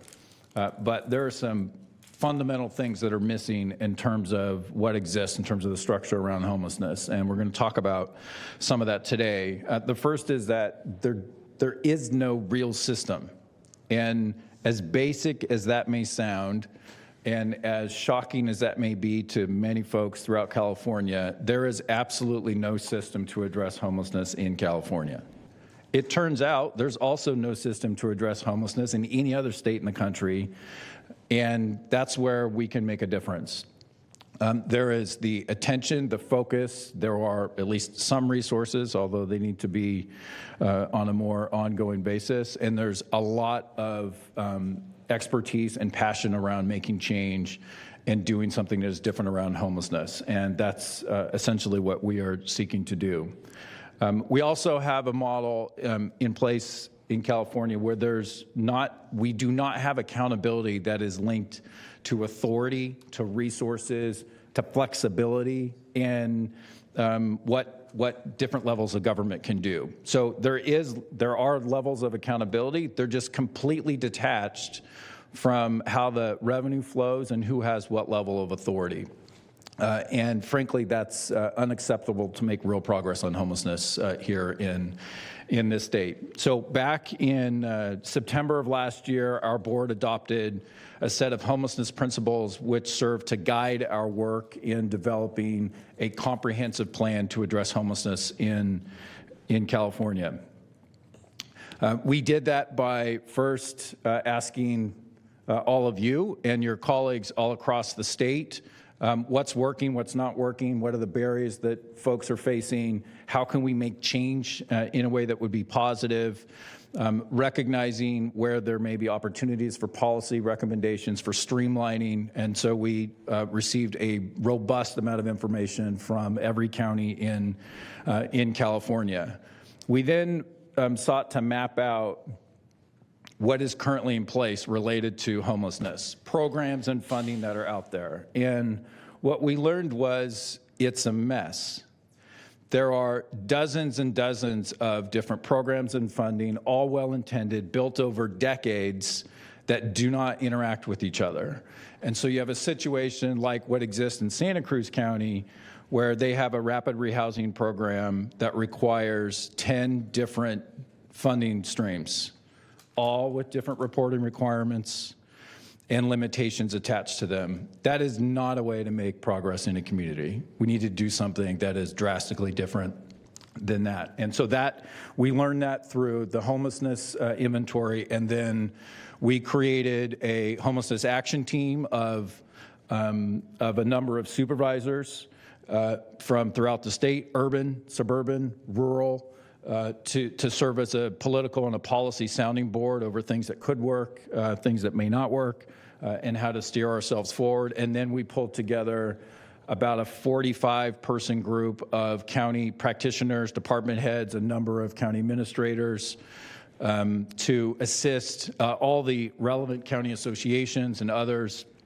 to assist in crafting recommendations to make change, to do something that can really make a monumental difference in California. And our starting point was to not be afraid to get uncomfortable, to be willing to look internally within counties in terms of what we may do really well and where areas where we may struggle, whether currently or previously, and how we can overcome those. At the same time, we're seeking to have greater accountability and responsibility for other levels of government. And Graham, excuse me, so on the technical advisory group, Ryan Quist, our behavioral health director, I believe, participated in that, correct? Yes, sir. Absolutely. So At Home ultimately is about At Home is our homelessness plan. At Home, that's accountability, transparency, housing, outreach, mitigation, and economic opportunity. And I'll spend some more time talking about each of those and would certainly be interested in any comments or questions from the board around this. This is it's something that we haven't done before, at least not on this issue, for many, many years. And it did. I mentioned being willing to get uncomfortable. We got very uncomfortable. And we got very uncomfortable because there are significant and complex policy issues and political issues that are raised around homelessness. And if there weren't, we would have all solved this years ago. But it's incredibly complex everywhere you look in the country. So I'm going to spend the most time on this particular pillar. At Home has the 6 pillars. The first one is accountability. And this is the thing that is most materially different in this plan compared to anything else that we've seen anywhere in the country. And that is because accountability at its core, this pillar is about defining who's supposed to do what, which is currently not clear. And so in doing so, we recommend one countywide plan with clear and measurable outcomes that folks are pursuing. One fiscal agent, so it's clear where the dollars are flowing and aligning those dollars to who's responsible for what in terms of the service side. Having both county and city unique authority and recognizing that it is local government that ultimately is held accountable to your constituents, and so it is local government that where the plan should emanate from, and the dollars should flow through, because ultimately it is you who are held responsible. And Graham, so I think the supervisor will probably have a few questions as you go, if that's okay. Absolutely. Supervisor Cerna. Thank you. Thanks for being here, Graham. So on the slide here in terms of accountability, and maybe it was the previous slide, the fiscal funded through one fiscal agent. So just so I'm clear, this is suggesting that the plan in part hinges on one jurisdiction out of many, perhaps, within a county as being the sole steward of a budget or the resources necessary to implement this countywide plan. So in other words, let's use this county. It would be Sacramento. Let's say Sacramento County would be the one fiscal agent. It means that the 7 cities somehow would contribute funding resources to be dispersed or used by the county. I'm trying to understand this one fiscal agent component. Yeah, it's a very good question, Supervisor Cerna. The concept is that the dollars would flow through the fiscal agent, in this case, the county. Okay. And so currently what happens is with the homelessness accountability dollars, the dollars flow in 3 different pots. There's a pot that goes directly to counties. That's about a third. There's a pot that goes directly to the big 13 cities. That's about a third. And there's a pot that goes directly to the continuums of care. That too is about a third. And so those dollars that are going out now are completely disconnected from who's actually doing what in the community. And there's not a coordinated, in most places, there is not a coordinated plan with clear responsibilities for each level of government and the continuum of care to do so.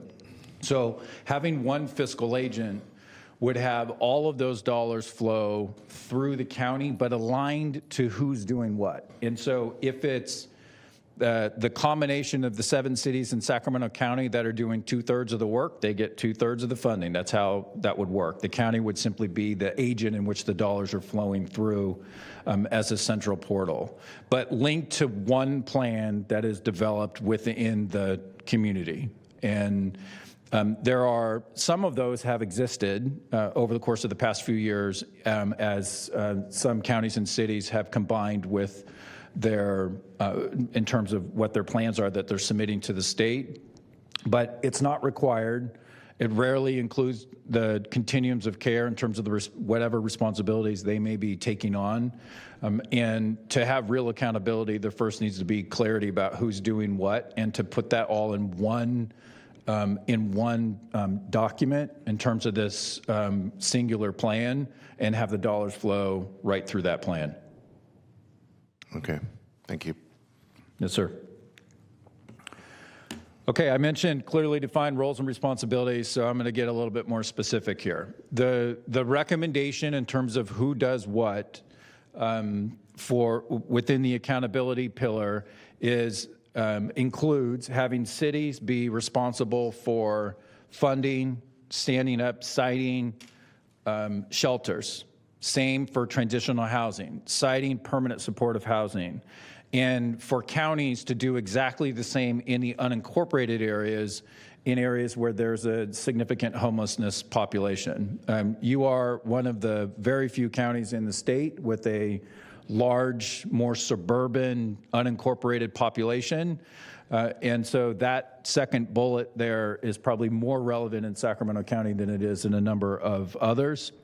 But that the number of beds for shelter space, for transitional housing and permanent supportive housing that would be required based upon the concentration of homelessness in each of those areas. And so if you have half of the homeless in your county cited in one city, then it is that city that would have half of the responsibility related to the overall beds, and there'd be dollars that would be connected to that through this process. Graham, let me ask you please a follow-up question on that. I mean, this is an extremely important aspect of this plan. This has hung us up in Sacramento County for a while and been the cause of a lot of tension and stress between the county and the city.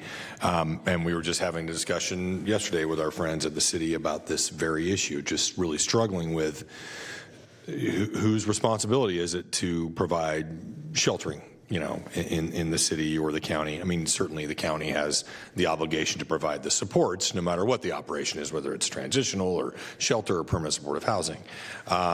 So I think this is incredibly important. But I have a question in terms of what is the thought about the implications for coordinated access? Because you're trying to be very thoughtful and very clear about who has what responsibility, for instance, on the sheltering side. But when we're talking coordinated access, that is not something that is just limited to one jurisdiction or another, right? The success of coordinated access relies largely upon a premise of, hey, we're not going to be provincial with where people are placed. What are your thoughts? Has that come up as an issue in your discussions with other counties and city leaders?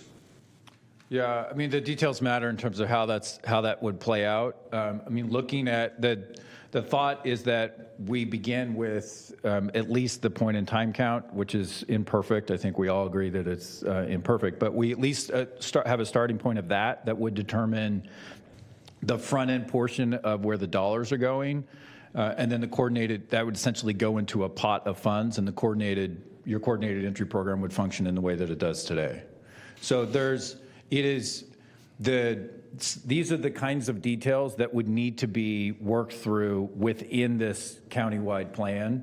But you first start with clearly defined responsibilities. The how part of that getting done would largely be determined within each community. Okay. And so this is about the state defining, linked to dollars, the state defining what should occur, who should do it, and then locally, you're defining how that gets done. And that varies from community to community. And this is, and I will be spending a fair amount of time also talking about the county services responsibility in this as well. But this is the default structure is in terms of what we're proposing, and that if it is worked out differently locally, then that's what would stand. And so, for example, in San Diego County, they have a slightly different division of responsibilities between at least the city of San Diego and the county of San Diego than what we are proposing. And so if they have a different agreement, that agreement stands. But for the 90% of communities that are out there where there's still finger pointing or questioning about who should be doing what, where it's not clear, and where funding is disconnected to who's doing what, this would create the framework that would exist. Okay. Great. No, I appreciate that. I mean, the specific situation I talk about is something that we kind of go back and forth on among ourselves and certainly in discussions with the city is, for instance, if a shelter is sited, run by the county in unincorporated Sacramento County, and we're paying for all of that, is that because of coordinated access? That is a site that just on the natural, because most people who run shelters in Sacramento County or in the city, it would serve a lot of people from the city. So if they're coming to a shelter that is funded by the county, then obviously we are using money that's not necessarily coming to the county. So that's kind of where the situation comes up, and I think where we have.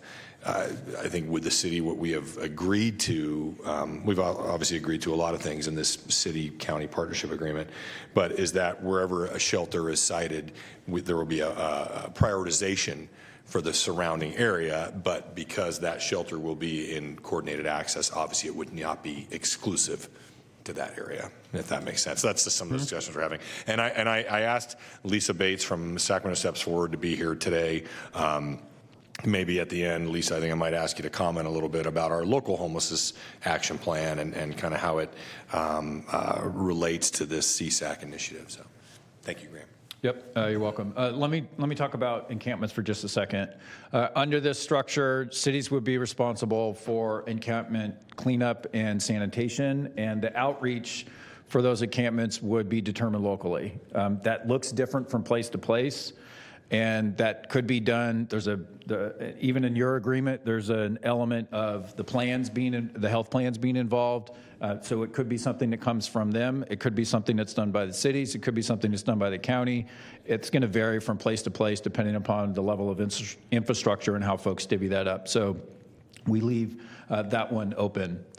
From the state perspective, ultimately, if we want to have ongoing progress, there needs to be ongoing funding to do it. And so one of the struggles that we've heard from many of you, and I think the cities are struggling with the same thing, is how do you make permanent progress on homelessness, sustainable progress on homelessness, when the funding is coming in 1 to 3 year windows? You can't make those long-term decisions and commitments in order to get there. And so if the state has an expectation of having long-term sustainable progress on homelessness, then there needs to be long-term sustainable funding from the state to make that happen.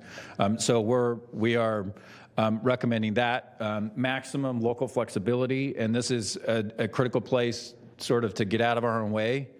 If we have a model, going back to the Santa Cruz example, if we have a model where it takes 10 plus different funding streams in order to accomplish one service, perhaps it's better for the state to articulate, here are the outcomes we are trying to achieve, here's who does what, now y'all figure out how you accomplish that in a way that makes the most sense in Sacramento County versus Merced versus Siskiyou, and not have so many programs that tie your hands in terms of who you can serve and how you can serve them.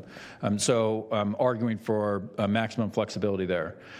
We also have, in the probation world, there's something called SB 678 incentive dollars, and those are funds that you retain when you are successful. And so you don't lose, when you're making progress in probation, you do not lose dollars on a dollar-for-dollar basis. There are performance incentive dollars that you are allowed to keep, which is really important. In the case of Monterey County, over the course of the past year, their homelessness went down considerably, and their funding went down on a dollar-for-dollar basis. And so in exchange for success at the local level, they lost $1.7 million. That's probably not the best way to have sustainable progress on homelessness. And so we're suggesting there should be a performance incentive structure to it. And then for the small counties, it's less relevant for Sacramento, but for the smallest counties and communities in the state, that there should be a sizable minimum amount so that they can really scale up and make some real progress on homelessness. I want to talk about transparency for just a second. This is really about data. If we can't measure what is happening, and if data systems, which are often federal and or state mandated, and then there are a number of local ones as well, if they can't talk to each other, then our ability to be efficient and to best serve individuals struggling with homelessness is severely impaired. And so we need systems to talk to each other. And we need more access. There is a state system that is the larger version of the homeless management information system. And that's a place perhaps to have some broader and richer data attached to it. this is exactly where the public comes in terms of having awareness about what's working and what's not working. So the more transparent the data becomes, the better the decisions can be made at the local level, and the greater the assurance is of your community of what is working and what is not working, and that's really important in this. So there's a huge state role as part of this overall effort. In terms of housing, for purposes of this, housing is a massive issue, and in terms of this is really about trying to increase the housing stock that's available. This is not about solving the housing crisis in California, because it's through the lens of homelessness and how do we ensure the lower end of the housing spectrum units can be created there. So this is about incentivizing low-income housing projects by having, whether it's gap financing, it's federal and state solutions and some investments attached to that. It's about thinking of different ways in which we can assist in having projects that currently don't pencil out to instead pencil out, and so that they actually get put in the community, and so you have greater housing that is there that is not just at the market rate. And then there's a lot of rules at all different levels of government related to housing that can create challenges, particularly when you're talking about extremely low-income housing and impacting those who are homeless. And so we have dozens of recommendations in that area to streamline some of those processes so that we can expedite the time frame and we can get housing on the street as quickly as possible. Outreach is about two things. Outreach is about the emergency response system when someone falls into homelessness initially, and so that's that real system and intervention, immediate intervention to step in and to assist those that become homeless. It's also about the workforce. We have a severe workforce shortage in California. It's true in the public sector, it's true in the private sector, and it's very acute as it relates to social workers and behavioral health workers. And we need to face that and identify solutions to get us there. We have some recommendations specific to this area, which are about considering new training classifications. And think about nursing for a second. In nursing, there's a nurse practitioner that's effectively as trained as a doctor is. They just have a different focus. There's a licensed nurse, so there's an RN that's in place. There's a certified nursing assistant that you can go through education in a probably 6 to 9 month time frame. We need new classifications like that are more on the lower end, where there are skills that are necessary to assist folks, whether it's as a homelessness outreach worker or housing navigator, whatever it may be, so that we can assist in building out the workforce and do so in a way that is responsive to the needs of folks in the community, but doesn't require 12 years of schooling to go through it, because it's just going to take too long for us to navigate through all that in the middle of this crisis. Mitigation is really about the health and human services system that is primarily led and delivered by counties in California. And so this is recognizing in the behavioral health area the need for greater flexibility around funding, maximizing Medi-Cal dollars where we can to further reach populations. There's a health plan component that is part of this as well that you all have done. You have a model actually of that in your agreement, and ensuring that we have a viable, sustainable safety net system in California. That is done through the health and human services that are delivered by counties. And if that system isn't robust and strong, then our ability to assist folks in navigating their way out of homelessness is severely dampened, and that does not provide a service to the community. So that's an important part. Yes, sir. And Graham, I the mitigation is something that you and I have discussed. This board, we've had several discussions internally with staff and here from the dais about the mental health and the addiction aspect of this crisis. And I know it's not called out explicitly in any one of the at-home letters, but it is really baked into the mitigation aspect of the at-home initiative. So I appreciate that, and I appreciate the discussions you and I have had. And I also want to give a shout. I think you were alluding to our partnership agreement. That was certainly the result of Siobhan Qatari over here and being very creative in ways we could really maximize the behavioral health resources and really leverage those resources in a creative and flexible way in that partnership. And I think that's one of the best elements of the partnership agreement that we developed with the city. So. Absolutely. Thank you, Mr. Chair. I would just underscore that there are expectations around mental health and substance use treatment in California that may be exactly right, but they're drastically different than they were just 5 or 10 years ago. And so the expectations about what happens when there is a mental illness or there's a substance use issue and the degree to which there should be a treatment bed available, those expectations are far greater than they were not too long ago.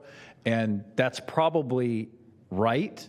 But to meet that requires significant investments in infrastructure and in the workforce to make sure that those treatment facilities and beds are actually available. And so there's a really critical area of focus here to ensure that those spots are available for those who are homeless and have significant substance use related issues or serious mental illness. Economic opportunity. So ultimately, the goal is self-sufficiency. And in order to do that, it's about education pathways, it's about employment pathways, it's about recognizing the justice-involved population and the challenges faced there to reintegrate back into communities. Here, we believe there's great opportunities to partner with the workforce investment boards, with community colleges. They have a critical role as part of this in terms of being an economic engine and a place where there are pathways out. And also recognizing those populations where they're beyond their working age or they face a disability that is sufficiently great in which self-sufficiency is not going to be an option, and the responsibility of the state in terms of programmatic support to ensure that those folks do not remain or fall into homelessness. So what we're attempting to do with all of this. There are dozens and dozens of recommendations throughout all of this. We are working with the governor, the legislature. We're working with a number of potential partners and building a coalition around this. We're working with our colleagues at Cal Cities and a broader set of stakeholders, the nonprofit community, Cal Chamber, labor, all. And our goal is to engage with the state budget. When we look at the governor's homelessness accountability trailer bill, we see our accountability pillar as what should be in its place. It's from the governor's office. Our understanding is their model, I think they're seeking to do the same thing we are, which is to have a real model in place where there's clear responsibilities that are aligned to funding so that communities know what is working and what is not working, and we can maximize our ability to make progress in those communities. Tomorrow, CSAC's legislative conference begins here in Sacramento.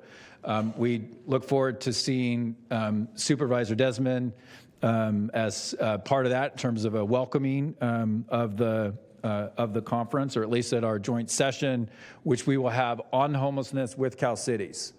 We have never, ever done something like that before. And this is the broad county family. CSAC is simply a steward of this overall effort, but this has really been bottom up in terms of the input and the leadership around this. And so we have tomorrow afternoon, we have a 3-hour joint homelessness session that will include federal perspective, will include state leaders, that will include certainly presence from Sacramento, and will also include a combination of urban, suburban, and rural county leaders and city leaders together on stage.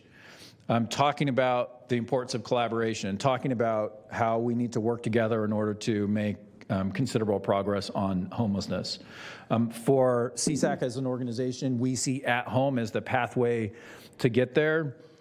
But frankly, if we can get to clear responsibility, I don't care what it's called, if we can get the clear responsibilities aligned to authority, resources, and flexibility for each level of government, that's the pathway out.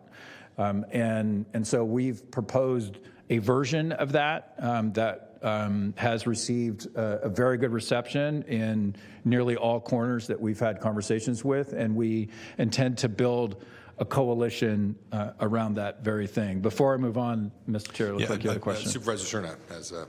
Yeah, I wasn't sure if Graham was concluding his remarks or not. I'll wait to comment until you're through with your slides. Okay. And here we are at the last slide. So we are currently drafting the accountability pillar. We're drafting language for that to go into statute. What we are seeking to do is have HAP funding specifically linked to the responsibilities outlined in the accountability pillar. And so that there would be funding on an ongoing basis linked to a clear delineation of responsibilities in statute for each level of government. We are coordinating with everyone that we can around this issue, and we have a coalition building movement that's actually going live tomorrow morning. And so we're very close to the place where we will be seeking coalition partners from all over the state, from all different perspectives, government, non-government, nonprofit, for-profit, what have you. What we are asking of counties is to consider adopting At Home as a policy statement of your board to the degree that it's not something already folded into your legislative platform. And the coalition that we are seeking to build is really focused on that accountability pillar because that is the one thing that is so uniquely different in this plan in terms of defining those responsibilities. With that, I just want to recognize that about half of our team, one way or another, is connected to this effort.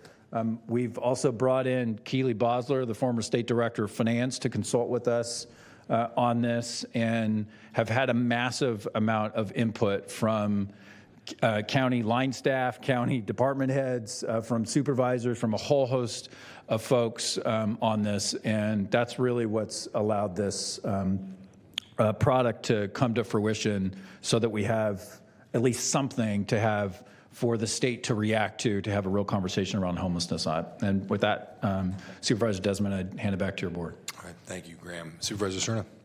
Thank you. Thanks for the presentation, Graham. You know, being a tenured member of this board on this subject now for some time, one of the greatest personal challenges, individual challenges I face, and I'm not afraid to admit it, is to keep from losing hope on the subject of homelessness, and trying to refuse the easy opinion that it's an intractable subject. As far as I'm concerned, we're elected to maintain hope, not give it up. So I will continue to be hopeful. But I will also say that when it comes to accountability, and I'm glad to see that that's a fundamental pillar here in your construct. The one aspect of accountability that I don't see here, and it's not to be critical of the At Home platform, because I don't think it's actually present in most platforms, is holding the people that you want to help, but consistently say no to the help for one reason or another, that are more typically than not the long-time unhoused. At one point, and I know it's difficult because you can't really legislate, human willpower, I suppose, but until we can get to yes with people when help is offered, legitimate help, whether it's on the housing side or the service side, or more likely than not, both sides, I'm really skeptical that the next greatest acronym or platform is going to move the needle much. And so I'm hopeful that there's still room in the at-home proposal that dares to ask that question. How do we address the fact that the most frustrating part of being a county supervisor, of being a Department of Human Assistance director, of being the executive director of a nonprofit like Steps Forward, is the fact that you can do cartwheels all day long. You can get all the budget you want. You can build all the tiny homes to your heart's desire. But until someone agrees to take you up on the offer of help, the needle's not been moved. So I just think it's time for us to kind of collectively become sober to that fact and deal with it. And again, I don't have the answer, and I'm not sure how you can even begin to address it from a legislative perspective, but it is, I think, the single greatest hurdle that we face in terms of actually making progress. So I'm hopeful that that will be part of the honest, open discussion at the commencement of the LEDGE conference and beyond, because I think without it, we'll just continue to kind of kick the can, and I'm for one, I'm not interested in doing that any longer. Supervisor Cerna, I think your comments are incredibly insightful and helpful for us to hear. We have traditionally stayed out of all things related to, say, conservatorship reform, and that where that line is in protecting the rights of individuals who may be struggling and having such a deterioration of their ability to care for themselves that there are no rights really in effect left.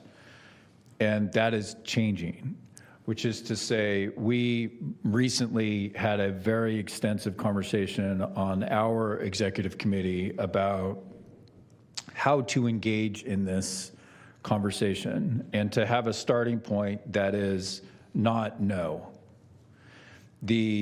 which is what it's traditionally been for us. And the reason for that is the reason that you articulate. And we can all see it walking on the streets of cities and counties all across the state of California. That is not the predominant component within homelessness, but it's the one that is most visible and perhaps most difficult to solve. And so we are venturing into that place of getting really, really uncomfortable there as well, and not knowing exactly where that goes or what the comfort level may be, say, of the CSAC board.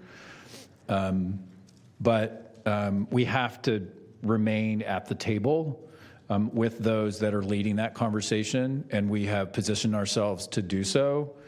And we will work diligently to try to find some pathway that recognizes that maybe things need to change there too, to some degree, but also that doesn't negate the reality that currently the current public guardian and conservatorship system that folks are pointing at is only funded by one entity. It's county general fund. There is not one dime of federal money, of state money, of any other money that is supporting the current system, and that's tragic and needs to change. And so we're certainly seeking to do so this year in the legislature. So there's a part of the right now in the current system that clearly is woefully inadequate, and that part has been ignored, and so we're seeking to refreshen those conversations, given the magnitude of this issue. At the same time, we're looking broadly at, well, what is the best way to protect and assist those who are struggling mightily in our communities with serious mental illness. I'm glad to hear you say that in response.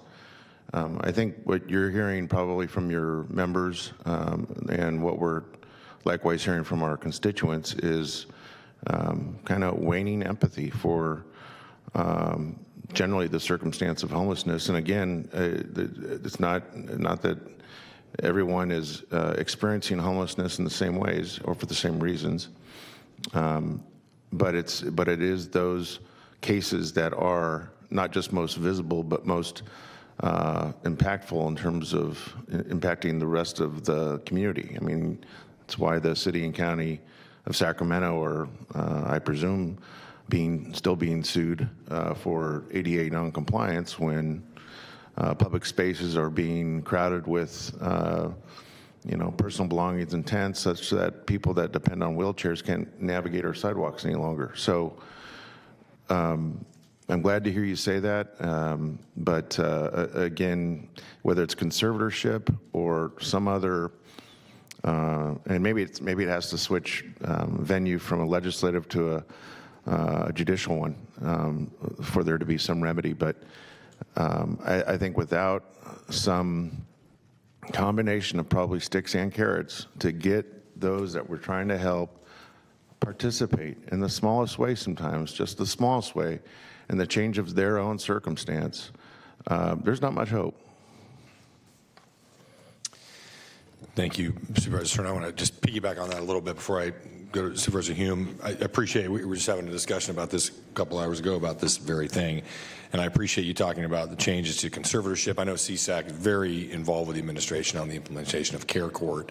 Sacramento County is not one of the initial counties, but I in terms of the other, I think, elements of the unsheltered population, I agree. There has to be some accountability there, too. There has to be accountability, certainly on the side of government, but there has to be some accountability, some agency with folks who are living on the streets that don't take advantage of services being offered. And I know that's such a tough nut to crack.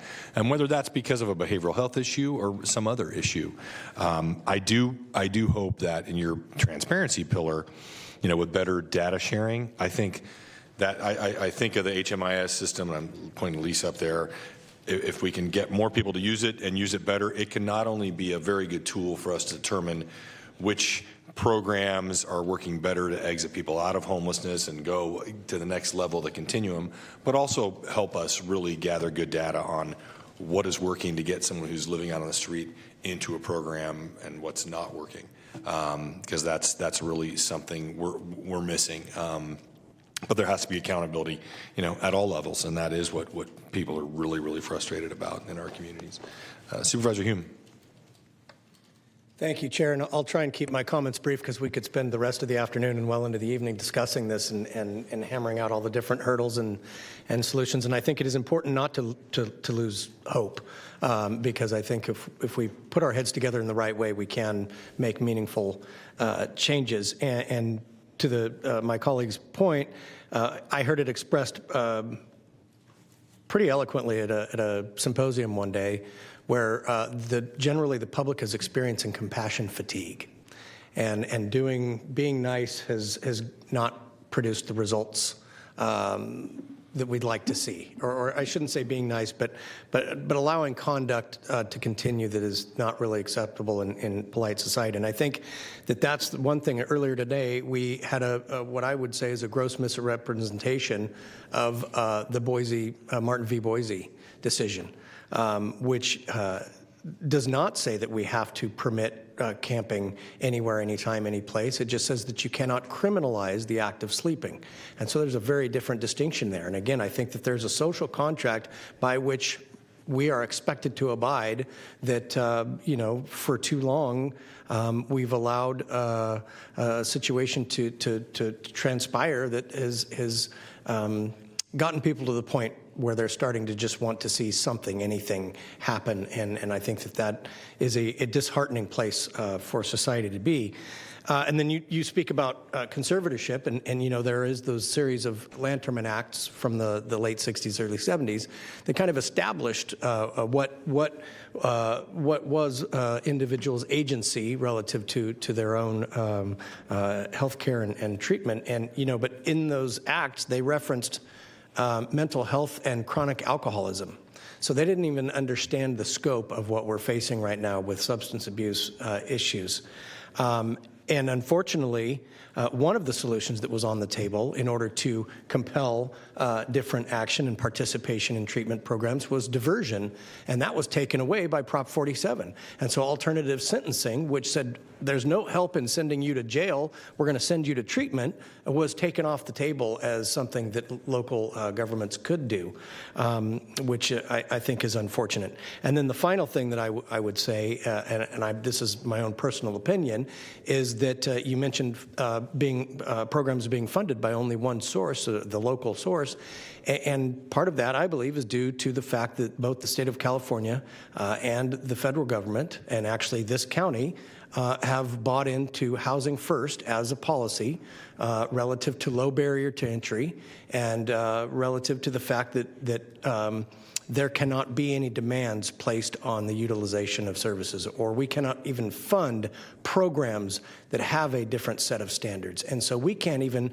have a proof of concept to see if a different approach works. Now, I understand that until you stabilize the individual and take that uncertainty away, then they're not going to be able to focus on anything else. So the intent behind Housing First is laudable, but the idea that once the word no is uttered, then you're kind of in this loop at that point. And so I think that there has to be, as was mentioned by you and by others, some pretty uncomfortable conversations to talk about these different areas and try and forge new solutions and recognize that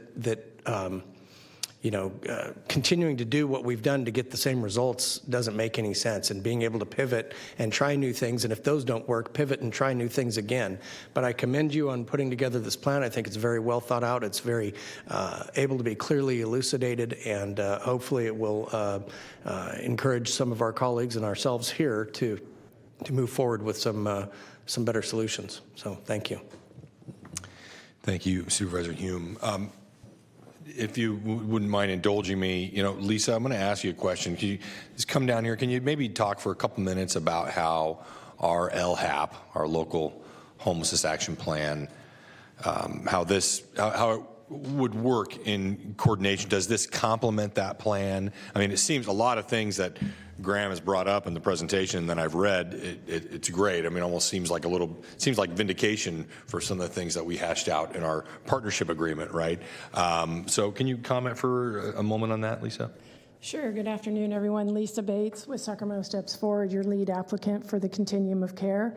And yes, a lot of what was presented today resonates well and complements the local homelessness action plan, which the city and the county adopted last year with the COC, has a set of 6 strategies, 81 actions that we'll be unveiling next Monday at the all-end convening.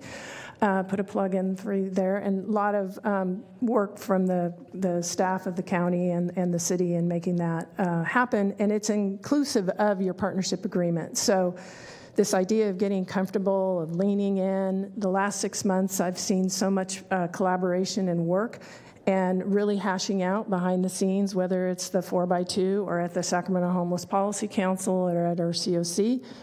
I personally am seeing a significant difference in terms of the level of coordination and collaboration around one plan, which is a lot of what is being articulated here, and the accountability to show the transparency in terms of the actions that you're taking and whether or not they're working, and using the data to help inform the decisions going forward. So all of that, kudos to you all in terms of, I think, setting example and leading the way in terms of an actionable partnership agreement, an actionable local homelessness action plan.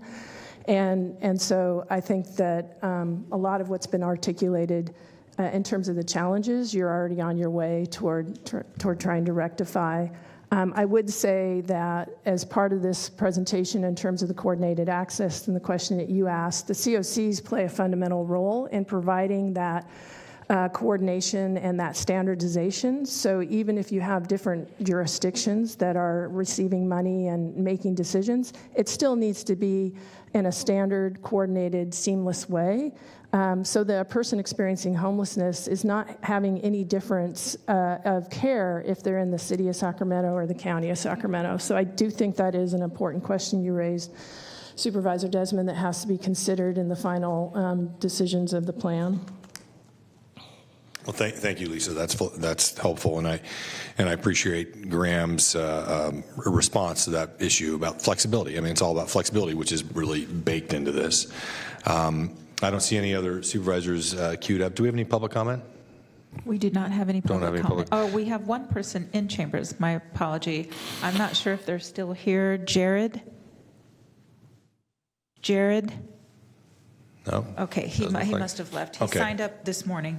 Okay, so we'll close the public comment period. I just think that, I know there's been a lot of work put into this, so I really appreciate it, and especially to come up with something that takes into account all the different sized counties, different dynamics that they all face, something that is general enough but specific enough where we can hang specific policy proposals and budgetary requests at the administration on it is incredibly important. So I appreciate you coming here, Graham. I'll be hearing this presentation again tomorrow at the joint session, I know. But I will also be talking to staff about this, maybe coming back with a staff recommendation for this board to consider endorsing the plan too. So it'll come back to us for further discussion and deliberation about it as well. Supervisor Desmond, if I may, first, thank you to this board for your leadership. You've been immersed in this for a long time, and you've shown a lot of leadership, certainly over the last year, but prior to that as well. And this exists, this plan that it may have our name on it, but this is about every county in California. It's about leadership coming from all different directions. It's about learning from each other about what's not working. And that's how this got put together. And it's why we are so optimistic that there will be change on homelessness in California this year, and it will happen at the state level. And we are that confident of it because it's the time. It's the time for that to occur because it's demanded by communities. It's demanded by you as local elected leaders. And we have a responsibility to do something that is uniquely different and beneficial on this issue. And so if that translates into California creating a model for how it works across the country, great. If it doesn't, great. As long as it translates into improving communities, every community in California on this issue, and arming you with what you need, what the cities need, and the investment of the state to actually accommodate that. That's the goal, and with all of us together, we're confident that we can build the right coalition to make that happen this year, and I really appreciate all of your time. Thank you, Graham. Great close. Okay, I will see you tomorrow. All right, well, that takes us to where are we? 38. Item 38. Which is to approve the 2023 Neighborhood Traffic Management Program.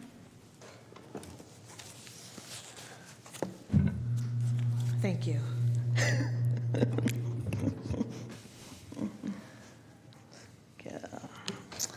Good afternoon, Chair Desmond and members of the board. My name is Sonia Hernandez, and I'm from the Department of Transportation.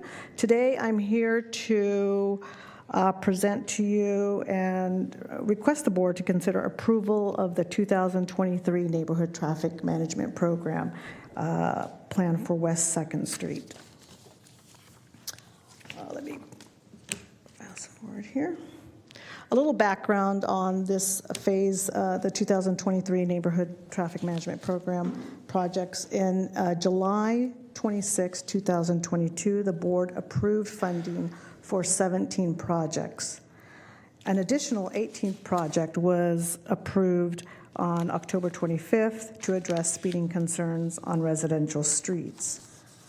Traffic plans were designed for all projects, and public outreach was completed to seek neighborhood consensus.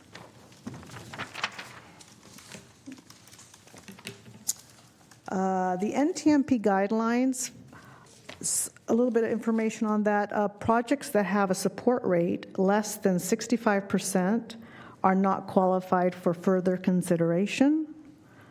Projects with a support rate between 65% and 74% require board a hearing for traffic plan approval. Projects with a support rate of 75% or greater may be constructed without further board action unless requested for a board hearing by residents, and it's filed in the Department of Transportation.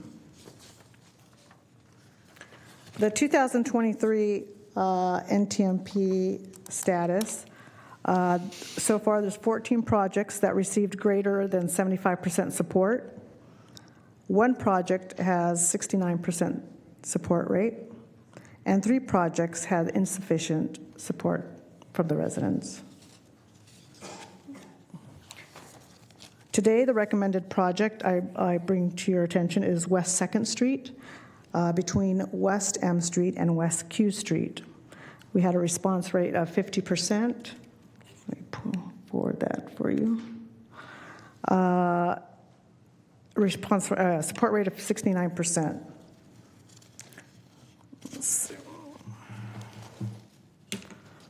A little information on the traffic plan.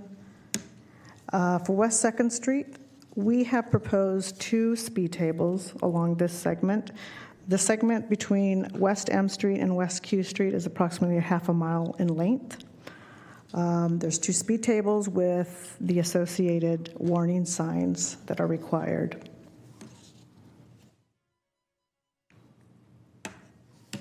Our recommendation today is for the board to consider approval of this project based on the characteristics of the roadway. It's a fairly long segment, flat and straight, with no existing controls. That concludes my presentation. Okay. If the board has any questions I can address. Thank you, Sonia. Supervisor Frost. Do we have any public comment, Madam Clerk? We do not have any public comments. Supervisor Frost. Thank you. I'm a little bit surprised that only 50% responded because this is one of those streets that over time, every year, it's an issue. And I'm pleased that maybe this will help that situation where people are speeding. So I want to go ahead and move approval of staff's recommendation. Okay, thank you. And Chair will second. Oh, okay, you guys don't have No further comments. Please vote. unanimous with those members present. Thank you, Sonia. Okay, that takes us to item 39, which... I would move to continue it to April 18th. Thank you. Second. Okay.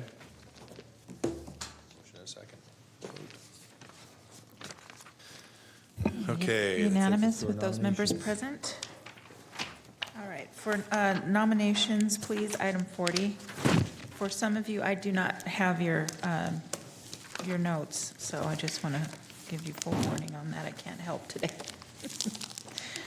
All right, we are continuing to April 18th, Art and Arcade Community Planning Advisory Council, Carmichael Old Foothill Farms Community Planning Advisory Council, Equal Employment Opportunity Advisory Committee, Sacramento County Alcohol and Drug Advisory Board, continuing to May 9th, Consumnes Area Community Planning Advisory Council, Developmental Disabilities Planning and Advisory Council, continuing to May 23rd, Galt Arno Cemetery District, North Highlands Foothill Farms Community Planning Advisory Council, South Sacramento Area Community Planning Advisory Council, and the Sylvan Cemetery District. Your first item is Children's Coalition. Chiefs recommend reappointing Bradley Miller and continuing the remainder to May 23rd. Okay. Cordova Community Planning Advisory Council. Continue to April 18th. And Mr. Hume? Continue to May 23rd. Okay. April 18th, all right. Delta Citizens Municipal Advisory Council, Mr. Hume. Continue to May 23rd.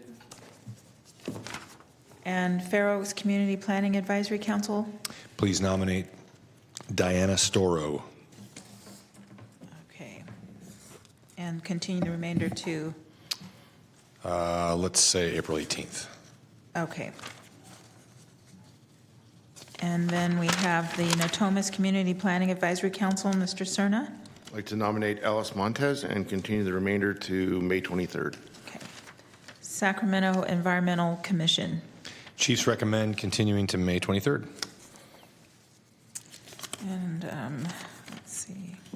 Last is Sunrise Recreation and Park District. Please continue to April 18th. Okay, that concludes your nominations. Now Okay. you're on to county executive comments. No comments today, thank you. Comments, okay, thank you. Comments from my colleagues? Seeing none, I have a brief adjournment in memory for Jane Hagedorn, a request that came to me from my friend Greg Fishman. Jane was a resident of District 3. Sadly, she passed away on March 14th of this year. Jane was the CEO of Sacramento Emigrant Trails Lung Association, now Breathe, California, for 32 years. She helped found and was the first board chair of the Sacramento Tree Foundation, and she was also the first woman ever appointed to the Sacramento County Planning Commission. She was recognized by the Sacramento Bee as one of the most influential women in Sacramento County. She ran for Sacramento County Supervisor in 1992. Jane sat on numerous boards, including the Tahoe Regional Planning Authority, Arden Park Recreation District, California Planning and Conservation League, Sacramento Symphony, Friends of Light Rail, and Valley Vision, just to name a few. Jane will be remembered as a loving wife to James Hagedorn, mother to James Hagedorn and Jennifer Mikasich, and grandmother to 5 delightful grandchildren, not to mention a beacon of light for the community. Please join me today in adjourning our meeting in honor of Jane Hagedorn. Okay, well, seeing no further business, the remaining items are receive and file, and we are adjourned at 4 p.m. Thank you.